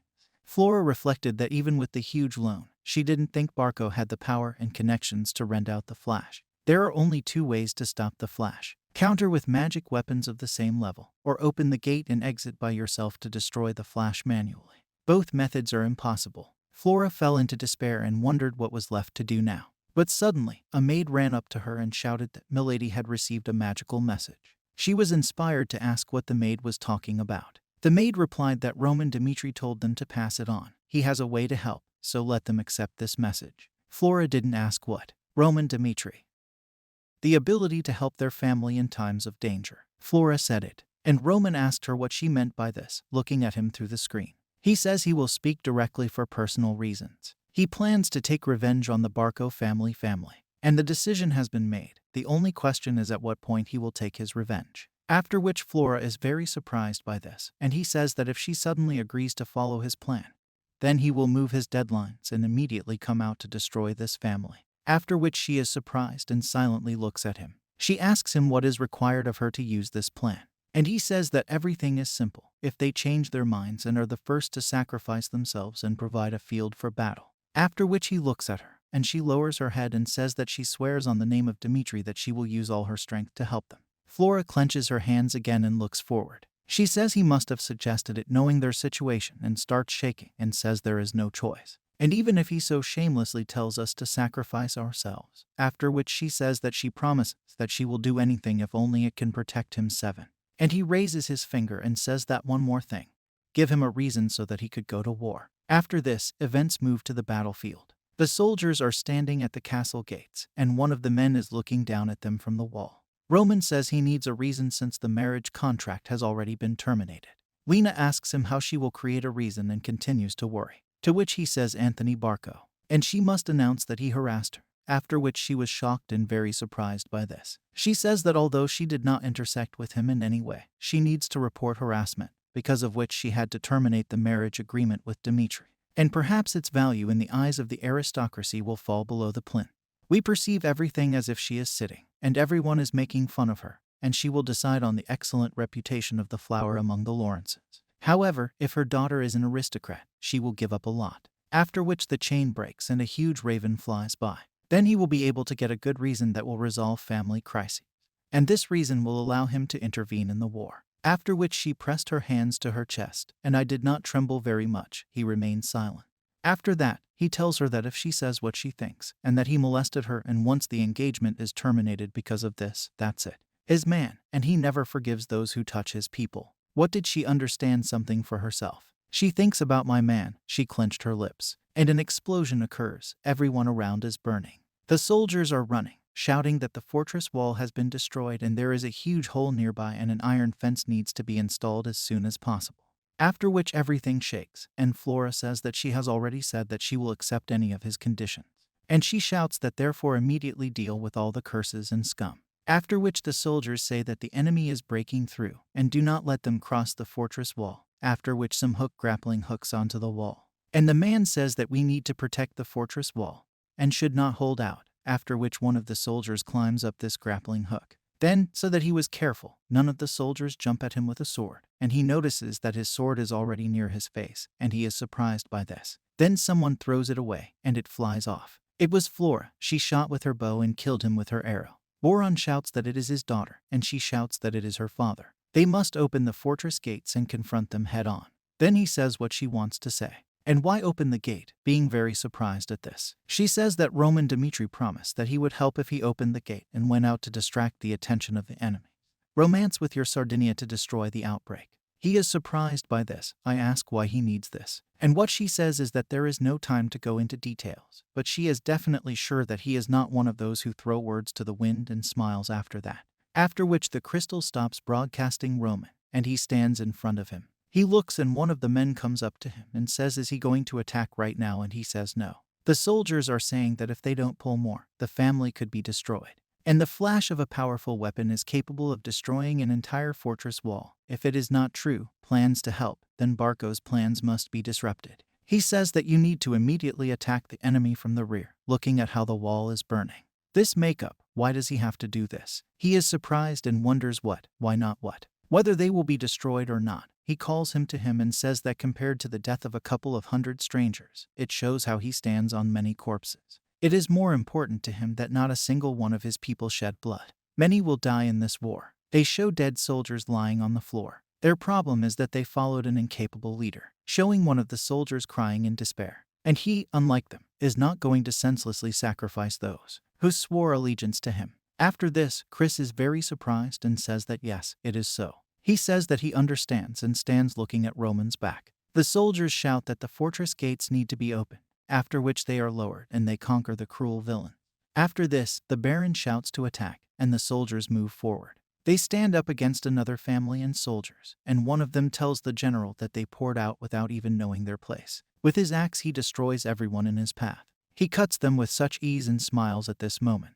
After all, this is a detachment of Burge mercenaries. The soldiers are shocked by how simply they cut up the people coming up in front. They begin to give birth and bite their lips. And they start to run away. They say that they need to be saved, and they say that they are finished throwing their weapons. Flora shouts at them to stand to the last from the top of the wall, and the archers continue to attack. She screams at them not to back down and thinks to herself that if they can't even act as bait, there's no way they'll show up. The horse runs to the base. One of the men asks what the hell. It was Roman on the slope with his sword. War. The moment when the soldiers had to put their lives on the line came too soon. Remembering how they run forward on their horses, some with a helmet, some without, and many with scars on their faces, they are very worried, but continue to run. Anxiety. Showing Chris running and freaking out too. Anxiety shows how the other person is also very worried. Roman looks at his soldiers and says that it is a reality that they will have to experience first, and if they manage to survive under the banner of his army, he will give them the promised life of predators. But whether they survive or not will be determined by their own strength and will. After which Roman, running to the end, he himself in front takes out his sword. He says the primary goal is to attack the family from the rear and destroy their assault weapons. He says they may not be able to play the role of perfect bait, and they don't expect them to have much input into the strategy. By expressing all this to your soldiers, and he takes himself to the front line. He will run forward and cut down opponents and clear the road, and they must follow him and finish off the remnants of the defeated army. After which he tells them to remember that their main goal is to destroy assault weapons. after which the soldiers see Roman running with his group on horseback. Their commander gritted his teeth and said that let them look at their appearance, as they were not going to resist them. He turns away, leaving, and says to immediately prepare to meet the guests who have lost their minds, after which the soldiers take up their weapons. They say they get into a defensive position with shields and spears, but Roman runs straight at them. He swings his own then from above. After this, making many strikes, cutting opponents. And once upon a time the people of his past world, belonging to different clans, spoke. The horse is speared and he jumps off it. At the forefront of the demonic sect, there is always a heavenly demon. And Roman jumps on top of them. They also sent their copies upward, and the heavenly demon is invincible, after which he lands and continues to cut his opponents. He looks with a face like he doesn't care and says that coming face to face with him is like suicide. People wondered why even after becoming a heavenly demon, he always took on the most dangerous role. And what then is it that now he stands right in front of his enemies? The reason was always the same. The strongest warriors on the front line must completely undermine the enemy's morale. Looking at the soldiers of this family, how much they tremble and want to run away. He stands in front of them. He has a purple aura, and if they don't attack, they definitely will. They clenched their teeth and shouted that they needed to go on the attack and let them follow the master. After which Chris is surprised by something. He sees some of the soldiers getting very worried and noticing him. Roman's soldiers cut up the other participants, cleaning up after him. But then one of the soldiers wounded his horse with a spear. We got very angry. His eyes turned red, and then followed. For Mr. and he jumps from his horse right at this soldier and hits him with his weapon, squeezing his daughter right into his chest. There is anger in his eyes. He says that being a master is just a little bit closer. Chris then strikes a pose and uses his aura to attack his opponents, killing several at once. The soldiers say that they must not stop this monster, looking at Romani, who is running towards them. He doesn't feel anything. He just walks forward and chops up all his opponents on the way. He looks and says that this thing is the goal of our plan. Flash. This is the design that creates a magical blow, concentrating energy in a golden circle. He runs straight at her, killing all the soldiers on the way, getting closer and closer. One of the soldiers who was at the wall says what the hell this is, and this is Roman Dimitri, captain of the Burge mercenary squad. He thinks to himself that there is a huge amount on the line for this task, remembering the chest of money. And since the fate of the mercenary squad depends on it, he personally will completely figure it out, after which he takes out his sword, and a red aura appears over his body. He jumps straight for Roman to stand in front of him. He says that their mercenaries, recognized throughout the kingdom as mercenaries, are of high rank, after which he clashed with Roman with swords, and they glowed. Unlike B-rank mercenaries, A-rank mercenaries must be able to control aura in order to gain their rank. Show how their swords crossed. Burge is a swordsman with a 2-star aura. His eyes turn red and he starts screaming and trying to attack Romana with even more force. He is surprised that he cannot even move, and Roman smiles at this. He is much stronger than this mercenary, and after that he makes a move. He is surprised that this is not so, or that he is the strongest of the strongest, trying to somehow protect himself from Roman's set of blows. But he makes blow after blow and continues to attack, after which he clenches his teeth and one of the blows hits him. 5 seconds Roman stands in front of him, and he falls to his knees. All that remains is to hold out again, from a mercenary and a rank against Roman, cutting off his head and standing behind him. The rest of the soldiers were very surprised by this and began to get nervous. They say their captain has died. But Roman soldiers, on the contrary, smile at this and are inspired. After which one of the captains tells him to die, pointing his finger, and orders everyone to kill this bastard. The soldiers stood in front of them and said that it was dangerous, and first of all they must take cover. After which Roman looks and watches how they scream and thinks to himself that the flash is a creation of magic that does not exist in their world. Looking at the huge golden circle, this is the unique merit of the heavenly demon, after which an aura appears around him. And this heavenly demon sword technique, remembering your past world. He raises the smaller one near his head and concentrates the magic directly on it. One form, after which a huge beam appears from this sword, and he attacks this structure with it. They watch as this battle is divided into 2 parts, and it begins to fall completely, breaking. After which Roman shouts to everyone to listen to him. He is Roman Dimitri, and he destroyed Barco's assault weapon. He picks up the sword and everyone starts screaming seeing how he destroyed it. Flora stands and begins to cry. Covering his face, he sees that he really succeeded. Flash destruction. Roman stands over a broken structure. Having lost Barco's central power, there was nothing left to do but retreat. The soldiers run towards Roman with white flags and say that they will look again. At this moment he looks into the distance. In this fight, Chris, I used it in a slightly different way than before. He stands bleeding, and the aura around him has formed a blue hue. He tried to concentrate it as much as possible, as Roman does, showing that he concentrates everything around the sword. And as a result, even in a fierce battle, the mana consumption was small, and everyone around them laughed. Why is he trying to repeat after Roman? But he continued to progress, showing how crowds of enemies are cut up behind him. He smiles and says that now all that remains is to admit it, that the gentleman used the correct method, after which he returns the sword to its sheath. And he stands there, smiling, after which he is surprised and asks what is it. He watches as the bloodied knights rise to their feet, and he thinks to himself how it all happened. And he clenched his teeth and rushed after the master, trying to keep up. Naturally, they were tired, looking at these bloody knights. And yet, not one of the 30 soldiers broke away, and no one was seriously injured. And that's why he chose them. Looking at all his companions, who are breathing heavily and are all covered in blood, trying to get up. They breathe heavily and look ahead and say that they were able to survive because of just one reason. Roman heads towards them and they say that the monster is beyond the bounds of common sense. They are shocked. And he says that he sees that everyone has successfully survived. And all thanks to Roman Dmitri. And his role is over. The gates to the castles open, after which Roman and his soldiers go inside. They watch what is happening in the city. Everyone shouts that he is a hero, their families, Roman, and say, "Thank you very much." They say that they will never forget Roman Dmitri. And all the residents lined up around. They will be happy that they were able to survive. And then the Baron thinks to himself, what a pity. Looking at Roman, he knew that he was unusual from the first meeting. But to destroy the outbreak with your own hands is an overwhelming talent. Roman greets everyone. The defense continues to watch him. They say that Dmitri gave birth to a tiger. Show Roman as a huge white tiger walking forward. If everyone didn't go ashore like this tiger, it would become their seizure. I perceive everything as this tiger approaches the Baron.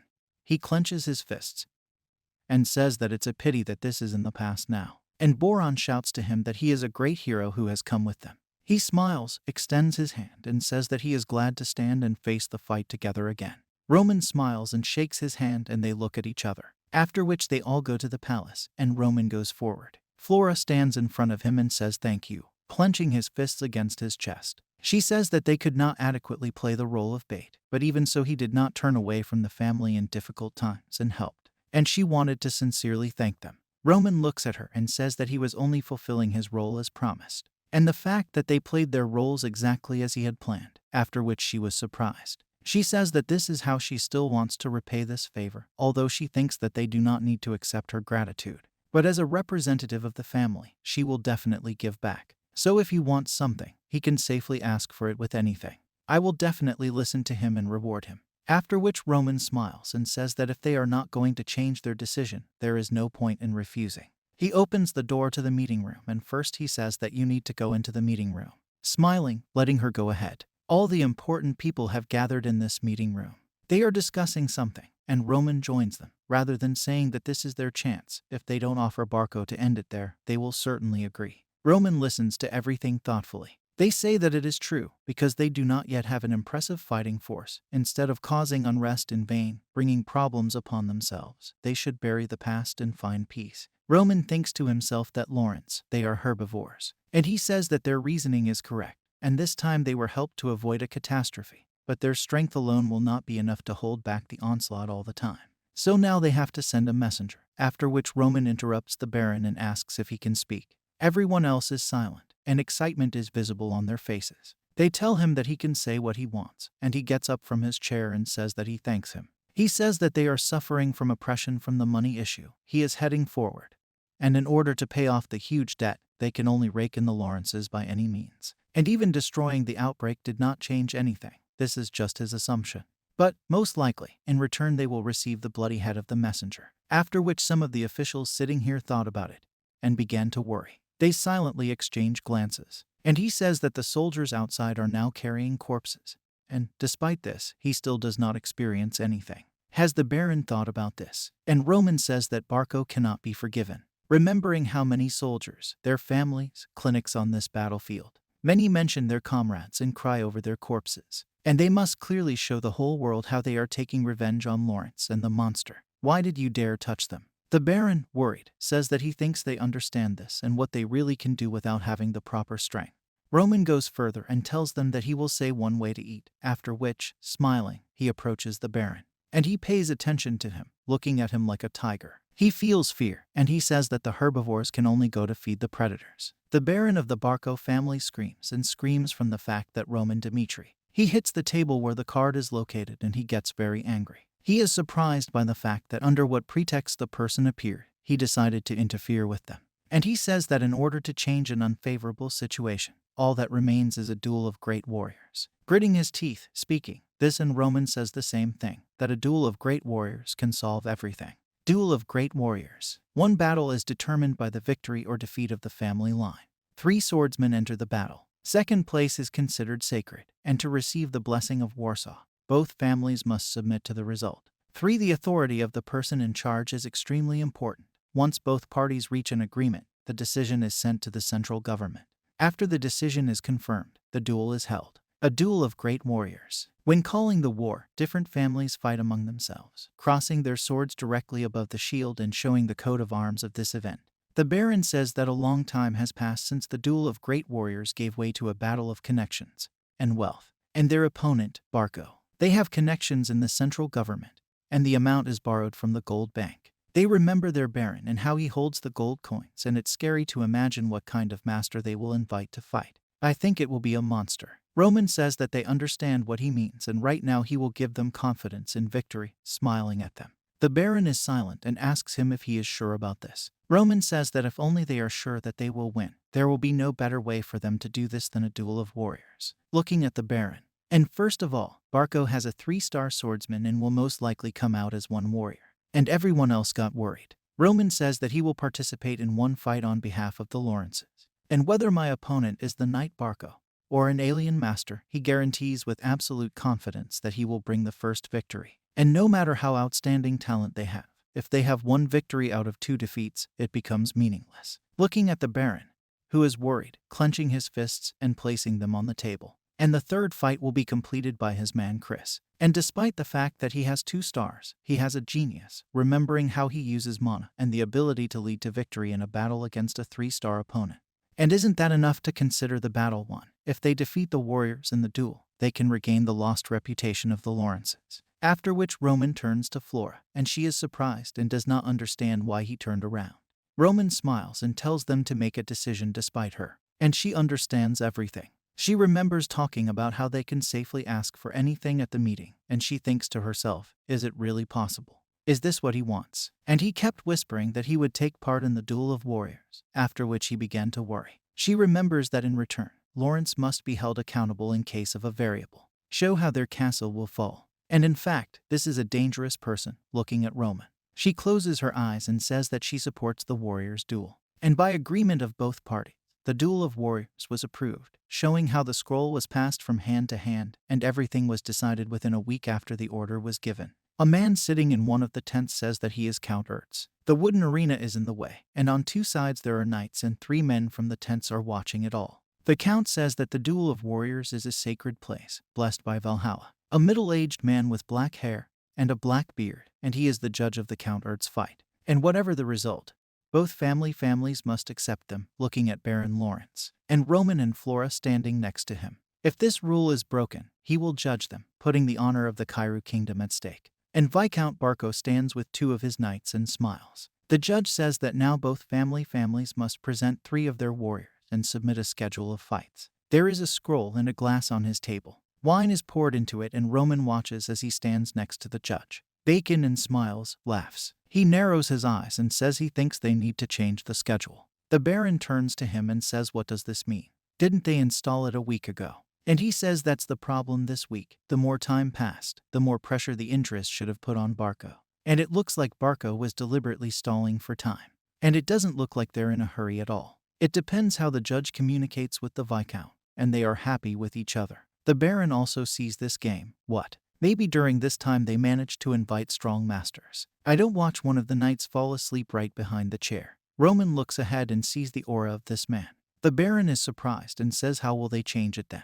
And he says that initially he was supposed to come out first and snatch an unconditional victory. And 2, the Lawrence knight was supposed to come out. First comes Roman, then the knight of this family, and finally Chris should come out, completing a series of fights. And Roman says that the crisis will come first. and they are both surprised by this. He says he will go too and fight the card Barco prepared. He smiles as he says this, and they say they are changing plans for suppression. A lot of people came to watch the fight. They point their finger at the knight standing at the ringside. A man with long gray hair introduces himself as Jans from Barco. Jansen, a 3-star aura swordsman. And his opponents are Chris from the Lawrences. Chris swordsman 2-star aura. And then people began to think and whisper that he was a student of Jonathan Chris, and wasn't he the one who was called the genius of the north of the eastern lands? And why did they send a 2-star swordsman? Only in vain will innocent talent be wasted. He hears all this, and in his head he thinks about how to become stronger. He needs to endure the danger. He says that's right. That's the reason why he came out of the well and followed the master. After which the battle began, and the flag soared at the top. The swordsmen rushed at each other, attacking. From Barco's side, the swordsman had a red-tinged aura around the house to himself. When he first fought with the master, that is, he took off one thing, no matter how strong his aura. Looking at how he directs his less towards, but he avoids, only having mastered it. He lifts up the meaning, looking at how he tries, therefore, to get in, but he fails. He dodges again and again. Grit your teeth and wait for your only chance. To which he says that he is a pathetic rat, and how long is he going to run? He tells him to die and releases his entire aura. To which Chris is surprised and says that this is a wide-ranging aura. Watching as he jumped on top of him and everything became covered in a red tint, he thinks to himself that he cannot dodge. And we urgently need to come up with something. And then he remembers the words of Roman, who told him that he needs to free himself from the usual laws of the world. And he thinks to himself that this is true. An indistinct burst of mana will never show the full power of the aura. And he channels all his mana into his sword and it turns blue. He says that just like the leader revealed her greatness with a grain of mana, I perceive everything as a lake, and from plane to beam, from beam to point, it will concentrate everything in the sword, the power of the aura. After which they both attack each other, and he says that he collected everything at one point. And then he blows off the head of this knight. She falls to the ground and everything around is covered in blood.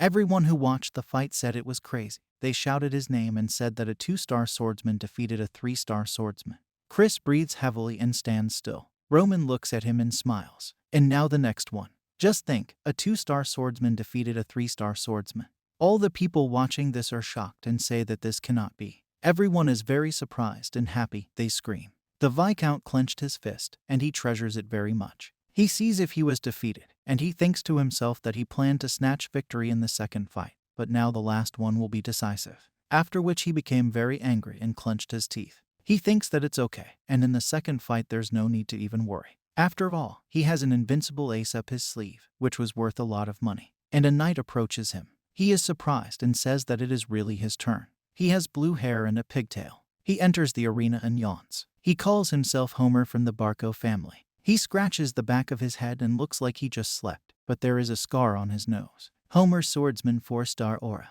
After which Chris, the Baron, and Flora were very surprised by this, saying that it was Homer, the same wandering swordsman. Why would he appear here? And not for the first time in his life they see a ranker in person. 49th place in the ranking. He thinks to himself, what if it weren't for the request of the guild head? The rating originates from the Valhalla Empire, the land where everyone who died a brave death in battle goes. Remembering how many knights are trolled by a dragon, and they put their lives on the line in order to get to Valhalla, and the desire to receive proof of your strength. Yet the states of victory and defeat were recorded, showing how near the candle a man wrote down all the victories and knights, and the names of brave warriors were immortalized on documents. This was the origin of the rating belonging to the risk of Valhalla culture. And as the empire's influence expanded, it spread throughout the continent, showing how the ranking began to spread throughout the world, and the temple's supreme leadership personally selected people for the first 100 places in the ranking. He thought that who would have thought that they would send Homer to a duel. He was very frightened by this, and they say that there is no one here who does not know about his reputation.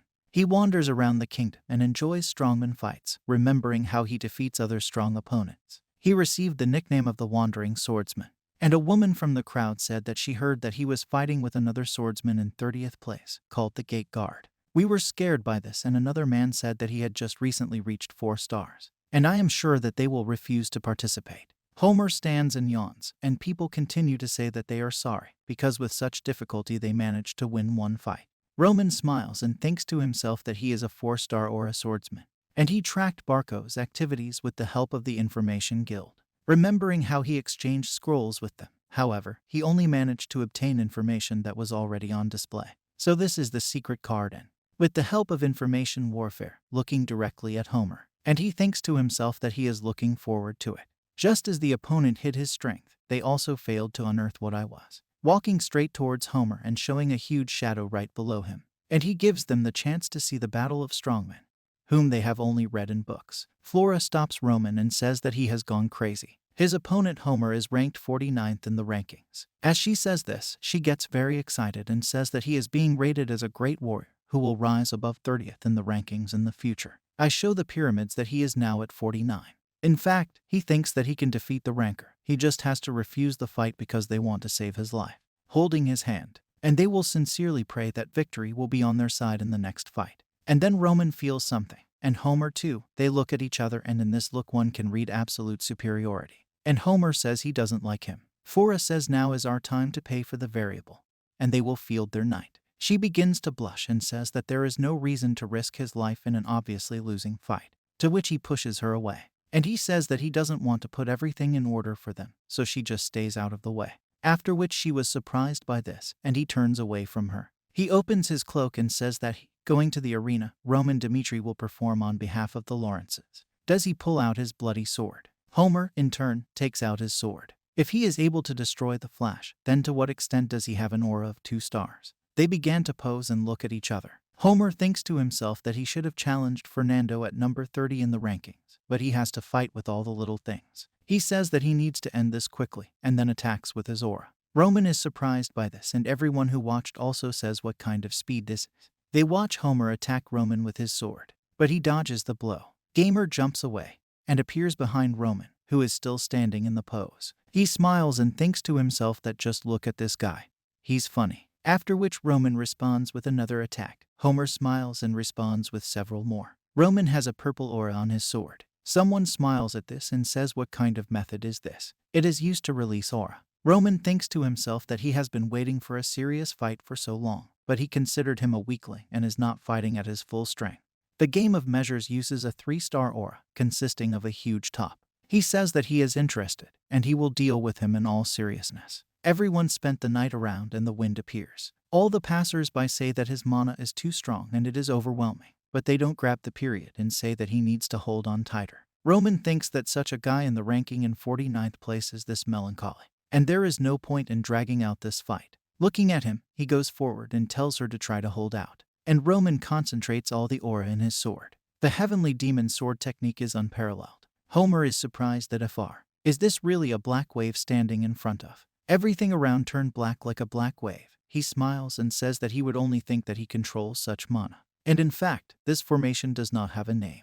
And he just calls her according to the order of execution. After which, he appeared behind Homer and cut him into 2 parts. Roman continues on, closing his eyes and calling it the Sky Demon Sword technique. 3 formation. Homer, I know he's looking forward to the fight with Fernando, said a man with a scar on his forehead and a serious look and a beard. But he asks him to put himself in their position at least once. This speech is about a duel of great warriors between families of the borderlands, and he should think of it as a light workout. He tells everything to Homer, who is lying on the sofa with his feet on the table. He looks at Togo and is silent. He thinks to himself that ever since he received the mercenary's certificate and rank, he rejected all orders and was busy wandering around the kingdom, fighting with strong warriors. After which he frowned, playing that he had no reason to refuse and smile. Flora stands in shock. The entire arena is covered in blood. All the people were surprised and stood there scared, wondering what kind of bullshit this was. They are looking at a talented warrior, who entered the rating even before he reached 4 stars,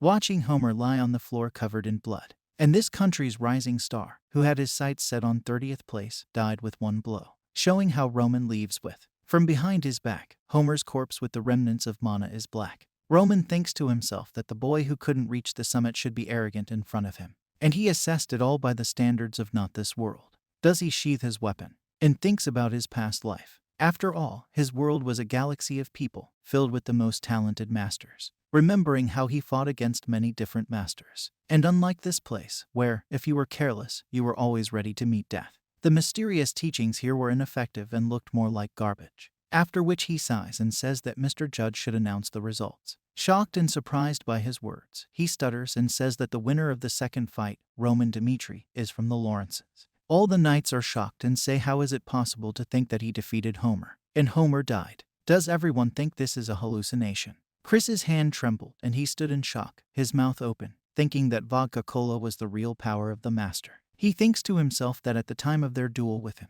he already possessed a power similar to this. He realizes this, he becomes scared, and he thinks that he made an unimaginable leap in growth after. Back then, the gentleman definitely did not have abilities superior to Homer, remembering how they sprinted the first time.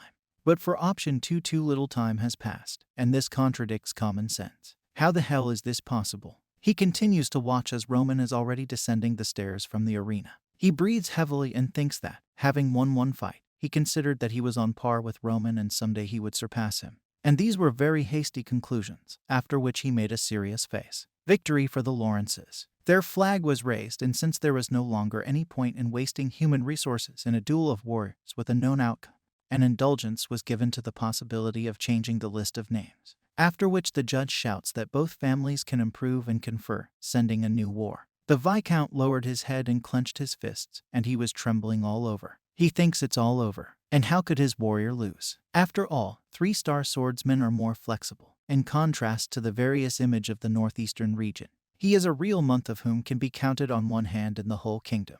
Remembering what he looks like, he thinks that maybe the mercenary guild that sent him Homer sent him a fake, and he is horrified. In it, one of the knights comes up and tells the Viscount that their country must go to war, to which he says that they can no longer lose combat power by lowering their heads, and they ask to send Benson.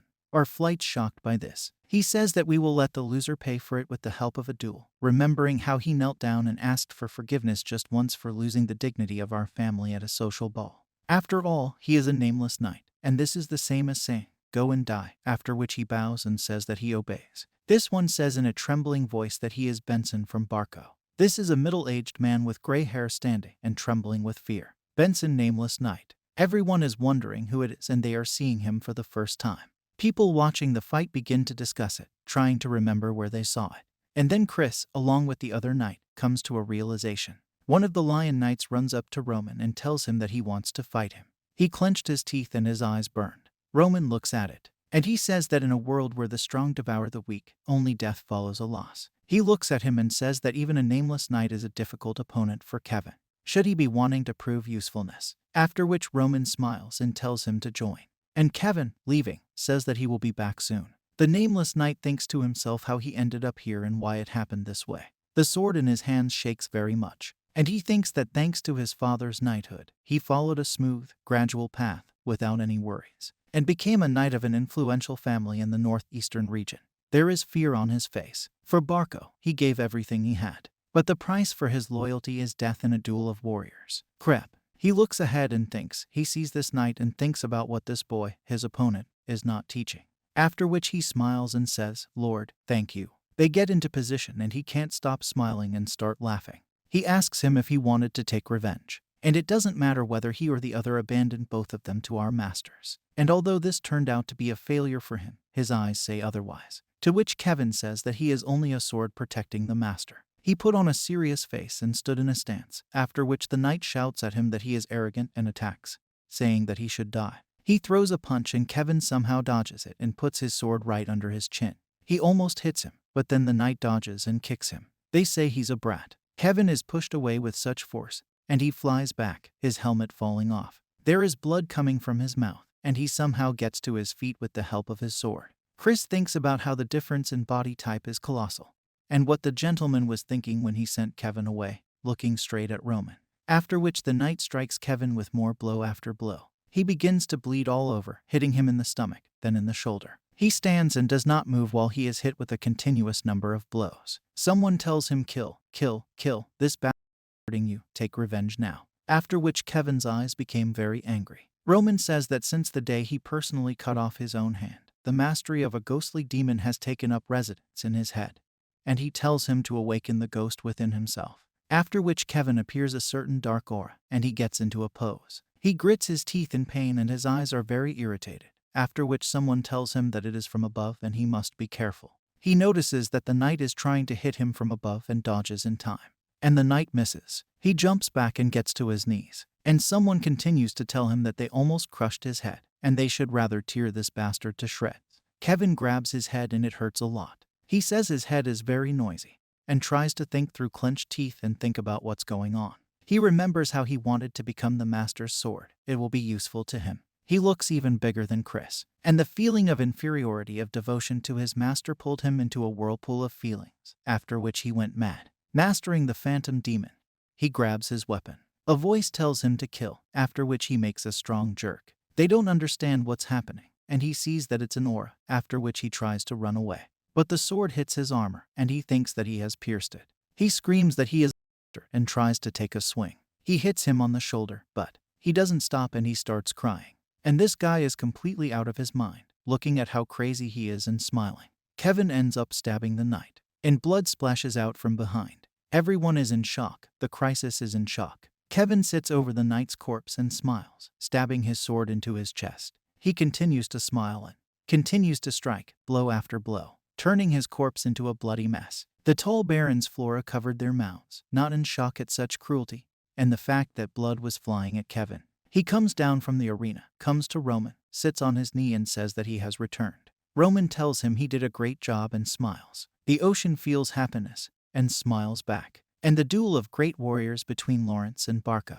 3 wins out of 3. Unconditional leadership of the Lawrences. And Roman Dmitri was at the center of it all. I show him sitting in his tent. Like the tales of heroes that have been formed in rumors since ancient times, truth and fiction have moved. People began to discuss how Roman won.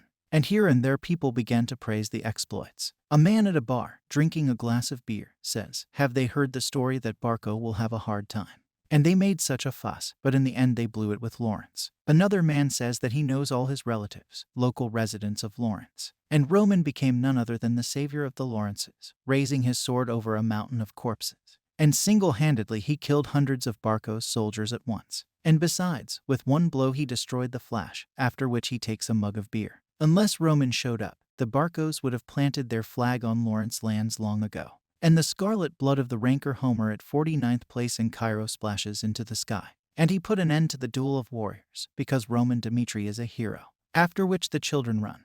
And one of the light children put on a red cloak and says that he is Roman Dmitri, and he saved the Lawrences while holding a stick in his hand. And the water dragon, reaching deep into the family, Dmitri ascended to the sky. And everywhere, one after another, heroic stories about his adventures began to accumulate, perceiving him as a hero. Barco Castle. It has a blue roof and light walls. The man looks at the many papers and says that this is the end. He sits at the table, clutching his head and says that now this is definitely the end. The entire desk is covered in papers. He thinks about the written reminder of the gold bank, the interest and principal, and the fee for hiring Homer from the mercenary guild and compensation. Looking at these 2 documents, he hits them with his fists and says that they are insignificant, after which many sheets fall from the table. He thought that when the Barcos had influence in the Northeast, and not in crowds, they sought meetings with them, remembering how the banquets were held. And now they have completely turned their backs, leaving them with nothing. He clenched his teeth and said that it would be a curse if only the scent of Dmitri had not intervened.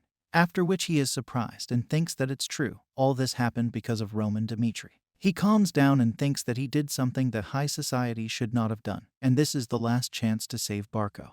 After which he smiles. A few days later, the entire Barco family tree gathered around a round table. The Viscount says that before moving on to the conversation, he wants to sincerely thank the true aristocracy who visited him 7.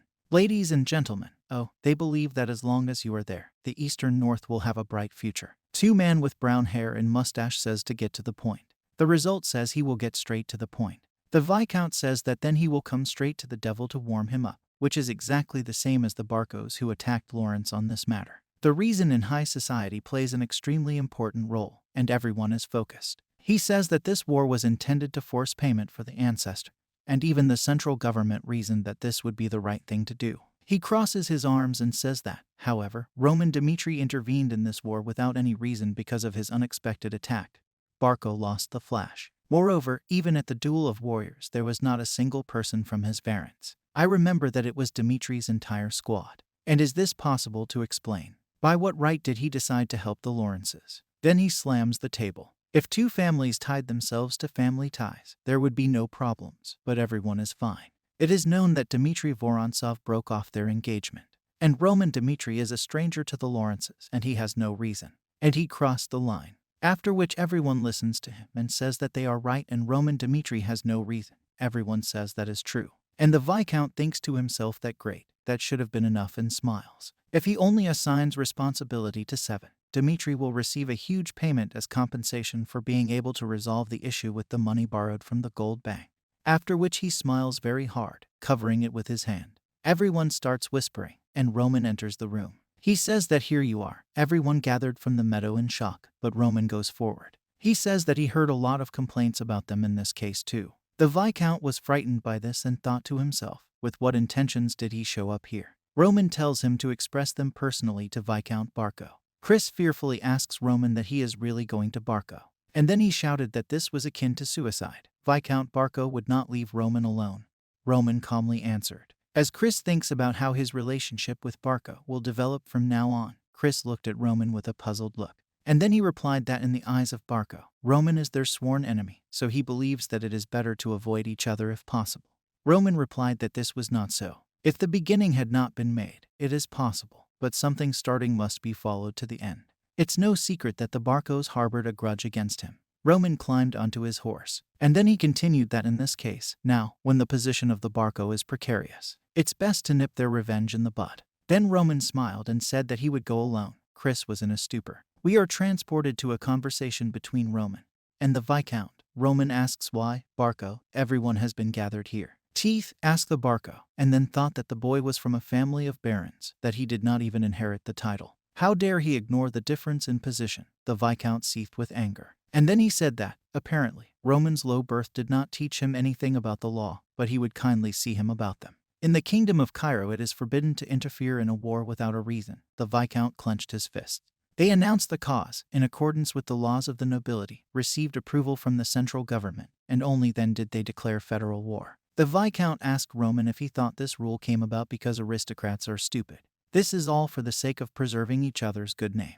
The Viscount stood up from the table, hitting it with his hand, said that ignorance of the laws of the aristocracy does not exempt Roman from responsibility. And then he shouted that now he understands how stupid an act he has committed. Because of him, Dimitri's family will have to endure a strong insult. Because of one son's misdeed, they cannot escape the reproaches of everyone from the northeast region. Roman stood calmly, not answering anything, just thinking. But suddenly he asked if the Viscount had finished. The Viscount fell into a stupor at this question.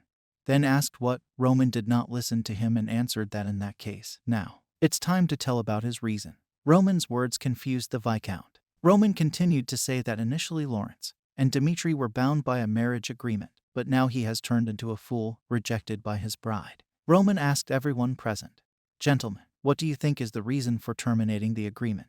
In his reputation, origins by women, all these rumors are not true. The truth is," Roman raised his hand and pointed his finger forward, "that everything was to blame for the threats of Barco's eldest son, Anthony." The Viscount stood in a stupor, not knowing what to answer. Roman continued to say that it is worth returning to the moment of the Barco social evening.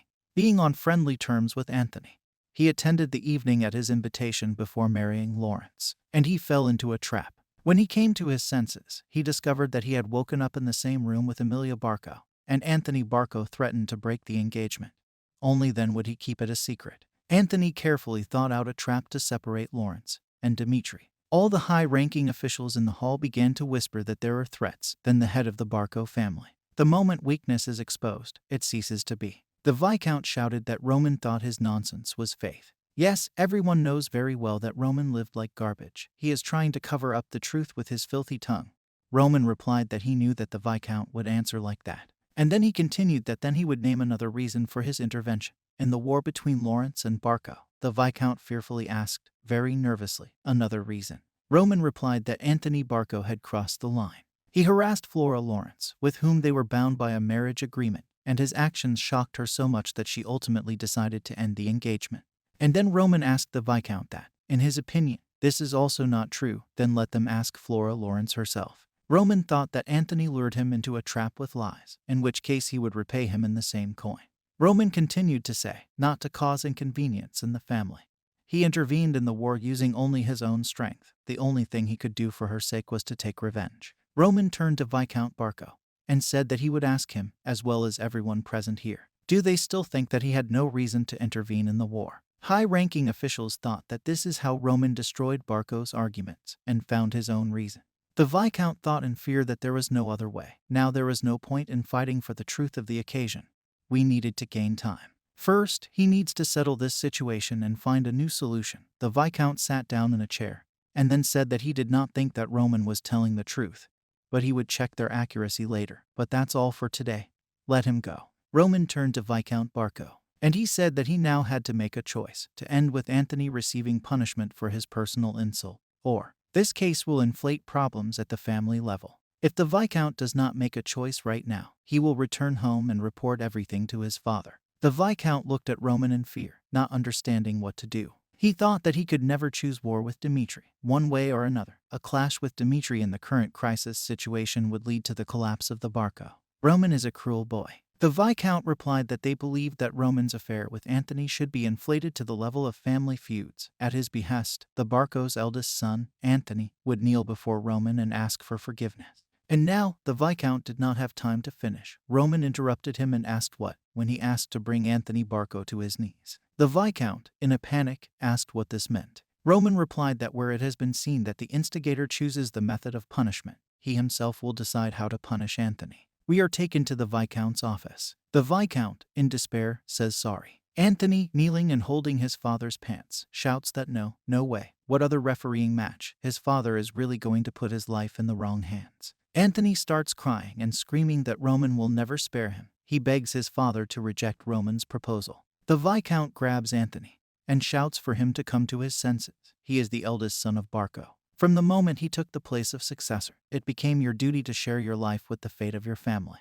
Therefore, let him look reality in the face. The Viscount, getting very angry, told Anthony not to forget about this shame and be ready to give one hand for it. And then the Viscount left. Anthony remained on his knees. He said in a whisper, "Father, I beg you." He remembered Roman's smiling face. The aristocracy and the Viscount Bark gathered together. They watched the fight between Anthony and Roman. The sword in Anthony's hands trembled. Anthony, with tears in his eyes and fear in his soul, said that Roman, I like Flora. Apparently he briefly lost his mind from the realization that Roman and her would get married. Anthony's body was shaking. He continued to say that he was sorry for everything he did to Roman. There was no malicious intent in this. They are friends. Roman began to take out his sword. Anthony, frightened, shouted to Roman. And then he ran up close and shouted that no, Mr. Roman, he was asking to be spared only once. Let Roman only save his life, and he, Anthony Barco, will pay for his mercy all his life. The aristocracy looked at Anthony with pity and whispered that he would see no mercy. The Viscount began to think that Anthony was a stupid person. Roman said that means all his life, and then asked how. He has enough strength to pay off his debt to the gold bank. Even vaunted connections with the central government will not be able to hush up the atrocity they committed. The Barco family line is over. Roman came close to Anthony and said that he humiliated him in front of everyone and lured him into a trap with the help of a dastardly plan. So why let Anthony answer him? Should he spare him? The Viscount's heart began to beat with great speed and he wondered what was happening. Roman replied that there was really no reason for that, and then stabbed Anthony right through. Roman watched with an indifferent face as Anthony coughed up blood. Once upon a time, Baek Jun-hyuk, in order to survive, staged a bloody civil strife. He withstood the attack of his older brothers, who tried to kill him every night, and, on the contrary, thrust a sword into their hearts from me in life. Someone approached Baek Jun-hyuk and asked him if he knew what his problem was. It was one of the 12 elder brothers of the heavenly demon, the firstborn Baek Hole. He said that he did not know how to compromise. Once he sees an enemy in his opponent, he plunges headlong into the situation. He does not show even a shred of generosity towards his opponent. This is a fatal problem that will someday become his Achilles' heel. Baek Hole truly a great man. He was not just a strong warrior, defeating enemies one after another. He had the generosity that allowed him to gather them under his command. Baek Jun-hyuk replied that he understands what his brother is talking about, but this is his method, to trample and destroy a creature that shows hostility towards him. He lived like this in the very bottom of the demonic sect, and his life would change in the future. Only death is the only way to eradicate all variables. Roman sighed with his sword. Antonio's body was cut in half, his death. No one could have foreseen such an end. The Viscount desperately rushed to Anthony. He shouted that no. He grabbed Anthony's already dead body and screamed in panic. He didn't know what to do. Romana turned to him and asked if there were any problems. The death of a criminal in a judicial duel is quite common. The Viscount shouted that they stood up. This demon dared to kill Barco's eldest son. Let them kill him alive. The guards stood motionless. But they didn't think about how this monster got a terrifying aura from the realm. The Viscount, with tears in his eyes, said that Roman had planned this from the very beginning. His visit to the barge without a single person on guard was only a way to pretend that Roman intended to show generosity. Roman replied that from the very day that Anthony intended to threaten him, he could no longer live with Barco under the same sky. And here is the result. Roman turned to the aristocrats and asked what if there were still people who could not break the already leaky connection with the bank. They will have to face him. The Viscount shouted to Roman that he thought that after everything he would get away with it.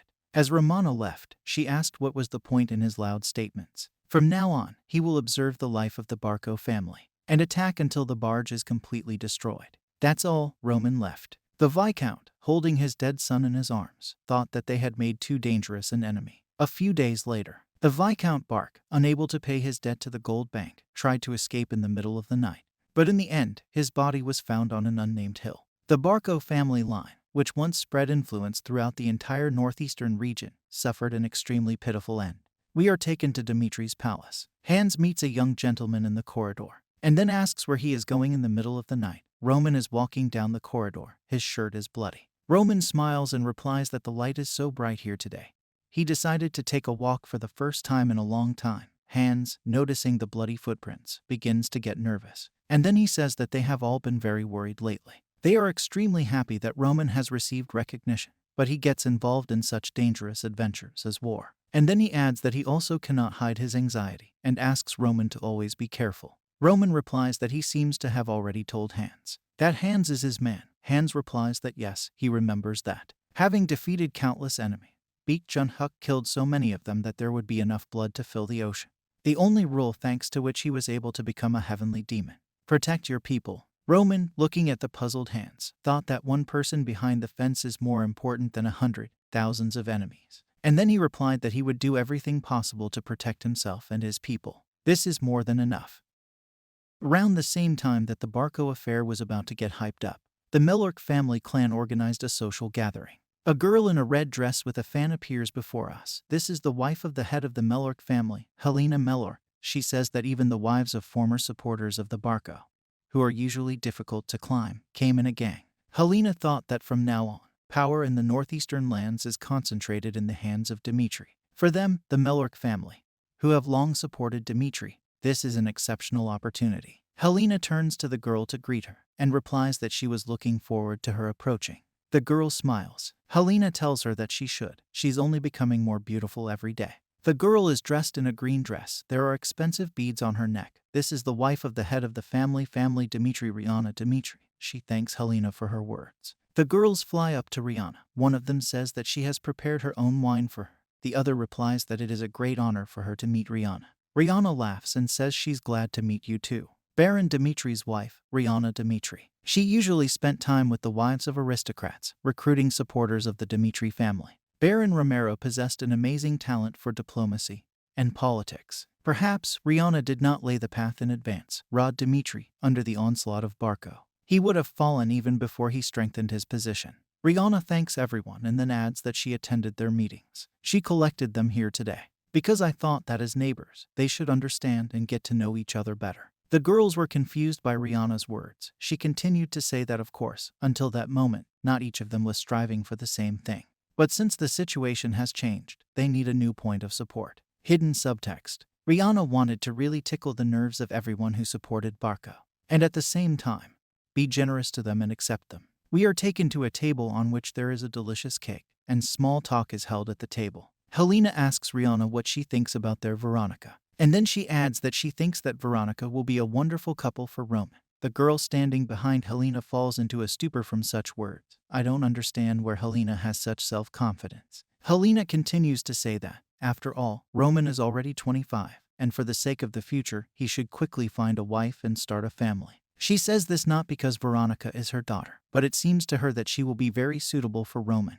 But these words did not impress her at all. She thought about it. One of the girls sitting at the table said that it wasn't so long ago that Veronica accepted the offer of another family. Another girl supported and said that Helena, her greed knows no bounds. Helena, sitting opposite, was seething with anger and thought that, oh, this is a woman's. While Rihanna was drinking tea, she heard the girl say that it's true that Roman needs to approach marriage with a special choice, and later be sure to stop by their estate. Her daughter fell in love with Roman at first sight. Another girl said that her cousin's daughter is so brilliant that she is considered the best student at the academy. Her daughter is still very young, but in the future she will become a real beauty. During these 6 years, Roman was the fifth wheel in secular society. The reality that he, the eldest son, could not inherit the leadership of the family tied him hand and foot, but his potential as a 4-star swordsman. This alone is a guarantee of a prosperous future, and if he also inherits the Dmitri family, you couldn't find a more suitable groom. In an instant, Roman turned from a fifth wheel into a man of dreams. Rihanna replied to all the girls that she was pleased that they spoke so flatteringly about her son. But Roman was already hurt very badly once, and she hopes that he will meet a girl whom he sincerely loves, and not one that his family imposes on him. Therefore, there is no point in talking to her about political marriage. The girls sitting opposite heard this and stood in a stupor. They could not expect such an answer to be given. Rihanna continued to say that this means that if she wins, the first one will take possession of it. The girls began to glow with happiness from such words. We are transported to the Lawrence estate. In order to survive in the world, strength is needed. Flora sits in the library and studies books. Flora thought that Lawrence and Barco, in fact, Lawrence lost this war, although she said that they would hold out until winter and then they would have a chance to win. But when faced with reality, there were too many variables. Roman foresaw absolutely everything and boldly rushed into battle, saving Lawrence. What does she need to do to become the same as Roman? Remembering Roman, Flora blushed. And then I thought that no. She began to shake her head in different directions. They said that she didn't like Roman Dmitri at all. Why did she blush? Roman is an arrogant egoist who cares only about his own benefit. And yet, how can he be so strong? What kind of person is this Roman? Flora wanted to get to know him better. Flora closed the book and said that she needed to go get some air. She went out into the yard. It was late evening. Flora thought that it was true, interesting or not, but the engagement had already been broken off, and nothing connected them anymore. She has neither a way nor a reason to meet Roman. Suddenly someone called out to her. She turned around, puzzled. In front of her stood a girl with expensive earrings and blue hair. She said that they had not seen each other for a long time. The girl beamed with happiness when she saw her sister Flora. Flora did not shout out that it was really Sylvia. What is she doing here? This is a girl from the sideline of the Lawrence family line, Sylvia Lawrence. Flora ran into the Duke's office. She shouted to him that she heard that Lawrence was responsible for holding the ball in Dimitri's domain. Why didn't he tell her anything? The Duke turned to her, and then he replied that this incident opened his eyes much. In a situation where no one could make a decision, she showed intelligence, pointing to the right path. Flora was stunned. The Duke continued to say that thanks to the fact that Flora brought Roman Dmitri to the battlefield, they were able to win this war. He will no longer repeat past mistakes of belittling the value of Flora and will support any of her endeavors that she desires. Therefore, from now on he will no longer force Flora to take part in family affairs. Let Flora live for her own dreams. Flora thought that all this was certainly touching, but she wanted to go to the ball. And then she asked why Sylvia was invited to the ball, given that she had come all the way from the capital. Her visit had another purpose. The Duke replied that it was his personal whim. Flora wondered if it was really a whim. With the help of Sylvia, restore the connection with Dmitri lost due to the dissolution of the engagement.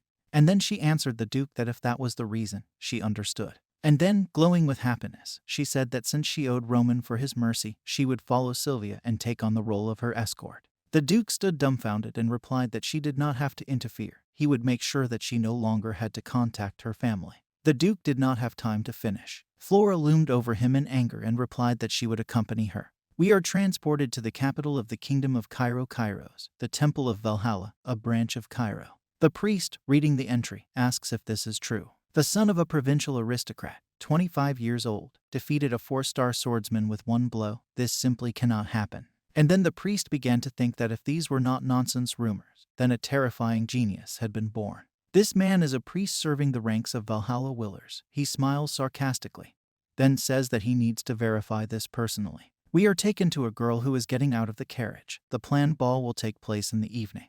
The daughters of aristocrats arrived in advance on the land of Dmitri. All the girls were happy getting ready for the ball. Each one had incredibly expensive trinkets. I said that this is what Dmitri means. With a confused face, she continued to say that the rumors were not lies, and he was really sad. The girls all went to the ball together. Looking around the surrounding area, one of them said that anyone would understand that this is the land of blacksmiths. She doesn't even know how to live in such a place. In the capital, even commoners care about it in some minimally favorable way. Sylvia, covering her nose with a handkerchief, said that it is now clear to her that the head of the family, Dmitri, is far from art. Flora thought that Sylvia's father, Viscount Lawrence's younger brother, had settled in the capital as a merchant.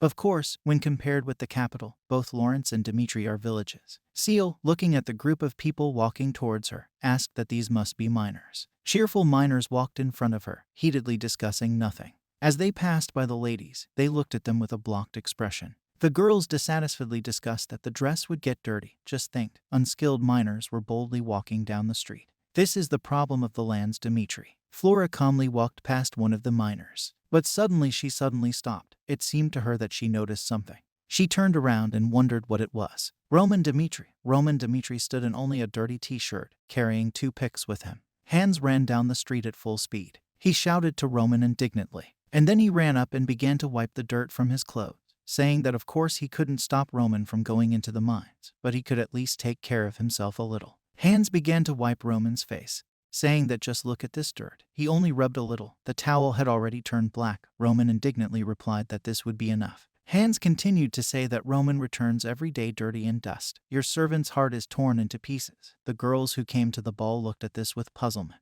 They blushed, looking at the miner, and then enthusiastically said that this man was Roman Dimitri. Sylvia, looking at Roman, thought that he was more handsome than she expected. His body. Sylvia licked her lips and continued to think that it was lost. Everyone said that there was a high probability that Roman's second son would take his place as heir, but as an aristocratic family, he would entrust his son with work in the mine.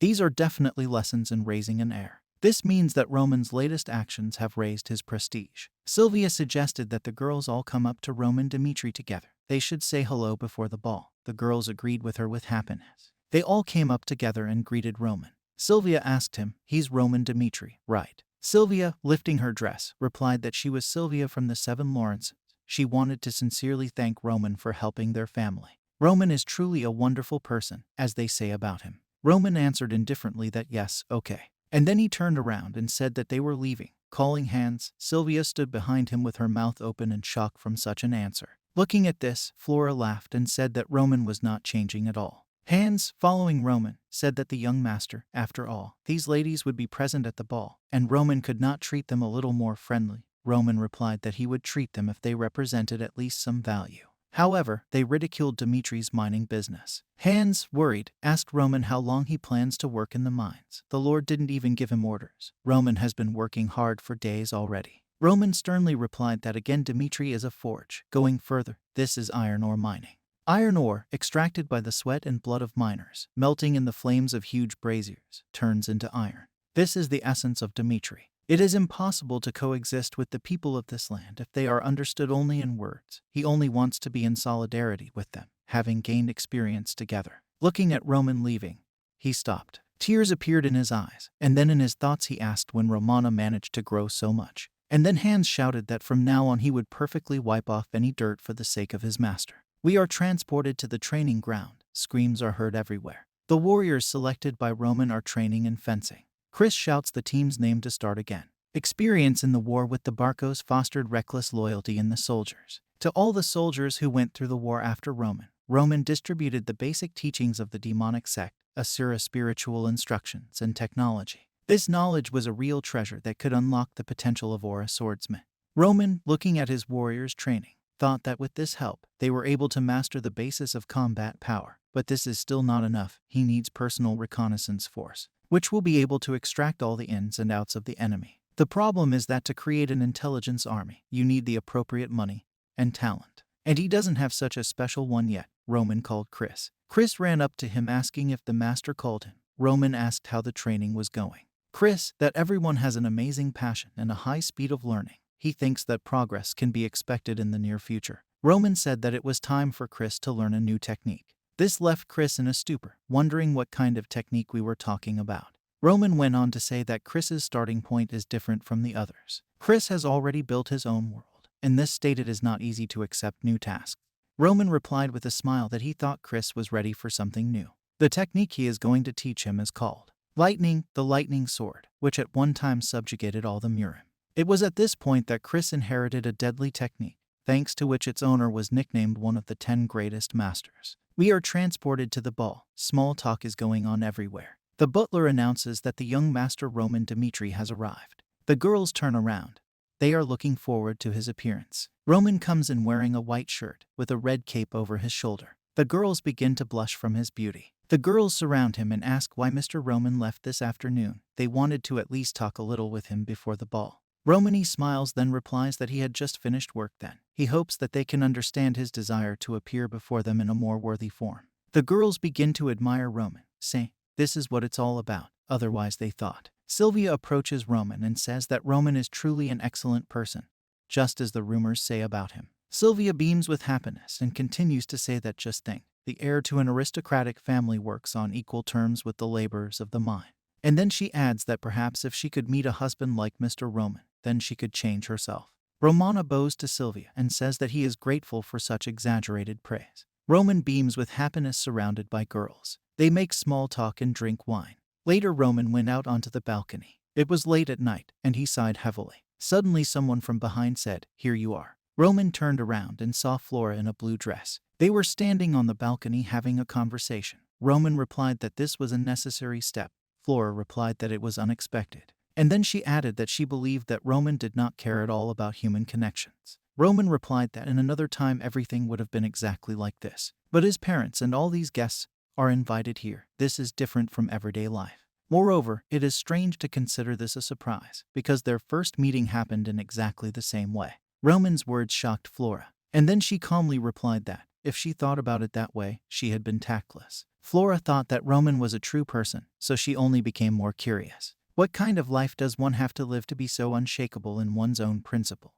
Flora asked why Roman was doing mining work. She doesn't know how for the chief blacksmith, but going to the mines as an apprenticeship doesn't make sense for the heir. Roman asked Flora if she could give her opinion on how the Lawrences managed to rise to their current position. Flora looked at Roman, puzzled, and asked what. Roman continued to say that people believe that the Lawrences were revived thanks to fertile lands and agriculture. But in fact, the Lawrence family succeeded in business, selling their own crops or bartering. They created the current Lawrence. This also explains the reason why the Viscount's younger brother became a merchant in the capital. Flora, looking at Roman, stood in a stupor. She thought that this was surprising. She herself had recently been able to find out about the origins of Lawrence, but Roman did it with such precision. Flora asked if it had anything to do with working as a miner. Roman replied that Dimitri's origins were iron ore mining. If only there were no miners who spend their days tinkering in the dust, extracting iron. Dimitri could not rise to the current level. He is confident that time spent in the mines will greatly help to understand and share their feelings. In his opinion, this is the duty of a person. The next fortress is Dimitri. From his words, Flora was very surprised and delighted. Roman said that he had stayed too long and it was time for him to return. Flora was left alone standing on the balcony looking at the night sky. She smiled and said to herself that she had made a decision. Even after the end of the war, her thoughts continued to wander in her head, but now it was as if she had seen the light, and everything fell into place. Flora said that after all, she made the right choice and met Roman.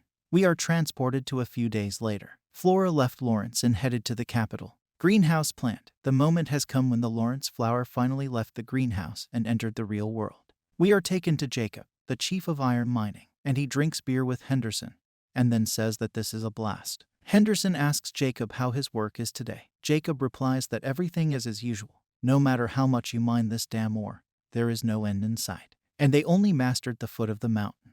Let several generations change, and the Dimitri family will exist for hundreds more years, but the veins of the Iron Mountain will not dry up. Jacob, who lived his entire life as a miner, is sure of this. Henderson says that, by the way, 2 weeks ago everyone was just talking about Roman taking up work in the mine. But lately he has calmed down.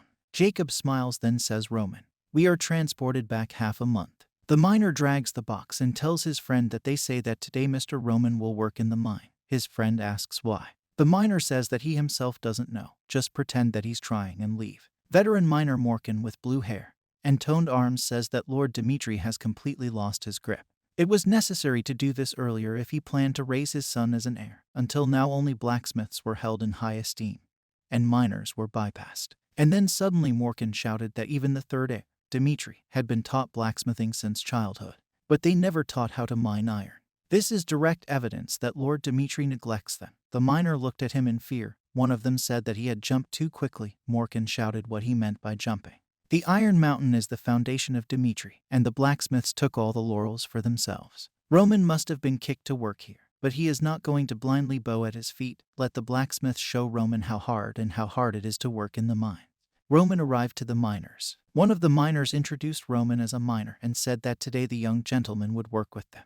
The miners yawned and pretended that they didn't care about him. Roman carefully examined each of them. The miner continued to say that they should always remember, working in the mines, the most important thing is firstly safety, secondly safety, and thirdly safety. The miners shouted yes in unison.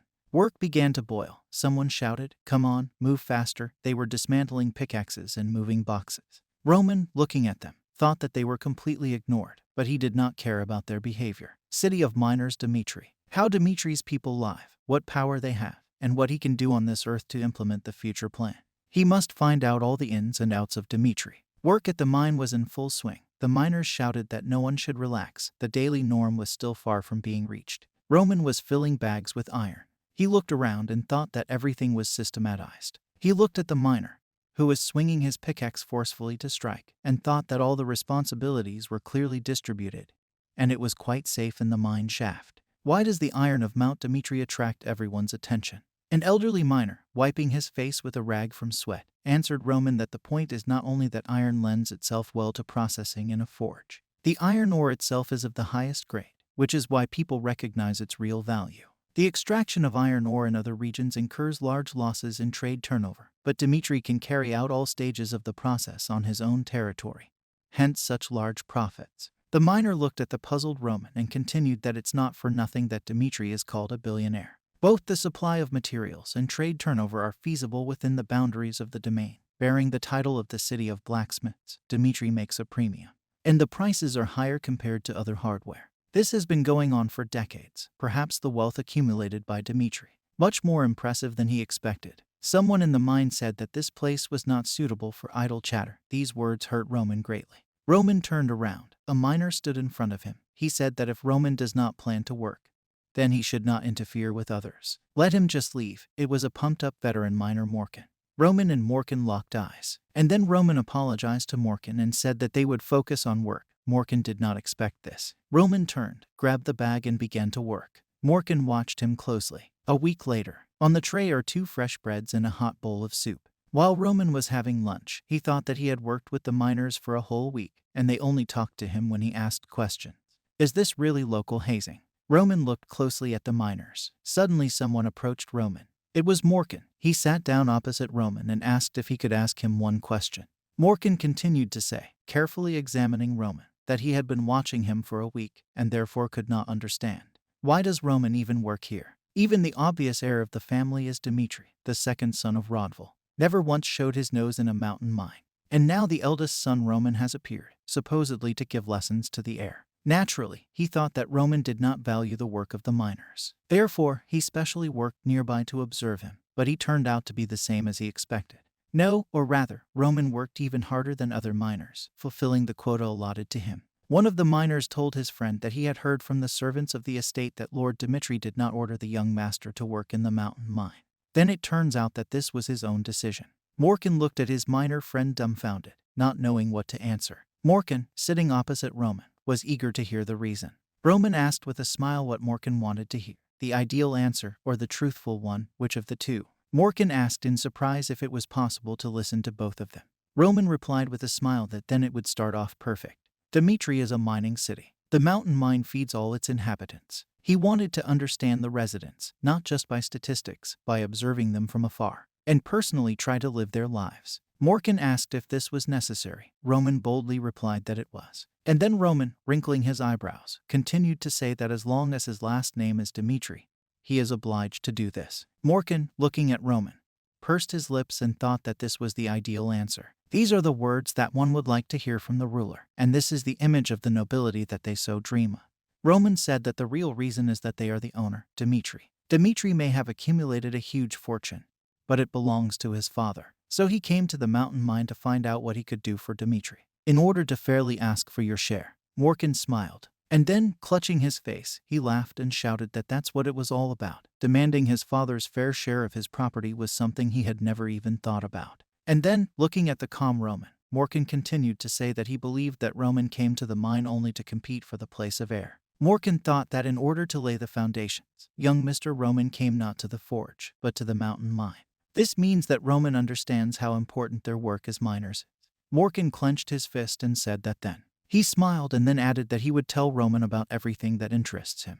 Morkan diligently answered an endless stream of questions. Roman was able to get amazing information from him. The Dimitri mine is the largest in the kingdom, although no, it would not be an exaggeration to call it the largest on the continent. Especially the unexplored lands beyond Dimitri, nicknamed the edge of the continent, an endless mountain range. If you master everything up to this place, Dimitri's wealth will know no bounds. Morkan looked at Roman puzzled and then said that, in truth, the volume of production is not that great for the conditions that Dimitri has. The workplace is too dangerous, which reduces the rate of ore extraction, and ultimately leads to a decrease in production volume. Of course, the Lord provides all possible support to ensure safety. There is one big danger in the entire mining industry. Morkan smiled and continued to say that earthquakes happen quite often in the mountains of the northeastern region, and how people can usually prevent natural ones. Suddenly Roman got scared. He felt the mountain move. Morkan ran up to the miners and shouted what was the matter. One of the miners turned to him. In a panic, he reported that the 8th shaft of the mine had collapsed and buried one unskilled worker. Morkan shouted in fear what? The miners began to talk about what they should do now. They crowded near the collapsed mine shaft. One of them said that there was a danger of further collapse. They could not take urgent measures. Roman, looking at the collapsed mine shaft, confidently said that he would go. Morkan shouted in fear that there is no way, young master, the eldest son of the Dimitri family, even if he is an Aura swordsman, if the trunk collapses again, Roman will be in danger. First we need to reconnoiter the situation. Romana turned to Morkan and flashed him a frightening look, and then said that then it would be too late. Morkan, looking at Roman, was horrified by the aura that emanated from him and could not say anything.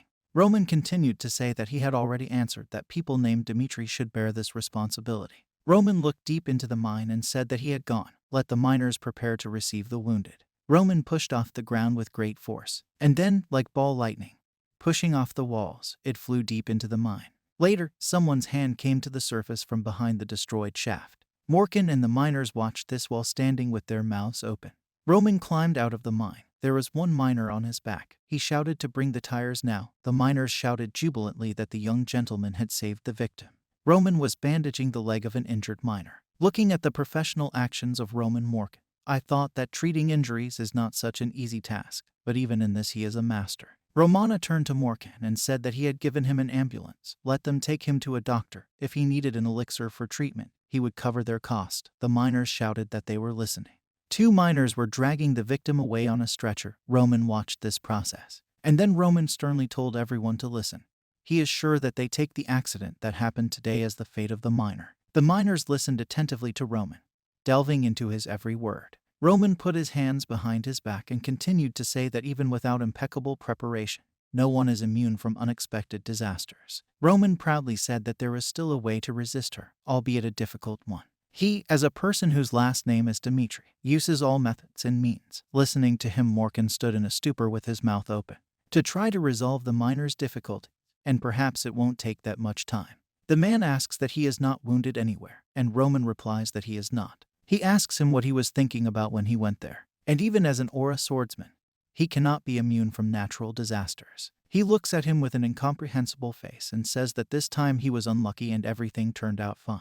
He starts to get angry and bangs on the table. Speaking of which, because of his reckless bravery, he almost lost his son. And he says this not because he is the eldest son of the Dimitri family, and if someone else were in his place, he still could not allow it to save one life. 2 were lost, looking at him with obvious anger and caution. And Roman, looking forward, says that he did only what he had to do. They continue to shout at him, calling him Roman.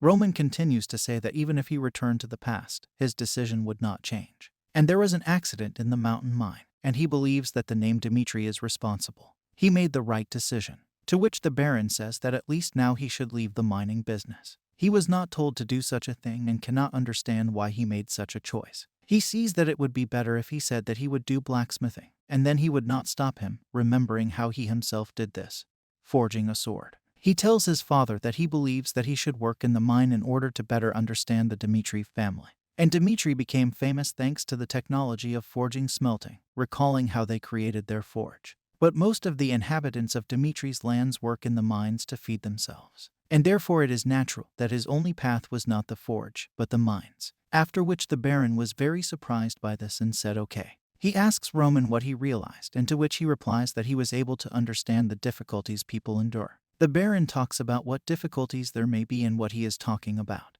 Roman says he saw that they cared deeply about workers' conditions and safety. Labor of the mines respect him very much for this, but even these efforts are not enough to avoid danger in the mining industry. And it is impossible to predict when an earthquake will occur, and the mine doors will collapse. Remembering how the curtains stand and hold the ceiling, I collapse, as happens so often today that all the deterioration is worth mentioning. The Baron says that he already knows about this, but, as he said, it cannot be prepared for this in advance. And he says that there is a way, because you need to introduce magical innovations. And then the Baron thought to himself about magical innovations, and is this really about artifacts? He says, what is this? The desire to secure the shaft of the mine is commendable, but how much do you think the artifacts are worth? And to protect the entire shaft of the mine with artifacts, remembering how they look in the form of a shield, an astronomical amount will be required. And Roman says that he knows, remembers how they break, and besides, the air shield artifacts have a limited duration, and he still claims that it is necessary.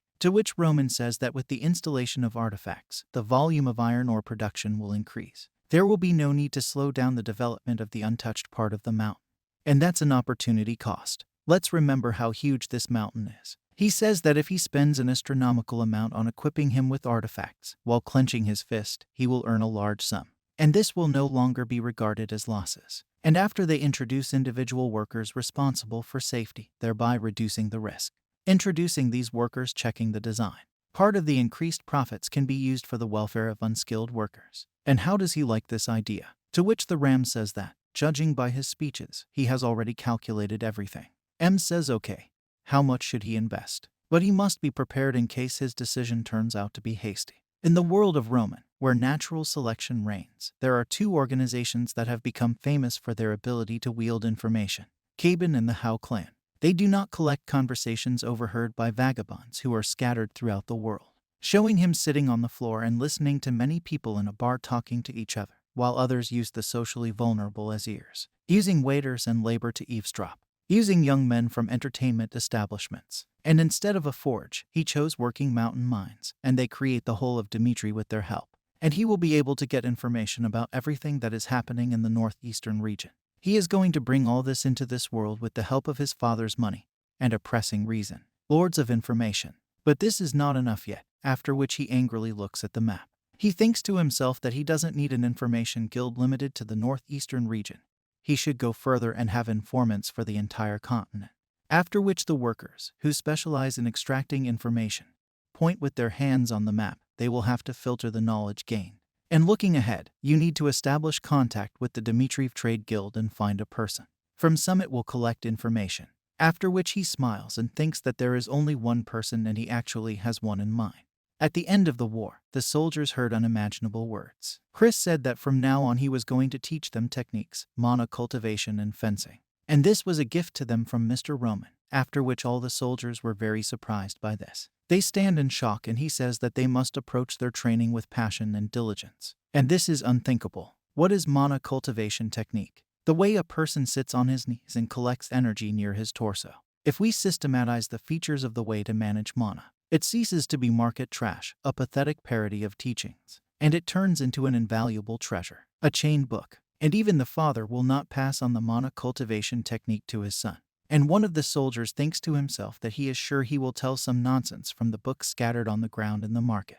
And although they swore allegiance to Roman, he still does not trust them enough to throw away treasures. After which Chris says that the name of the technique is the spiritual instructions of the Asura. And for the Asura's reference, according to one distant state, this is a demon battlefield. One of the soldiers thinks to himself that he is going crazy. He is very surprised and says that he feels mana. He can't feel his hands, and it's only been a couple of days of training, but his senses have been heightened to the limit, and he can even feel the wind tickling his skin. An Asura book containing 108 methods on how to fight the enemy, after which they train with each other. And she was an invincible technique, an ideal embodiment due to the power of spiritual guidance. After which everyone thinks, who the hell is this Roman, Dmitry? For if the spiritual instruction of this technique and sword had fallen into his hands, he would not have shared it with them even with the soldiers, but he also kept it secret from his relatives. And he, having once spent all his property on studying the technique of cultivating mana, spent every day with the feeling that this was the biggest turning point in his life,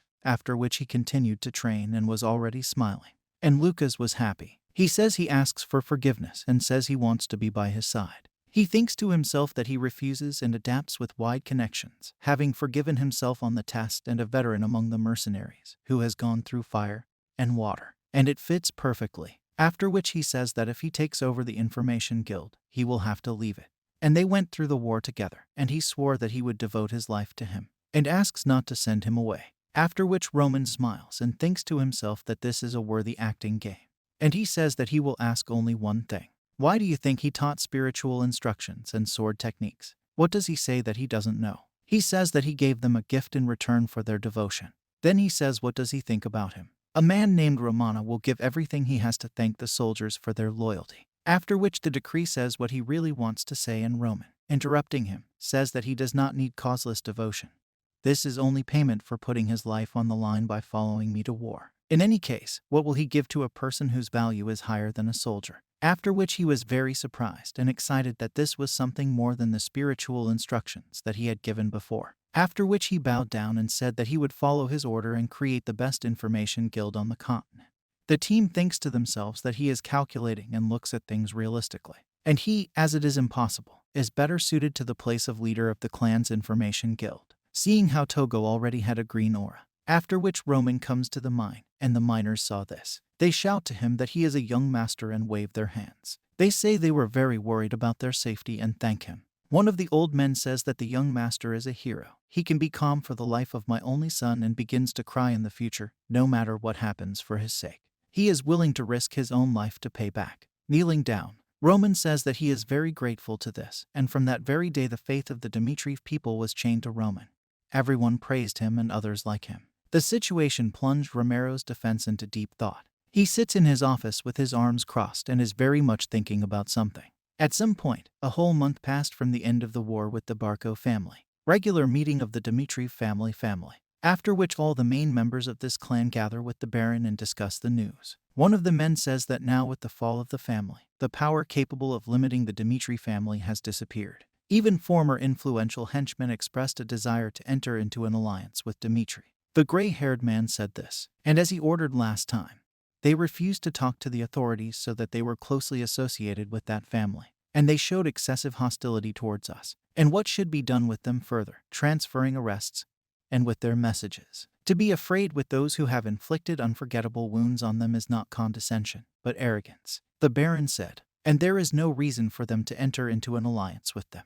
After which he continues to say that they will not make it clear what it means to acquire enemies in the person of Dmitri, and all the others paid attention to him and became worried. And they will move on to the next topic. On the agenda in this war, they turned to outside support and demonstrated what changes it might entail, said the man sitting next to the Baron. If they were to encounter this family, variables such as the outbreak and Homer would put them in great danger. Remembering how the Flash works and there is a soldier's duel. So along with the expansion of combat power, the ability to withstand unforeseen situations, and would not like to acquire magical weapons. After which the Baron thought about what this military force was. And there is no more reliable stable than this. Thanks to young Mr. Roman. Their budget can afford this, and a lot of money has been spent on installing protective artifacts in the mines. After all, they installed them on all the doors. But this led to an increase in production volumes by 30% in the shortest possible time, showing it on papers. From this growth trend, they can soon expect that production results will exceed 2 times the previous volumes they are discussing among themselves. And what about spending money on artifacts? To which one of the men says that they have enough covering products due to increased profits. And Roman's decision turned out to be correct. He, following someone's instructions, decided to start mining iron in the mountains. I show him working hard in the mine, and he personally encountered the problems that arose during the process, and found the most rational solution, looking at how the stone flew back. This case made it possible to finally put an end to Roman's reputation, which had undergone drastic changes from the outside. After all, the whole family is now happy with him. After which one of the men asks the Lord, how are they going to resolve the issue with the future successor? For he thinks to himself that this has really begun. He is told that 3 years ago they appointed a young master to be the future head of the family, and then even the behavior of young Master Roman and the natural ability of the junior master indicated that they were not capable of shouldering it. What responsibility? But the current situation has changed, because they won the war with another family and solved the security problem in the mountain mine. And he is very brilliant as a swordsman. And the current actions of the young Mr. Roman demonstrate the quality of a competent ruler. To which the other people sitting at this table said that it is true. They also think so. Although they have not yet made an official statement, they believe that fair competition is necessary. And the rivalry between the heirs of Roman and Rodval. And this sent ripples across the quiet surface of the Dmitri family. After which the Baron thought about his two sons. And he thinks that in a short period of time Roman has proven his worth, but his other son has taken on the responsibilities of successor from an early age. And yet, would it be right to belatedly push their foreheads together? After which he begins to worry. He says that first of all they will observe the situation and think about what decision to make. After which the Baron returned to his office and sighed. He thinks that the issue of legacy should be decided according to key figures. The personal officials of the owner of the mining mine and the trust of the owner are blacksmiths. At least 3 parties must agree on everything. After which he sits back in his chair and thinks about how he can give them a rivalry, even if it makes a fuss. After which he asks to call hands. He came and said that he didn't understand what he was talking about, very surprised. And the Baron said that he asked him if Roman was suitable for the role of successor to the family. Dmitri continues to look at him silently. And he answers that if he had asked this question 3 months ago, he would have answered no. But the current young master is different. He has watched him, and he has grown into a man worthy of being called a successor. For he asks to tell him in more detail. And he begins to tell that the young gentleman said that he would go to work in the mine in order to better understand the people of the Dmitriev lands. To unravel their souls, he bowed his head and worked in line along with others to come face to face with Dmitri's reality. And the current young master thinks about the responsibility that our family name has placed on him. After which, having said this, he stood up proudly, raising his head, and the harrow told him to step in, and he understood everything. And he immediately asks to call the owner of the mountain mine. And he wants to ask him about the collapses. After which they enter the defense and are surprised, thinking about who is behind the boss in the mines. This man has long hair and says that he was told he wanted to hear about what happened at the mine. And he brought the one who was present there at the time of the collapse. After which he kicks him to wake up, and he says that he is Morgan from the mining mine. Borazdu thinks to himself that this is a familiar name and asks to tell him more about what happened. He says that the accident happened a week after the young gentleman appeared in the mine, and the shaft of the mine collapsed, burying one of the workers. Due to the danger of a subsequent raid, they were going to get out in a safe way, as dictated by management. But then the young gentleman was very surprised and declared that he could save the workers on his own. And, despite their persuasion, he went to the site of the collapse and rescued the victim, telling all this with great surprise. He says that, to be honest, he didn't expect it to be the young master at first, but now he realizes how stupid he was for thinking so. At the moment of the incident, the young gentleman stated that he was the eldest son of Dmitri, and he was responsible for solving the people's problem.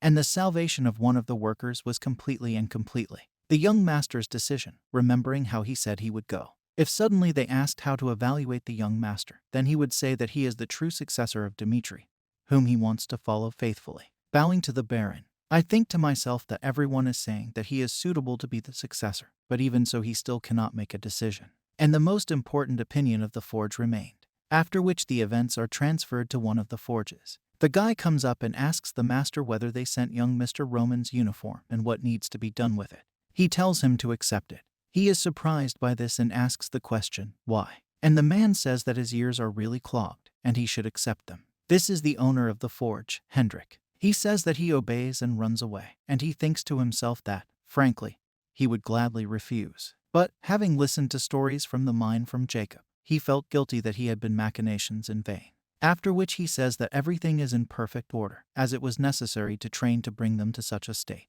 Looking at how the pile of uniforms has completely outlived its usefulness. After which all the workers discussed this, they were very surprised. And they notice Roman's sword and think about what is it? Its smooth blade and hardness is just right looking at it. And the dotted grip feels like art in the hand. And such a high-quality sword is difficult to find even for Dmitri, who can be called the heart of blacksmithing, looking straight at him, and he thinks where he got such a thing. After which he notices that in fire mana reacts in a special way. And to similar results, although without even pouring in any mana. Watching how the swordsman approaches the fire, the aura will simply lose his head. And he is confident that his iron processing technique is better on the continent. But looking at this sword, And how high the resonance of mana is a completely different question. And yet, he should ask personally, after which they repaired all the equipment, so much so that it sparkles. But Chris asks them if they are done, and he thought it would take at least 2 weeks. To which one of the workers who brought it said that he also thought so, because there was work for 2 weeks. But the foreman said that he was furious and harnessed all the blacksmiths to do this. Chris is surprised by this and looks at how they did everything, and the owner of the forge himself came. He asks where is Roman, and did he get enough of this sword? He says that who is the master who forged it, and let him tell him everything. Roman thinks to himself that as expected, and he smiles. He says that he didn't get it anywhere, and he is surprised at what he means, and he says that he forged this sword himself. Pointing to himself, Roman said that he forged it himself. And the head of the forge got angry with him and said that he was really inviting him to believe this. And Roman, who stands in front of him now, is the master of the forge of the Dmitri family. And he still dares to mock him, after which he clenched his teeth. And he says that means all the rumors that Roman Dmitri has changed were lies. And so he says that this is really the only sword in the world. I named it a salamander in honor of the name of the continent. Ivan says that he is a brat and he is trying to the last, and he says that he will show him personally that it is better to see once than to hear 100 times. And as a master blacksmith representing a family line, he must understand everything as soon as I look. How does he wield a hammer? After which he smiles. They move into the forge and he says that in preparation for a war with another family, he made the decision that he needed a new sword that he could trust with his life. Going to the hammer and sledgehammer. And after that, he faced the flames hotly outside, tirelessly knocking on the iron. And at some point, this forge turned into a sacred place. The head of the forge looks at all this with irritation, and Roman says that I think he himself knows this feeling very well, and soon he will have to fulfill his duty to defend the country. Therefore, he began to forge a sword that would best replace the salamander for him, pointing to the fire in the stove. And he asks Mr. that he wants to show him the process of his forging. He can chart an iron ingot on the table. And he is surprised that he is really going to work without protective equipment, and he doesn't even know the basics of a blacksmith. And sighs. He closes his eyes and thinks that there is nothing more for him to see here, after which he hears the sound of a hammer on iron. He is surprised and opens his eyes. And the aroma remembers both in that world and in this. In both worlds, iron is controlled differently by continuing to hit the iron ingot, holding it with one hand and hitting it with a hammer with two. He thinks that in this world they do not know how to manage mana ideally, so a lot of effort has been put into the sword itself. On the contrary, in his world, where the main conditions are jokes, the unimpeded control of energy, the sword is able to maximize the effectiveness of this very pig mana. How everyone uses energy to saturate the sword with it. It is this sword that gets its fame in his world. And he, spending his whole life on the battlefield, carved out countless swords for himself, and remembering what they look like. After which fire envelops his body in self-forgetfulness. He continues to hit the iron. The head of the forge looks at this and thinks that it can't be that this is Roman Dmitri. The way he handles metal through his punches, the sound of collision with steel, and every detail is perfect. He continues to look at it. He thinks that he immediately remembers the Baron at the peak of his powers. And in the end, one is not convinced by the blood, looking at the silhouette of the Baron in Roman's body. After which it is already evening. The head of the forge apologizes to him. They say that he is the true owner of this sword and bends down. He asks for forgiveness and Roman, smiling, looks at him. Roman says that he will give the salamander to him, and he is surprised by this, and how could he see a new sword today? And besides, in the past he smugly sold it. I hope he accepts the salamander as a gift, passing his last sword into the hands of the blacksmith. 3 years ago, he asks that he finally wake up, so what if he is the eldest son? The head of the forge shouts that if he is destined to drag the future of the family to the bottom, then let him ask anyone, which one. Novel person 10 out of 10 will answer that he is a fool, shouting all this to the Baron and the table of the meeting that he has assembled. And do they really want to make Roman a successor? And aren't there alternative solutions? For he looks at it all silently with closed eyes. The blacksmith says that in his second son he not only studied blacksmithing from childhood, but also achieved recognition of his talents in the capital. Remembering how 3 years have passed and he has changed, the Baron drinks wine and says that he is worried whether it will work out, convince the head of the forge. And the head of the forge smiles and says that, of course, he agrees, and Roman fully deserves the right to be the successor. Baranov, in shock, says that he is really serious, and he says that how can he lie to him? And Roman worked in the sweat of his brow and blood, and where no one saw him, he remembers how he forged a sword for himself. And to be honest, the last time he ordered to equip him with weapons, he gave him low-quality equipment for hostility towards him. But does he know what Roman told him then? He reproached him for committing murder by calling the soldiers such trash. Looking at this equipment that night, he carefully analyzed Roman's actions and came to this conclusion while sitting on his bed at night. The novel has the insight inherent in the Dmitriev family line. Even today he had the opportunity to personally observe the work of Romanov's forge, after which the Baron was very surprised by this. He says that he watched as he, faced with the searing heat of the sword flame, devoted himself to self-development work. And as a blacksmith, he couldn't help but fall in love with this image. He takes out the sword and says that Roman personally forged it, and it will not be difficult for him to determine its value at a glance. The Baron holds it and is surprised. He thinks to himself that how could he forge such a sword? And as a master blacksmith, he believes that the decision made 3 years ago needs to be reconsidered. After which the Baron opens the box, which contained a letter from his son. He writes that not long ago in the kingdom of the academy he was promoted to C-class. Now he will move from the territory of practice and gain experience in the field of commanders and real combat. And he will graduate from the academy with the highest grades and become a son of whom he will be proud, and at all costs will show Dmitri a new future. After which the Baron stood at the window and thought to himself that they both had extraordinary abilities. Remembering their faces, but even Rodval, nicknamed a genius, cannot be compared with the current Roman. And Roman is able to earn a reputation not only in the kingdom, but throughout the continent. Remembering the map of the entire continent. And when he graduates from the Roman Academy, he serves in the defensive forces. A true struggle for heritage will unfold. And also a few days later, Priest Wilson, distributing rank. Gate of the Dmitriev fortress. 2 men in overalls on horses enter them. The Baron introduces him and he says that they heard that they came from the temple. To which they say that his name is Priest Wills, and he is from the family branch of the Cairo Temple of Valhalla. And he heard rumors that Roman Dmitri had defeated the ranker Homer. And since the matter is exceptional, he has come to meet him personally, after which he will decide whether he is up to the rank. Taking off his robe and showing his appearance, he stands with glasses and a long pigtail and gray hair. This is the priest of Valhalla Wilson. Certification of rank. The family line of honor includes the ranker. It will be even low. Thanks to this fact alone, illustrious families gain a reputation. And he asks for the priest's forgiveness. But Roman has been working in the forge for several days now.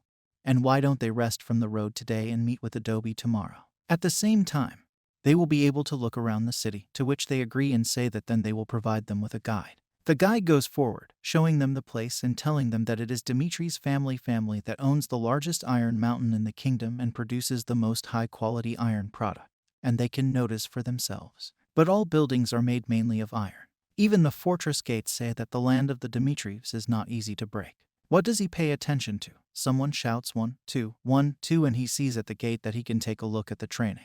To which he speaks only of from afar, and he thanks them. He watches 2 people sparring. A bald man with red tattoos says to Kevin, does he think he will remain intact if he ignores protection like this? Soldier Fauke. And Kevin tells him to defeat him first and then talk. Soldier Kevin. And he smiles and says that they are idiots, and let them check, and they begin to fight among themselves, already turning on the mana. The appraiser looks at all this and is surprised that they both have an aura. An army among the soldiers, showing them walking forward. There is no aura swordsman among them. Roman says that he was born with war, and he is surprised at this. Until now, no one could understand the meaning of the words spoken, and after a couple of weeks, one fine day, he successfully awakened mana, looking at it and wondering. And since then the attitude of the soldiers towards training has changed dramatically. In order to become stronger, they all practiced hard and broke through the barrier. They put their lives on the line, constantly sparring with each other. Fuki says he should try to fight back, and the father hits the other, but still holds back the attack.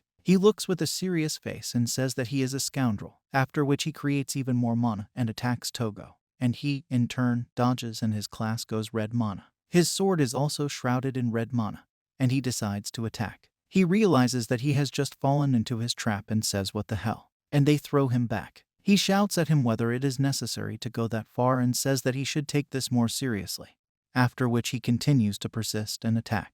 After all, if they were on the battlefield, your head would already be rolling under. Assessing his sword against his neck. And what did he just see, looking at all this? After all soldiers use the same fencing style, and their movements are honed to perfection. And do you think this is a professional army? It's like looking at a miniature Imperial Valhalla. Very surprised by what is happening, and he thinks to himself that he is sure they are not ordinary soldiers, and this must be a knightly order of Dmitrievs returned with blood and sweat. There is such strength in the tall hands of Dmitriev, despite all this, and he recognizes the family line.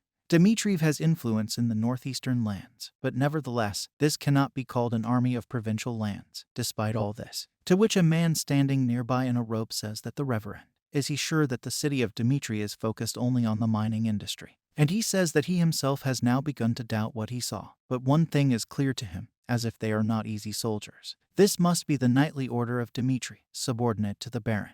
To which the servant says that this is not the knightly order of Dmitriev at all, and those whom they see now, they are not subject to their family. And this is the personal army of the young Mr. Roman. He is surprised by this and finds out if they are ordinary soldiers. He stands in shock and grabs them, saying that how can they treat Aura swordsmen like ordinary soldiers? Maybe they hired them for a lot of money, or are they recruits preparing to join the ranks of the knights? What will he cook for? That he doesn't know for what purpose he is asking this question, but, if you mean, the two who fought, it wasn't that long ago that they weren't Aura swordsmen.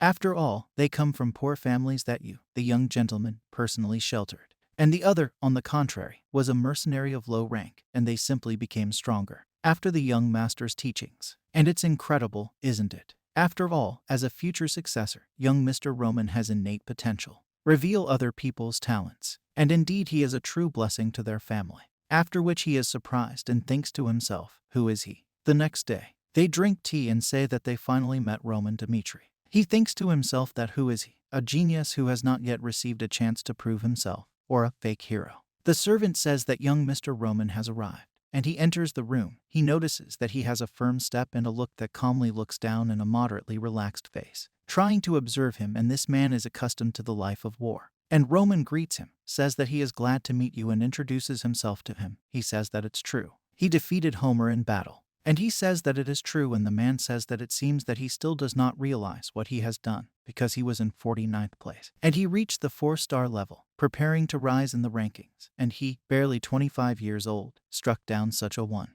Looking at Roman. Or is this what it means? A huge bright flower, and if he is not mistaken, if he calls him the most talented warrior, the kingdom of Chiron.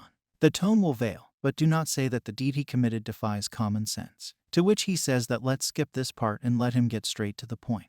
To which the man says that in order to establish the truth, he must allow him to talk about the order in the rating and painfully awarded ratings. He is divided into official and unofficial battles. Official fights must obtain permission. Your strength, defeating your opponent in front of observers, and victorious defeat in an official battle directly reflects your place in the ranking, after which you are issued a status certificate confirming your rank.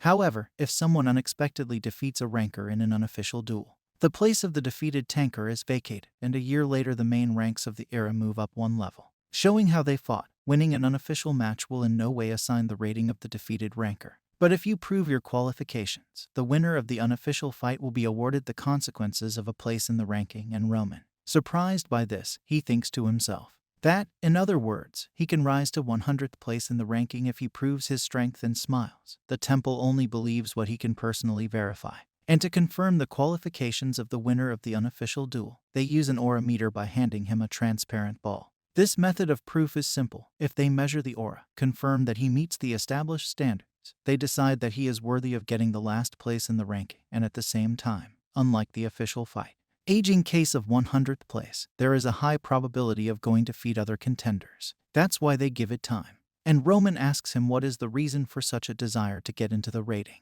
And he says that the whole world will know about him as a swordsman, even without a special reward. Is fame not enough reason to risk his life? And Roman smiles. And he says that isn't it easier for him than to defeat a high-ranking person in an official battle? And he is surprised at this. And he thinks to himself what he thinks a ratings fight is. This one reluctantly agrees, saying that, of course, a fight to award a rating is the best proof of ability. Holding a fight is not such a simple matter, and an official fight requires that many conditions be met. Since initially there are no rankers in the northeast kingdom of Cairo, holding a battle to assign a rating is in principle impossible.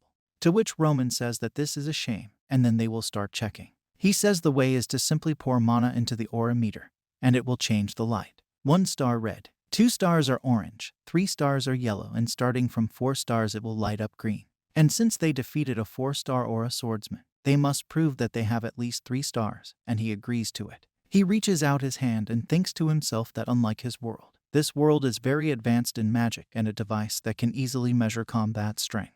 More, Who are these magicians? Is it possible that these are someone like the spellcasters from his world, or that the celestials have reached God's domain? And he absolutely cannot lose sight of the magical power, remembering what the poppy looks like. They tell him to start it. He thinks to himself that the foundations of both worlds are different. I wonder what will happen if he releases mana using the methods here. After which he smiles and says that we need to experiment. He releases all his mana and it flows into the ball. There is a huge amount of it, and the man opened his mouth. Out of surprise, he asks how the hell is this?